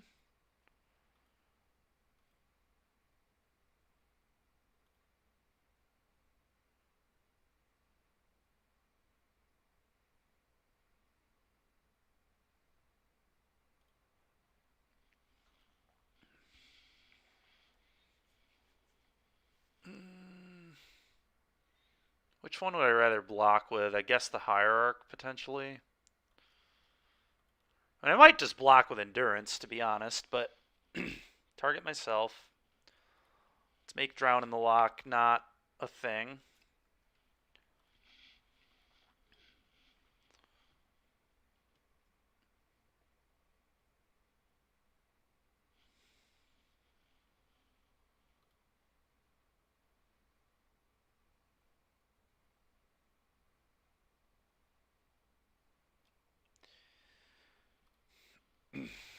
think I have to block with Endurance. Because I still have 4 mutagenics, well, some number of mutagenics left in my deck, which will just kill my opponent. Same with Blossoming Defense. So I have to hope they don't have a removal spell for the agent here. I've got a block here. It's got to play to my outs. Okay. Okay.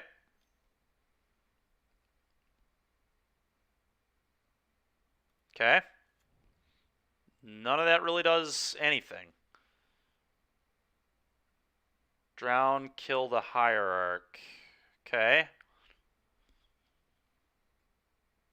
Let's draw that Become Immense or that Might of Old Krosa. The Vines is lethal. How about a fetch land? Fetch land. Yeah.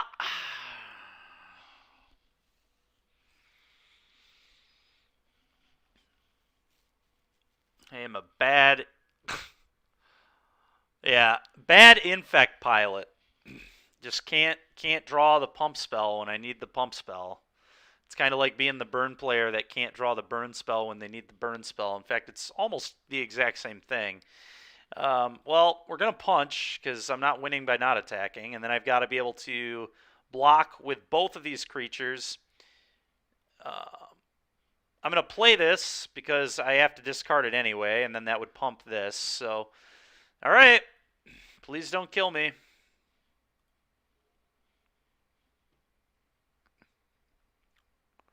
That gives them Delirium. That's lethal. Delirium's lethal. As long as they remember to pop that off. Which they did indeed remember to do that. GG. 4 and 5.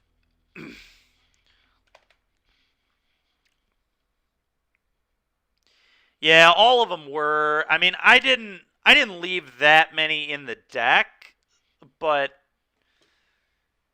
you know, I mean,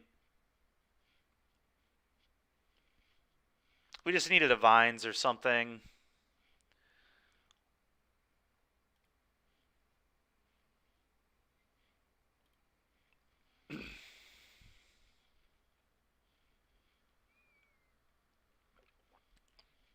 I feel like I played that about as well as I could have. The only thing I could have done was mulligan. And I think that was a fine hand.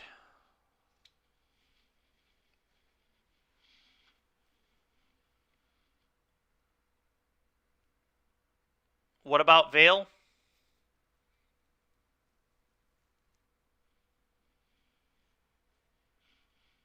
Yeah, it would be nice to draw a Veil in that matchup.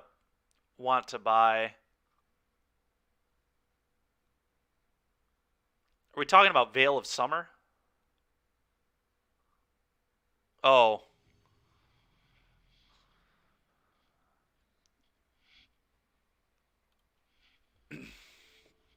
All right, let's take the play. Let's get to 5 and 5, and let's move on with our day. Oh my God. Oh, there's just no way. There's just no way I can keep this hand. I'm gonna mull that.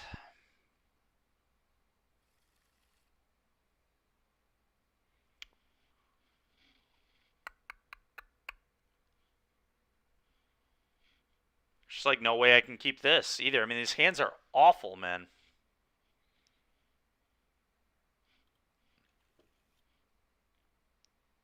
Sure. Let's get rid of the Vines.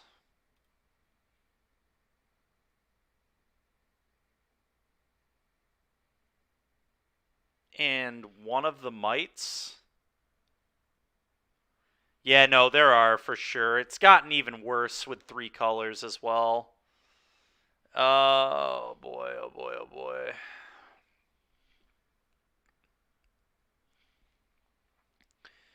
Yep, pretty unfortunate fact of Infect for sure. Maybe I should have risked the first hand. It was close. It had Ink Moth, but I just don't think it was quite good enough.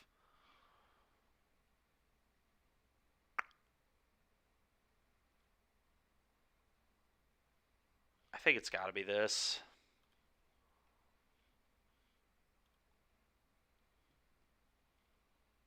Play this. Goop.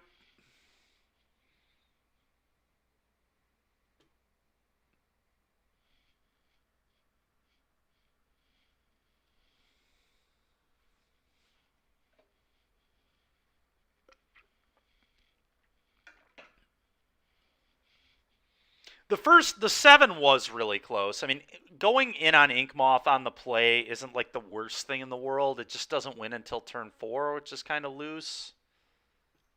Green mana, bird. Okay, so we're playing against Yawgmoth. Okay. Well, let's hope they don't have Grist, I guess. This has to be Breeding Pool. No.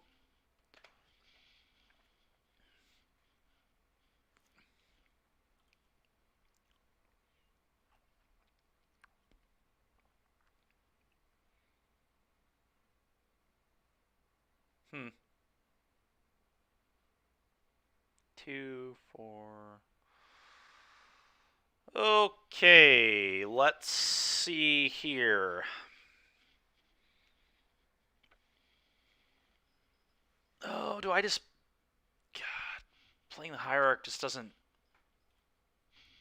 do that much this turn.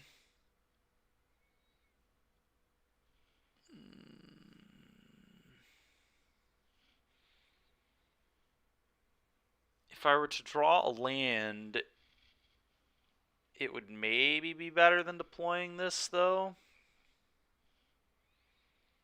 So I can go fire up, attack, and then deploy this, get my 2 points of poison. There's no way they're going to block with bird, I can't imagine.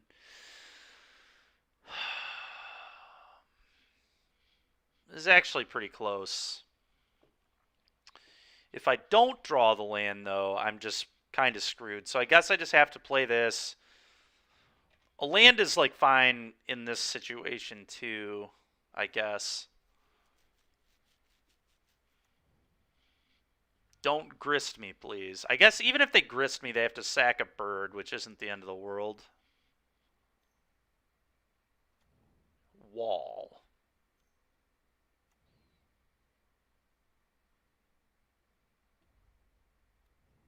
Yep.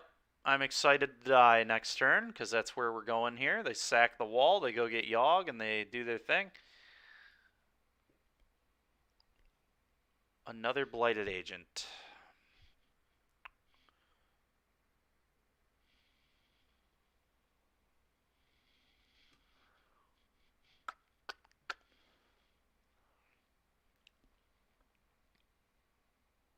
They just play this and attack and pray they don't have it. If they have it, I lose.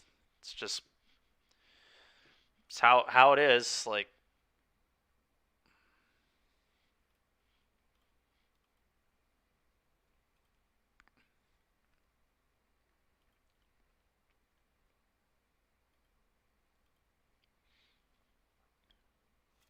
well, if they have any of their 12 Yawgmoths, I lose the game.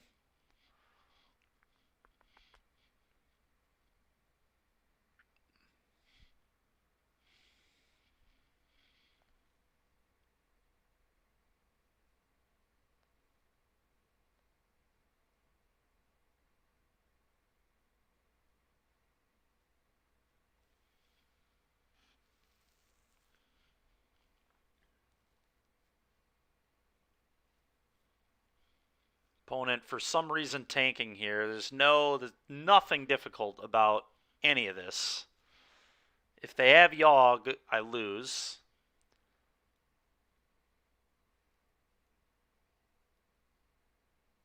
And if they don't, I probably win. And it's pretty much that simple. Grist would be annoying, but I see. They're just going to attack me first. What? So they have Chord. Chord of Calling, huh?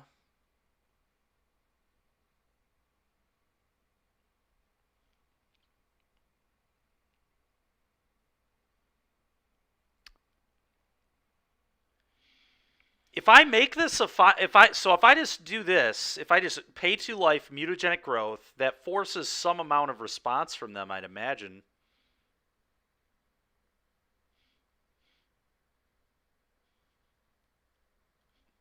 I'm gonna do that. I'm gonna pay 2 life.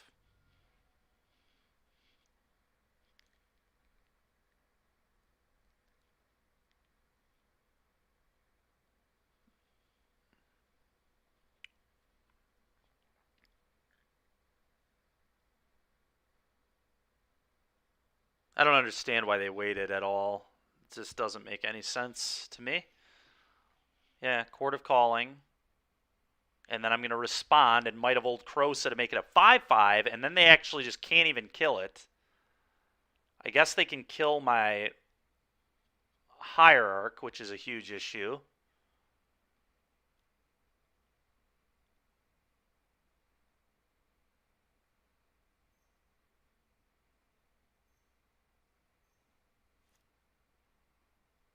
I guess they technically can kill it as a 5/5 anyway. Chord for X equals 4. Because they can sack this twice. So they actually can kill this, even if I might this. I think I just need to make my opponents see that line.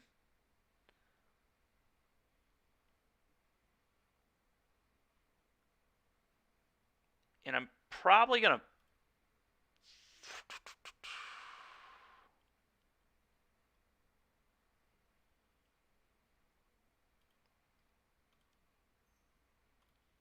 Might.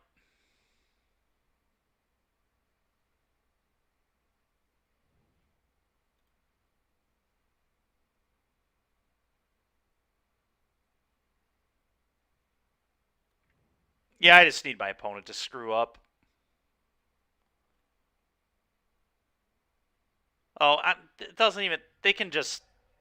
I'm totally screwed. Them putting neg counters here will kill it after combat, so it's already going to be a disaster, sure.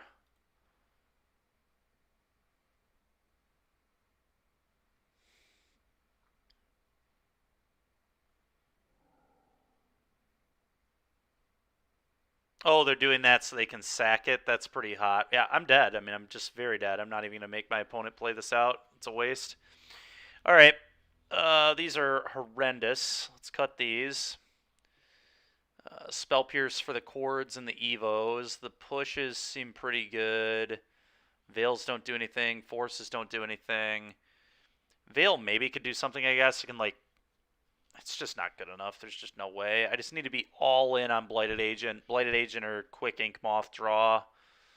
I'm going to trim a Glistener Elf because they're really bad too. But this is just very much a matchup where I just need to be fast for the most part.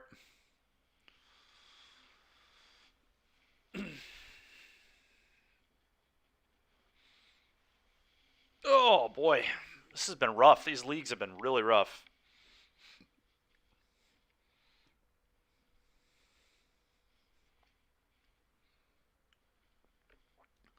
Infect is certainly still a pretty good deck, but when it isn't drawing super well, you're in trouble. I don't think I've been playing egregiously. There's that one mistake in the match that we won where I should have mutagenic growth to save from a Ren rather than using the vines. We lost that game, but thankfully we're able to come back and win the match. But I mean, I think I'm boarding pretty disciplined. Maybe I'm missing something.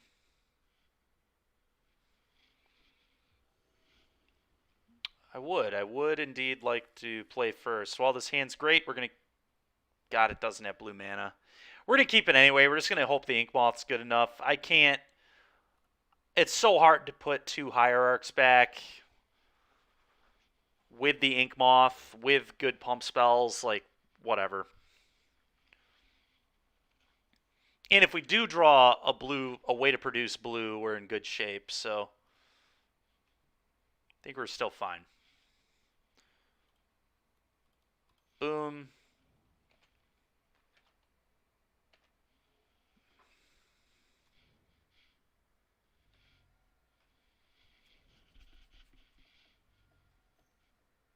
Sure.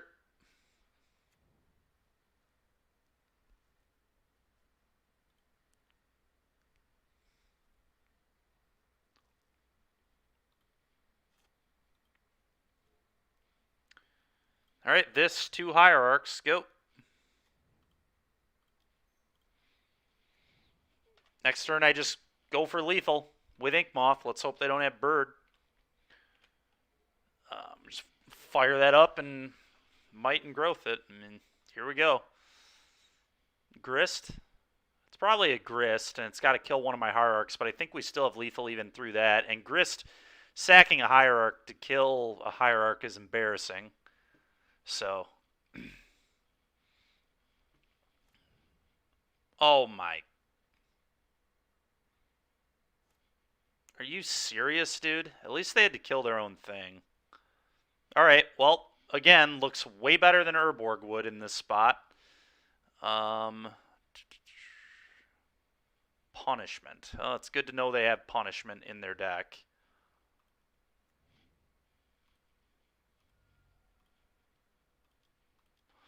Play this.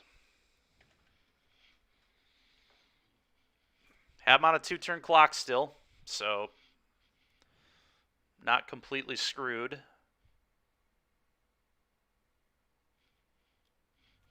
Sure, it's a wolf.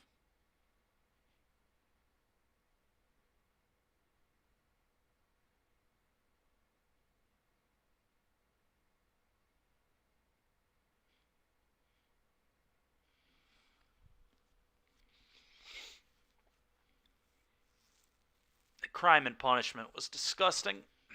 Completely disgusting.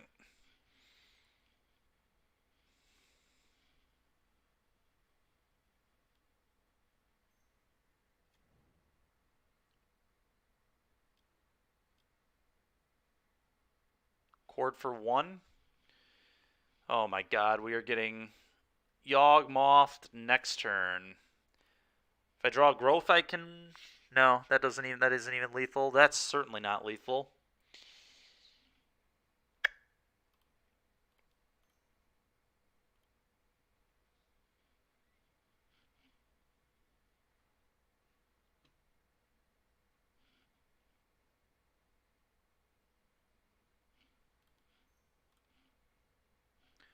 Just going to do this one right now. And hit for 6 poison. The Glistener is completely useless, so might as well use my green mana effectively.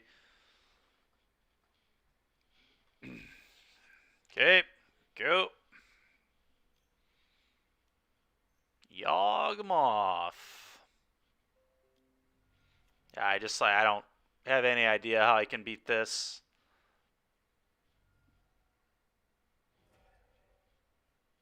I think the answer is I just can't.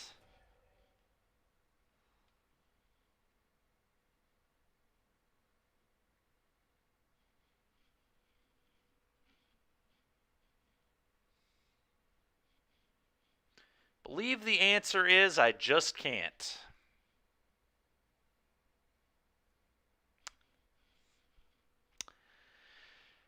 Yeah, well done, opponent. Crime and punishment. Too good. All right. That was miserable, if I'm going to be honest. In fact, props to the dude who didn't lose a match. Maybe he just knows something I don't with that deck, or maybe they know something that I don't. But that was, I don't know. Both leagues felt pretty rough. I felt like other than the one pretty obvious mistake that I mentioned a few times before that I made, I think I was playing pretty well and boarding pretty well, and we were just getting absolutely annihilated by all sorts of stuff. That crime and punishment, I mean, there's like no way I can really play around that, I don't think. It's not even like that good in their deck. It like kills all their mana dorks. Like I get it, but anyway, I'm sure it was in one of the lists that did well or something, which is why we got blown out by it there. But all right, so that's going to be it for the Moto today. I think we're going to switch over to mono white, like Zok was talking about in chat earlier. So we're going to transition a little bit here. We're going to play some historic mono white. Historic mono white. So let's go over and switch our heading to that.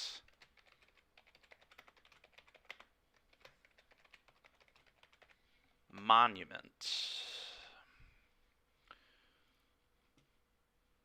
And I guess we'll adjust our record now to 0, 0.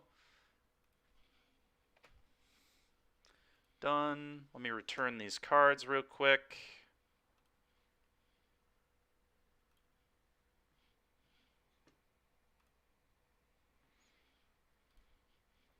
Let's return all these. Let's go edit our info.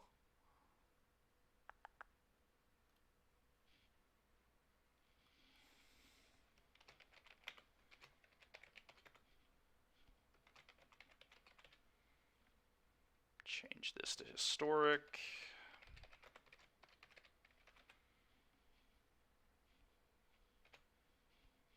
White monument. That all is fine. Okay, done there.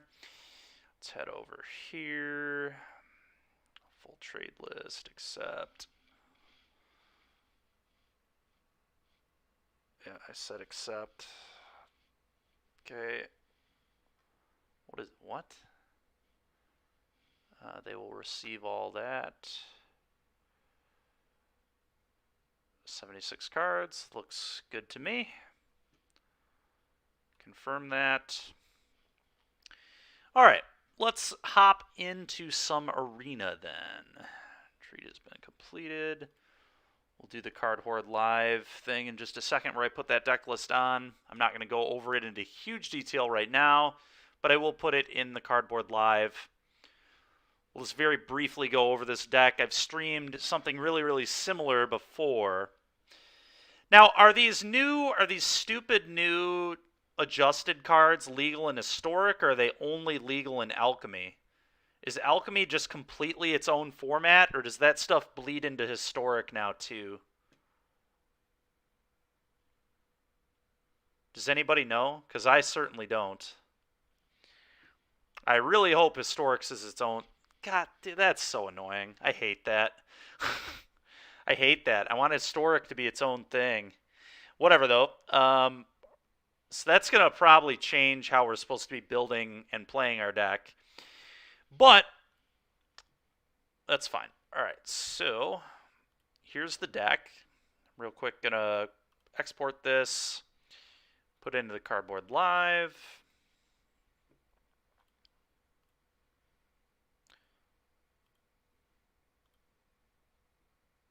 Arena, old flow.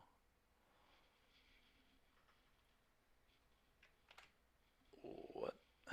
That's not what we want at all.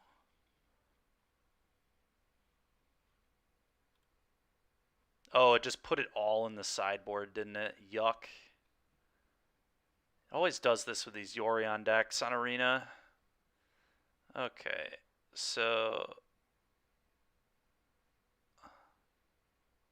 Jeez.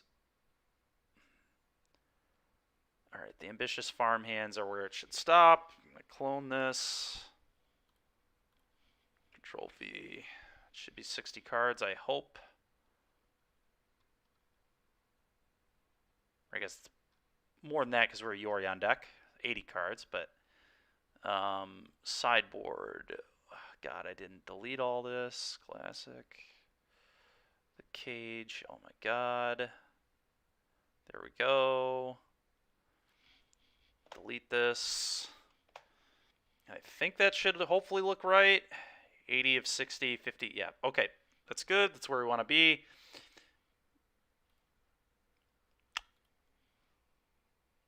Let's take a look at some of these.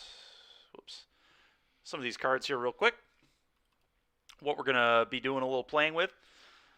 If a card got nerfed, it will be the nerfed version and not the original. What the heck? So gold's... That's so dumb, man.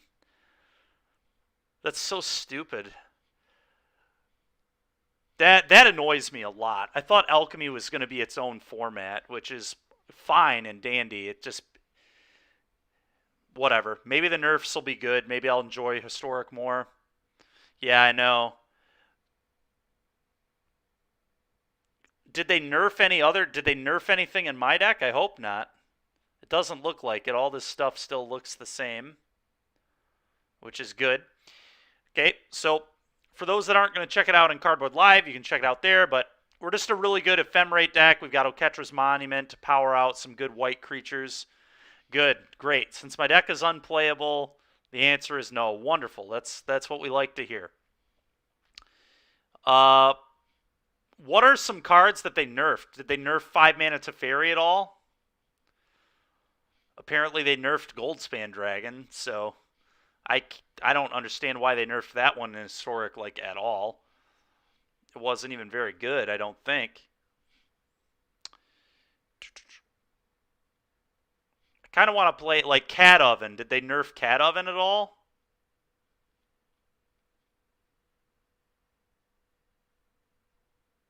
It doesn't get treasures for targeting it anymore. Interesting. What about Cat Oven? Did they touch that? All right, we need some portable holes, I think. We don't need this in this version or the Spyglass, I don't think. So let's get rid of these. Cat Oven did not get touched. Amazing. So they decided to nerf Goldspan Dragon, but decided Cat Oven was cool. Interesting. Nice work, Wizards. That's fair. I can always go look up the cards. Well, we're not going to do that right now, but I'll do that at a different time, I suppose. Portable Hole is straight fire, so I'm just going to, I guess, trim one of these, play 4 Portable Holes because I really want those right now.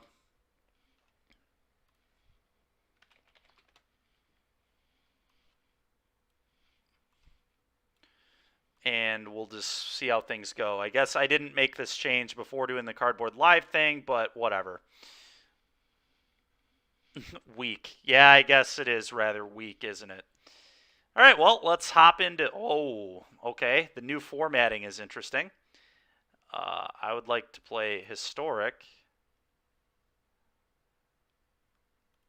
Ranked, okay.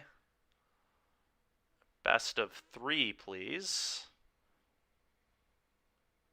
Holy. Is this the right deck? No, it's not. I need Monument.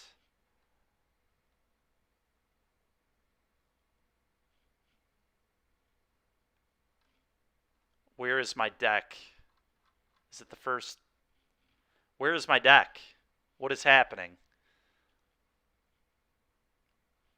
I swear to God, if they nerfed a card in my deck... God dang it, Larry. That's funny, man.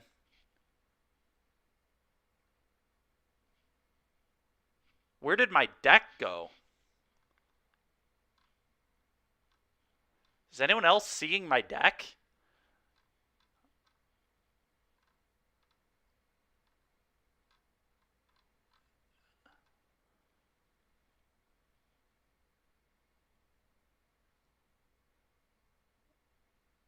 Can you not play Yorion anymore? No, these are Yorion decks. What the heck is going on, man?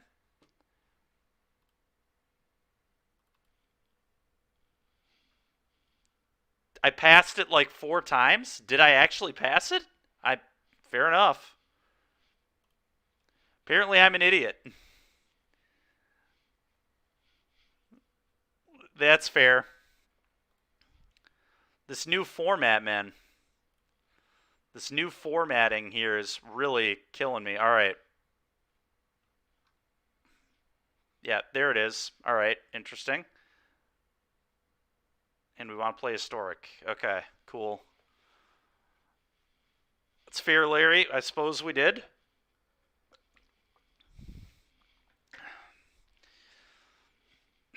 All right, well, I can't wait to run into a bunch of cards that I don't even know exist. But here we go. Yes, Larry, you are always here for support. I know. Very generous.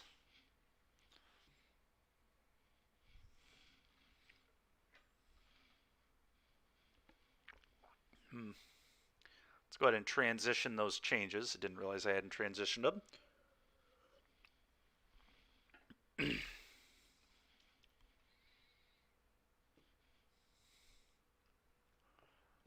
Self-plug. We are jamming more tonight. Yeah, I know. This hand is fine. It's not, like, amazing, but it's pretty reasonable. Okay. Opponent's playing just normal humans, I assume. Oh, what a rip, baby. Let's go. Good old Lunark veteran. Start going to work here. I can't wait to see the new humans that exist. There have to be some new humans, right? Okay. So far, just same old, same old. Wait, what? And they nerfed this? Are you kidding me? They thought this card was too good? Oh my god. Get out of here. I can tell it got nerfed. They didn't get a counter. It was very apparent it got nerfed. What a joke. All right. I'll play this. Triggers. I'm just happy they didn't nerf Yorion. Yorion seems like a card they definitely could have nerfed. So I'm glad they left it alone. Because this card's pretty messed up. Sure. Did they nerf this too? No. Okay. Yeah, no blocks. I guess I'm just going to Apparition probably the Lunark Aspirant.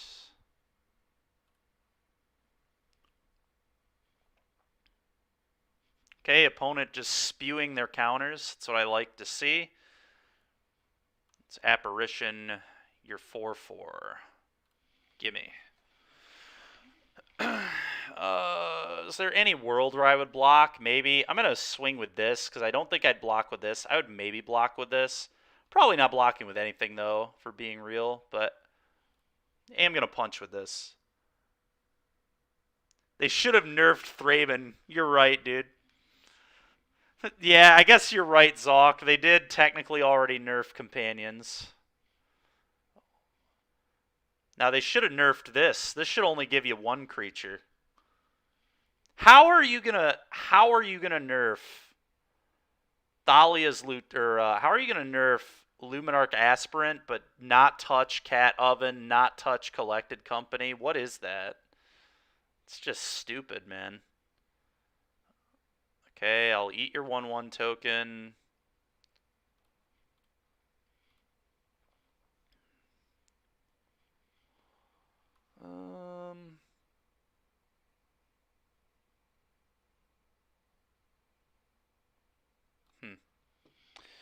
How do I want to play this? Oh, I see. It's because it wasn't standard legal. I see.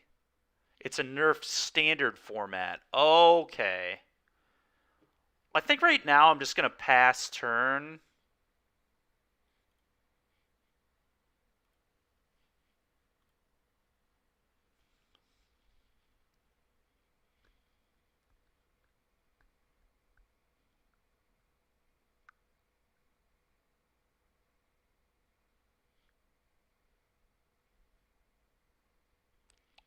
Yeah, that's fine.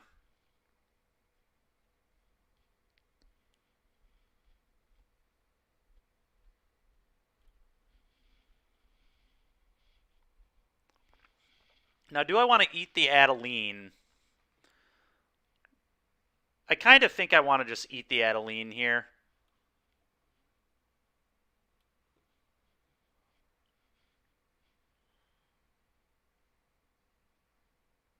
Blink this, gain a life, re-enters, gain another life.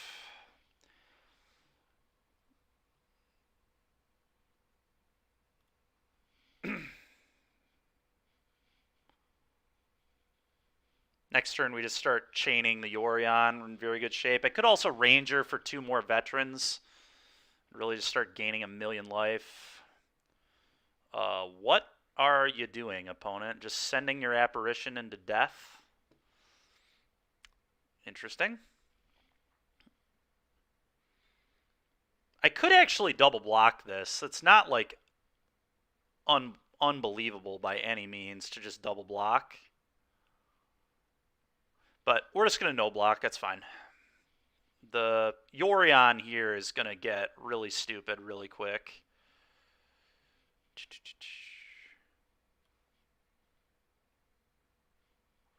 They play Castle.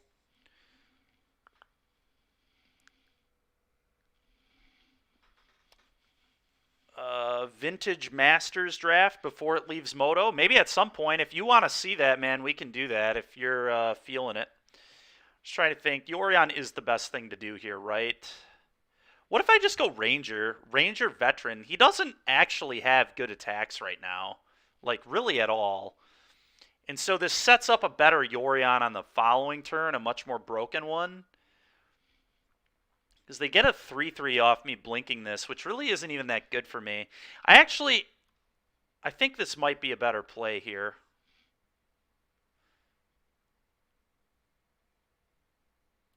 Yeah, I think this puts me on the board better.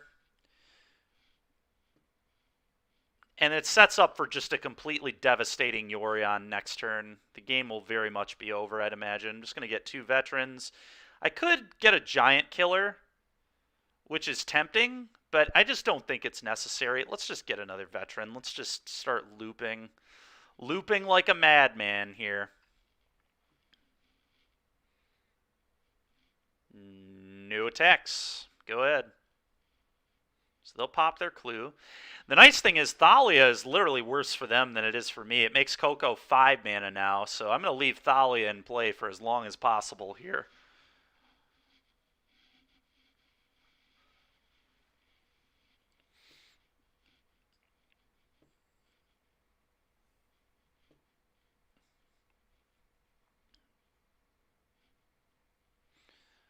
Yeah, maybe Zalk. I think this set us up better, to be honest, but I could be wrong. Okay, so I don't need this. So you can just like chump with this. One of these dying is a little awkward. I kind of... Excuse me. I guess one of them dying is like fine. But I just don't need this at all. I'd rather just be gaining, 4 life for every creature or whatever that enters.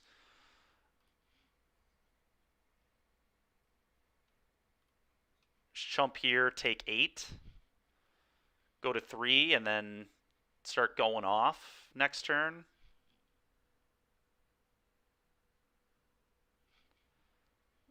What was that? I think it does make a difference, Zoc, but maybe not. I think I'm just blocking there.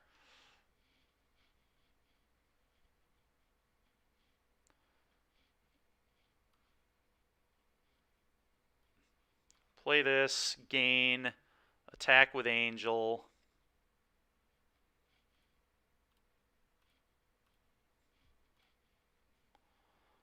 Play this, trigger, gain 3, blink, blink, blink, blink, blink.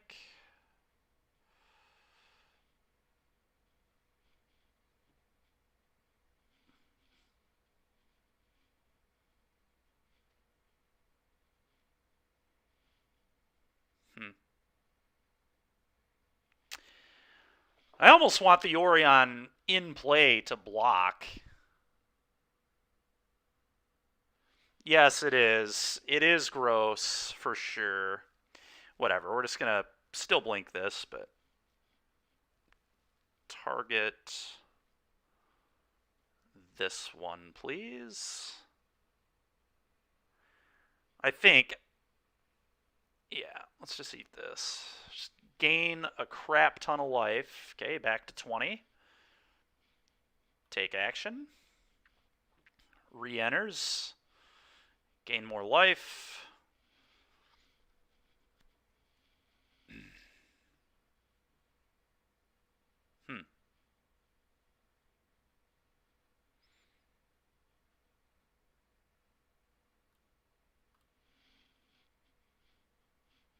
Just have chump blocks, and then I can put them all into play again, and then Yorion them back out.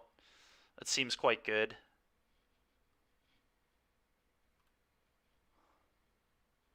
Seems quite good to me. Don't think we're dead here. That's really annoying. Still don't think we're dead, though, is the good news. All right, what happens if I just, like, triple block this? I'm not dead, right, if I do that? That's certainly one way I could play this, and then I can eat. I guess I could do this. I can go, like, block here, double block Apparition.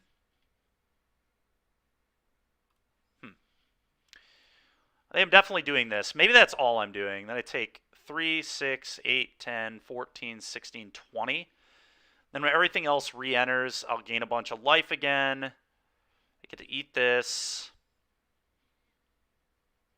I think that's a pretty reasonable play.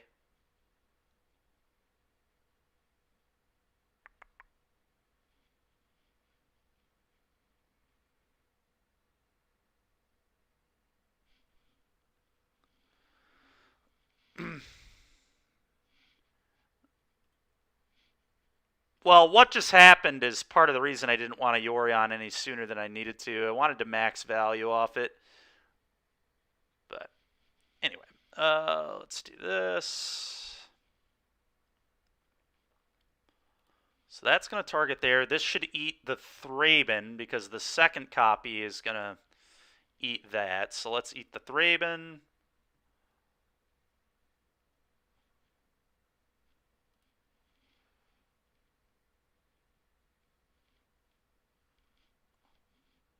Could eat the Apparition, too, just to give myself a 2-2.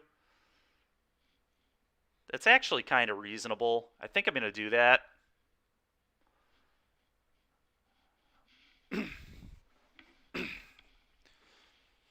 Okay. So I just need to make sure I set up Yorion again.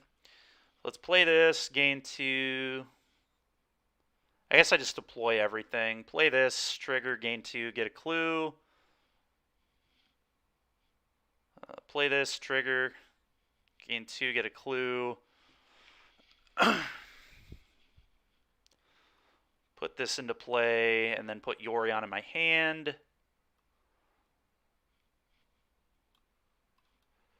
Go. Almost back to 20. I'm just not even bothering attacking. I'm just going to build a wall. Build a wall. All right, second Coco. You got it. Sure, those are horrible. Gotta love it, dude. Opponent just draws like an animal, just multiple Cocos, multiple, I think three lieutenants, and just gets destroyed. And we didn't even have our namesake card that game. All right, well, 4 portable holes, please. Do I want Cage for Coco? Definitely some argument for it. A couple absences won't hurt either. Don't like these that much. Just don't need that here. Giant Killer is medium, but I'm going to keep it just as a good tutor thing. All the rest of this is quite good. I think this is just where I want to be. This particular build right here, just Welcoming Vampire is much better on the play than the draw, and we just want to have a lot of answers to their nonsense, so I think that's what we want to do. So let's try this. Well, it's both. It's both. You want Monument. Monument makes it much, much more explosive. You want to be flickering and monumenting at the same time. How about that hand, huh? Let's mull that. All right, this hand is fire.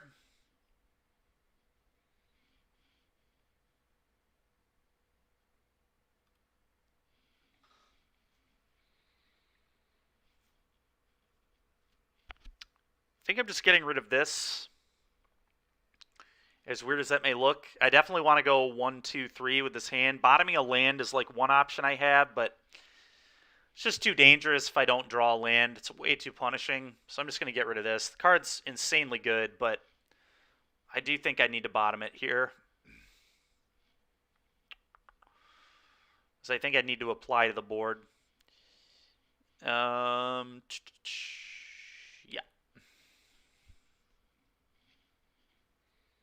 Sure. Me too, boss. Me too. Okay. We'll save that.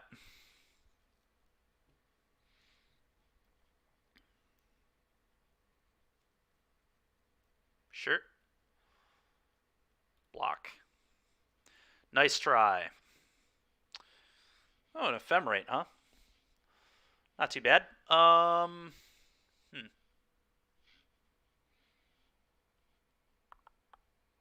Play this in Scry 2, I think is a pretty good line here.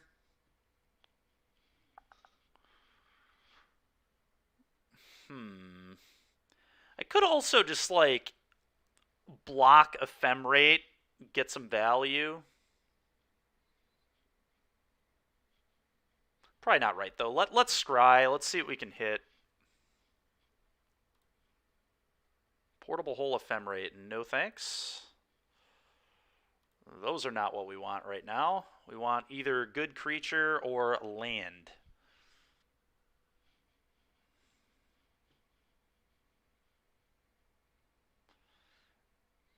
Adeline.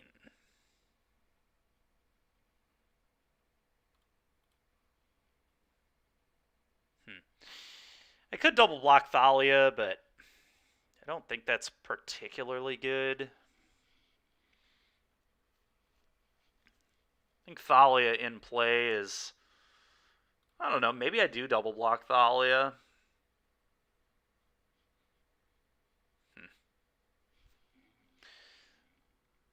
The issue this deck has against anger, that's fair. Yeah, I mean, you're not amazing against anger. You can not overextend, though, right? That's a spot where Monument's really good, because you can just, like, kind of... Yeah, I don't know. We'll see if I run into an anger deck. I think I'm just going to eat this for now. Another Prince.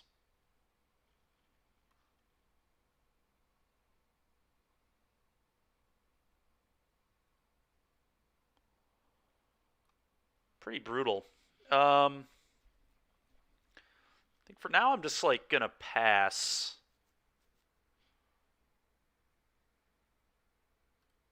We can line up some cool stuff here.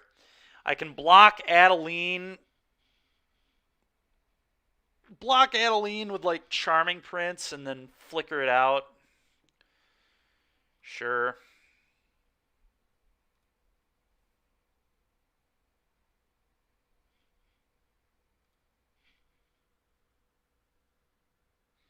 No, I can't imagine that it does.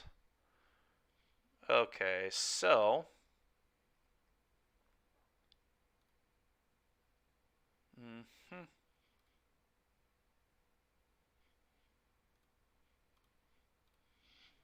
block there. Block there.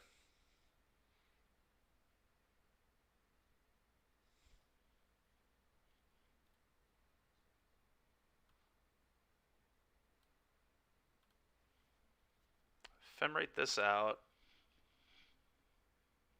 No, I don't like that, Zok. I'd rather just get the 1-1 off the board. I did think about that, but I think keeping creatures off the table is important. Let's scry it up.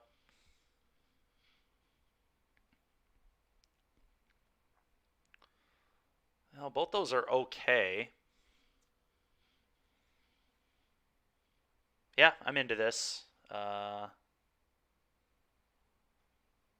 think I'm into that at least.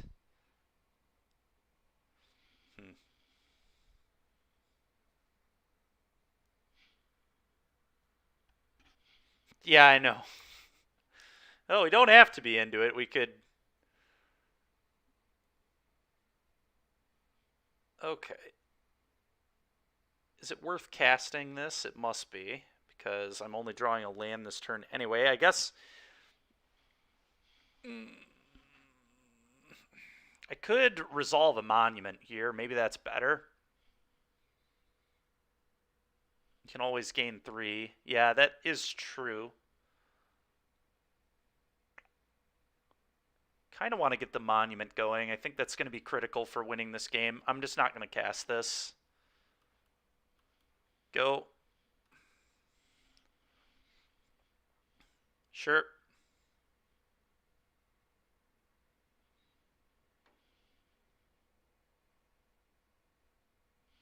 That's pretty bad.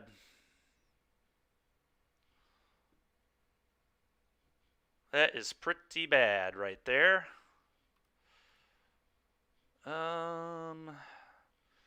Yeah, I think that's just going to kill us. All right.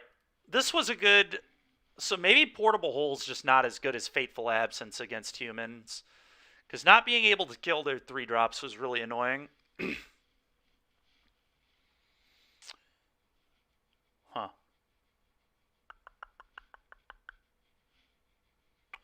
Was unfortunate. All right, well, we're on the play this time, so that'll be good for us. I still think Hole is good, but maybe I just want Absence. Being able to kill Brutal Cathar is a big deal, so I guess on the play I can get away with this, I think. On the draw, maybe you just want all of it.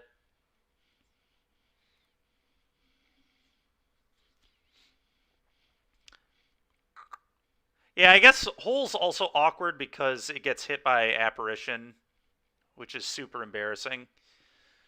So, ugh.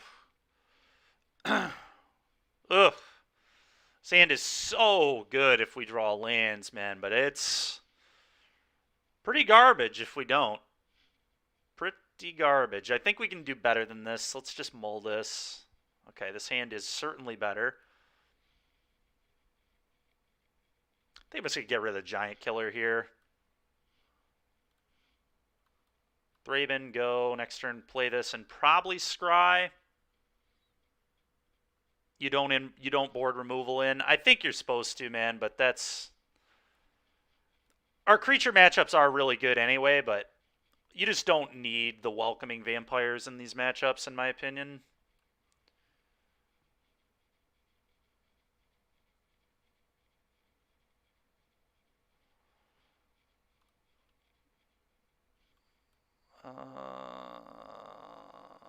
As good as this card is, I think I just want to keep drawing lands.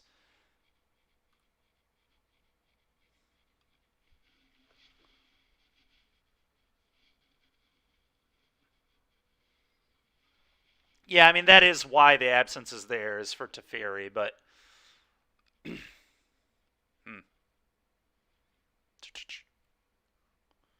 Here I'm just going to leave up Pop Clue and Ephemerate, I think. Or Fateful Absence.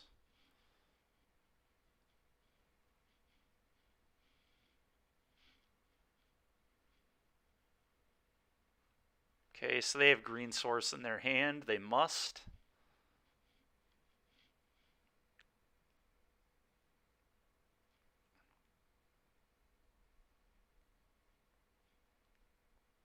Okay.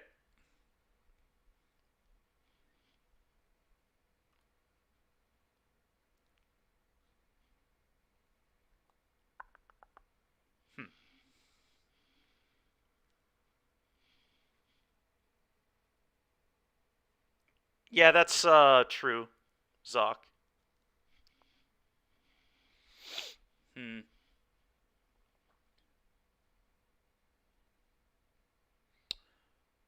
Man, I really want to draw lands, but I guess I'm still going to...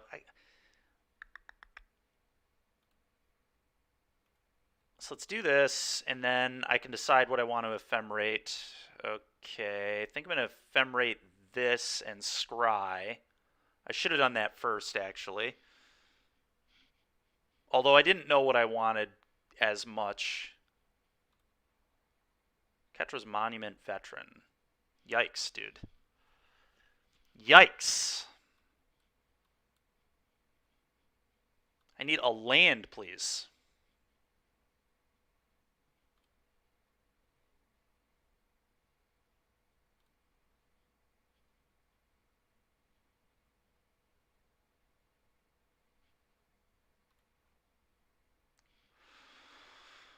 Okay. Well, it's not if they have Apparition, Zok. It's not even close, is the problem with keeping not land there.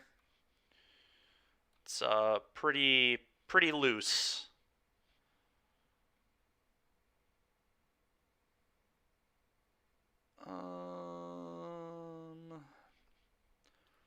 Just go.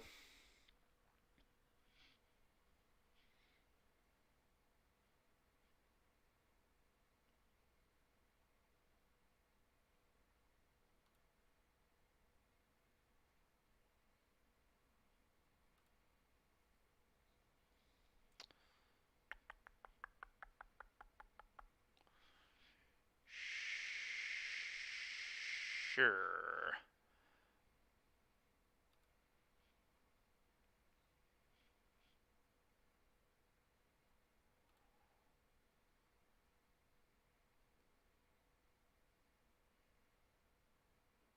Sure.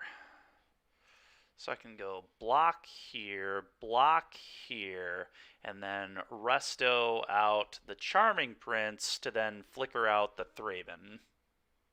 Are you kidding me, man? What? That is not a thing anybody is doing. Okay, yeah, nice. You got me with your completely unplayable Mana Tithe. Sick, dude. Sick.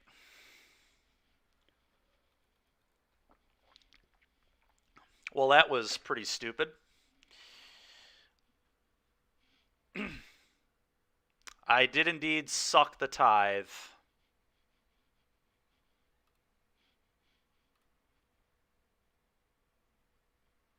Oh, cool. At least it saves your last played. That's kind of neat, I guess.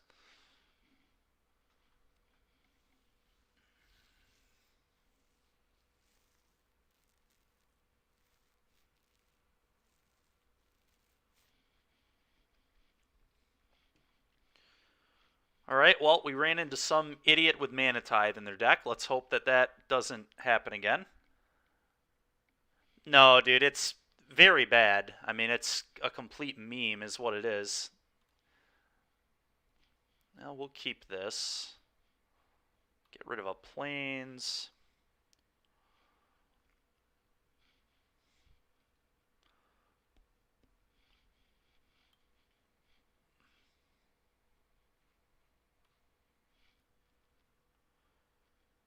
Yeah, the land thing is pretty relevant.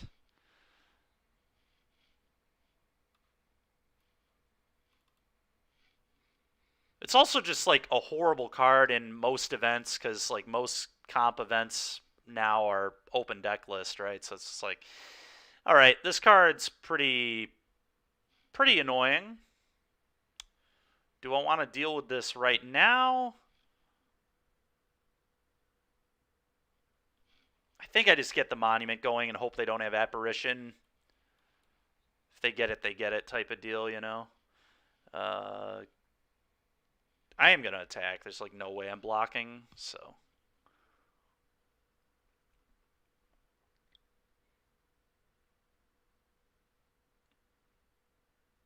Yeah, it was the perfect storm. It was just completely ridiculous. And they didn't have their Thalia deck. Like, what the heck, man? But whatever, they got us. Ta-ta. Good for them, I guess. Double Elite Spellbinder. Okay. It's annoying. Thank God we went with this first. It's not even, like, that bad. It's just annoying. Well, they know I have this, so let's play this. Let's play this. Cast, trigger, get a 1-1, trigger, gain a life. I'm just going to hit this Catilda. We got to cut him off mana. I cannot let that happen. And I'm going to attack for 1. Sure.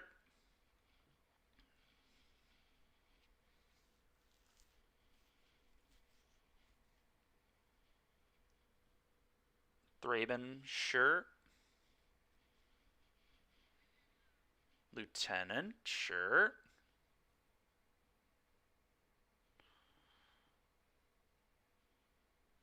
That's pretty good.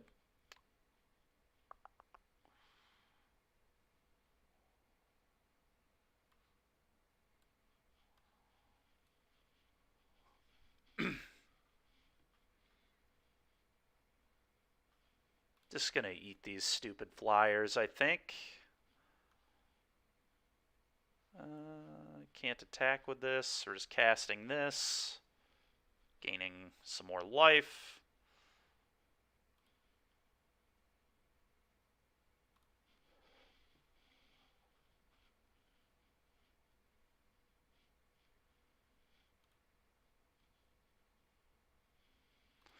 Get these flyers out of my game. Go.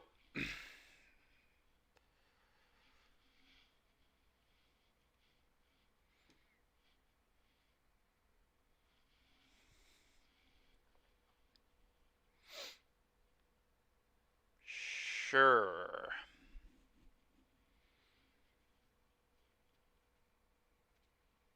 Okay. You have a 3/3.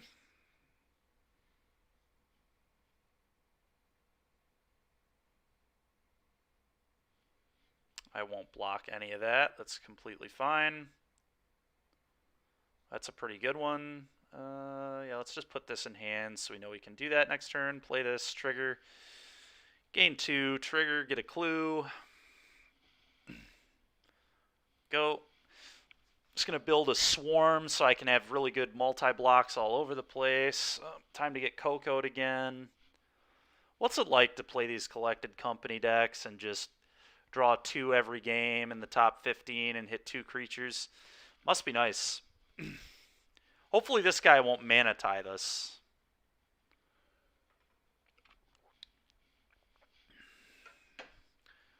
Sure, Thalia. That is more than fine. I think Thalia is awful on the... What is this?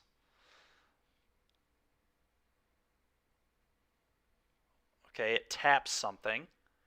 Here comes the tithe. What the... Oh, it just gets more? What?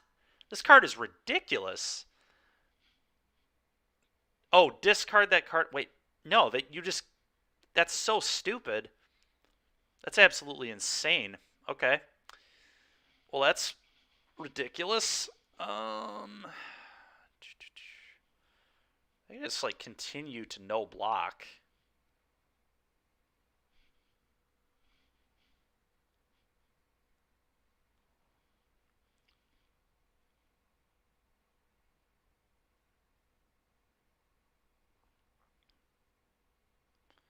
Could like maybe triple block that, I guess.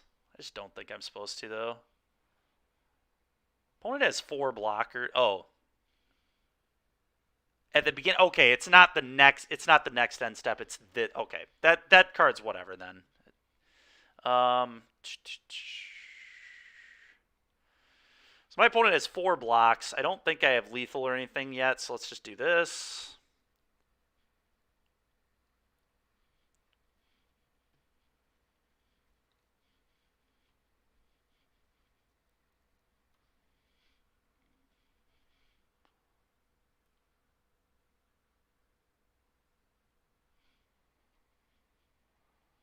All right, well, boom, boom, boom, boom. Nice. Opponent says, I can't beat this. I agree with you, opponent.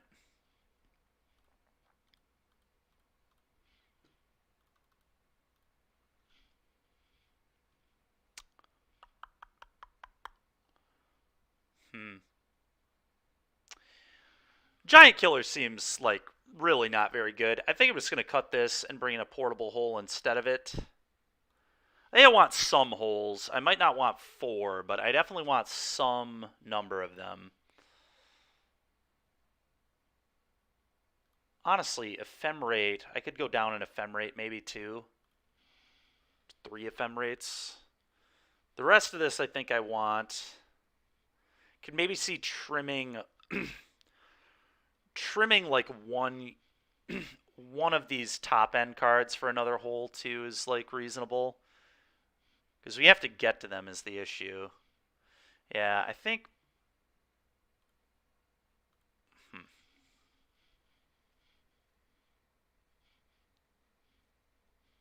It's going to be one of these. Alright. Let's see how this goes. Honestly, it should have been Ranger of Eos probably. Eos is worse than both Yorion and Angel, I think, by a significant margin. It doesn't even block very well.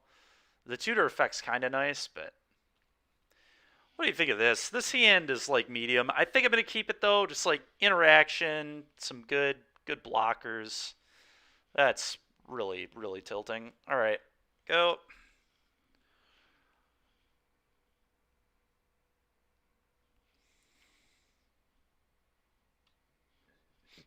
I'm just gonna do nothing. Absolutely not casting Absence to let them draw a card. No way.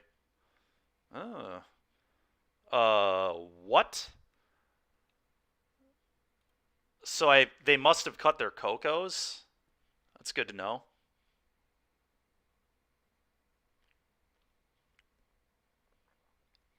Probably cut their Cocos.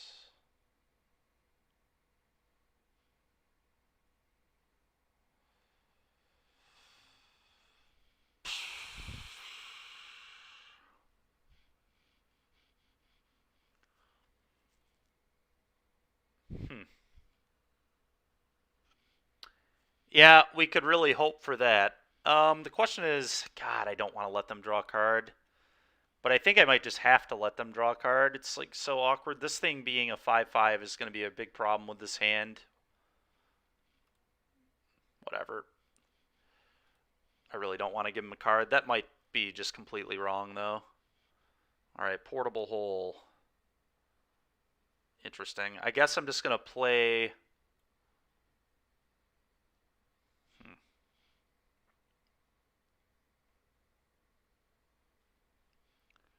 Could just eat the Containment Priest or the Apparition here. I feel like Coco is not in their deck if they have this, but maybe they just feel like they probably need the Priest to beat what we're doing, so I guess it makes sense. I figured that might be coming, which is why I did this the way I did. Sure. Hopefully they don't have Brutal Cathar too, but they definitely might. That's what I really thought was coming, was a Brutal Cathar, not necessarily that.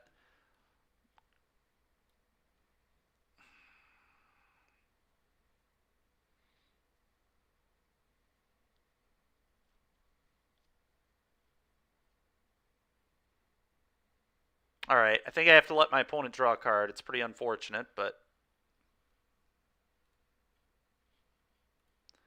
So I really need to be able to resolve this Blade Splicer.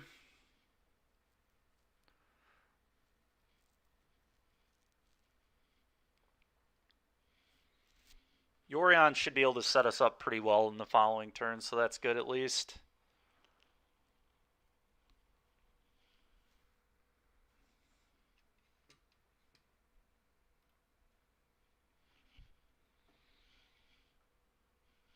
Five us.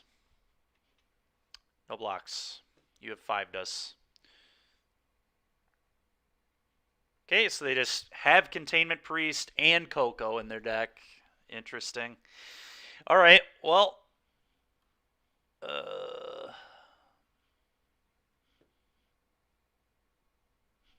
Yorion. I mean... Blink Splicer and Hole.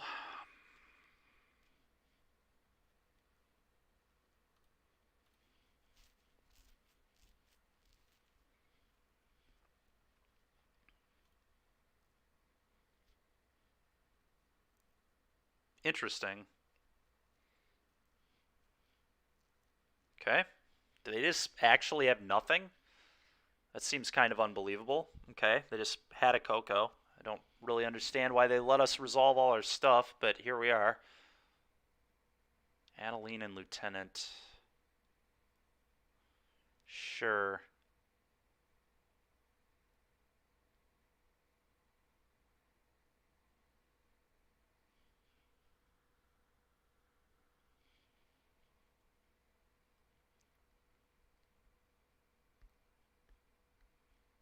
Okay.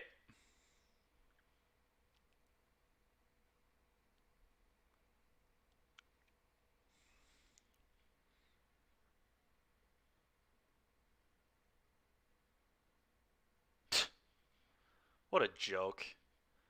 What an absolute joke. Well, no first strike anymore means I'm pretty screwed here. Eat this. Chump chump, take 3.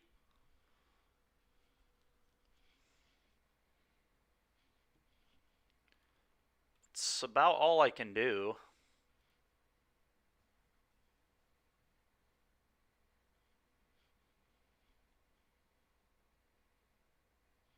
Does that do anything effective?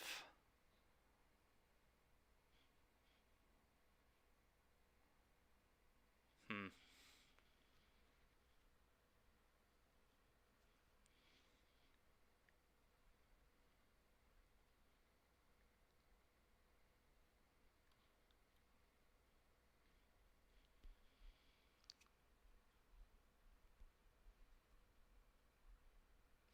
If I play this and gain 3, do I have a chance? Play this, gain 3, kill one of these, get a blocker. I don't think I do. Let's just go to the next one. This is pretty absurd.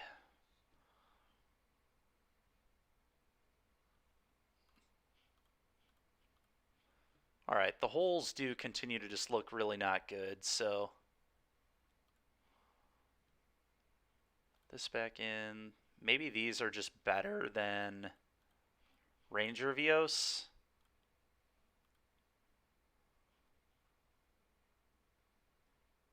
Ranger Vios getting the 1-drops seems like pretty good, though. Pretty hot.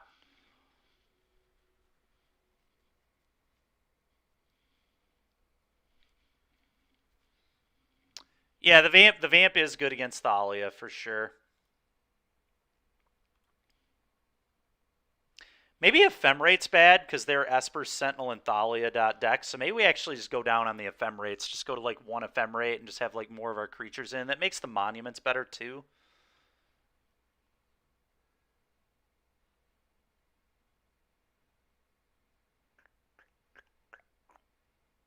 I think I want to do this. I think we want to try this. Ephem is weak. Yeah, I agree. It's not amazing.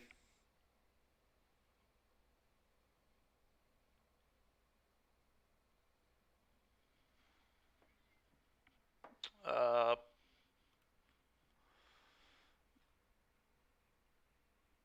mean, I'm going to keep this. I really wish this were like a portable hole, the 1 of Ephemerate, but I think this hand is good enough, so I am going to keep it.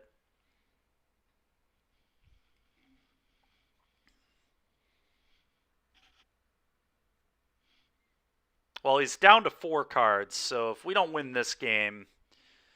Okay, opponent just... That was lame. That was really lame.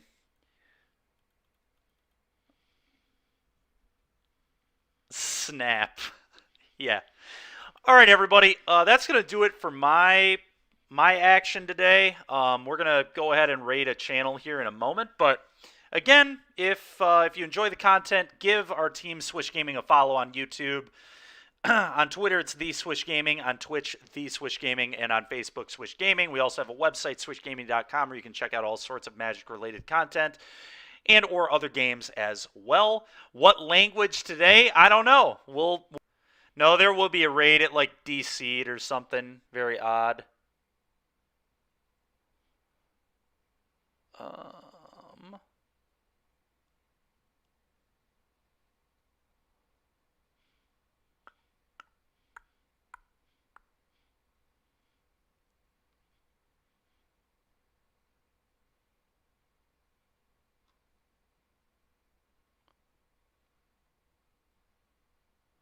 Let's try and find something that would be good here.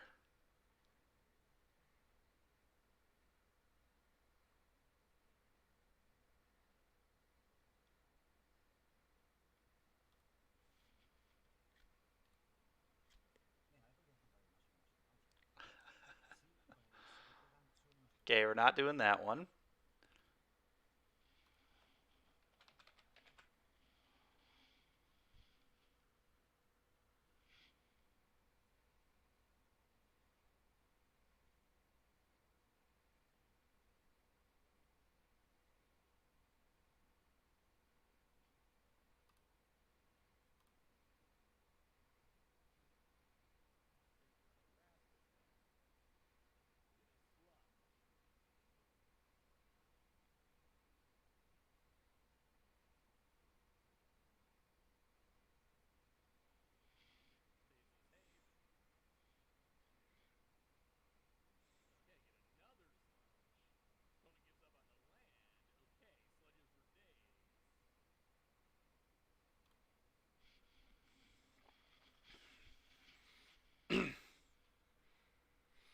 All right, everybody. We're going to do some MTG Goldfish rating today. Enjoy. God, Zach, what the heck, dude? Let's rate a hot tub stream. That'll be for another day, I guess. All right, everybody. Have a good night.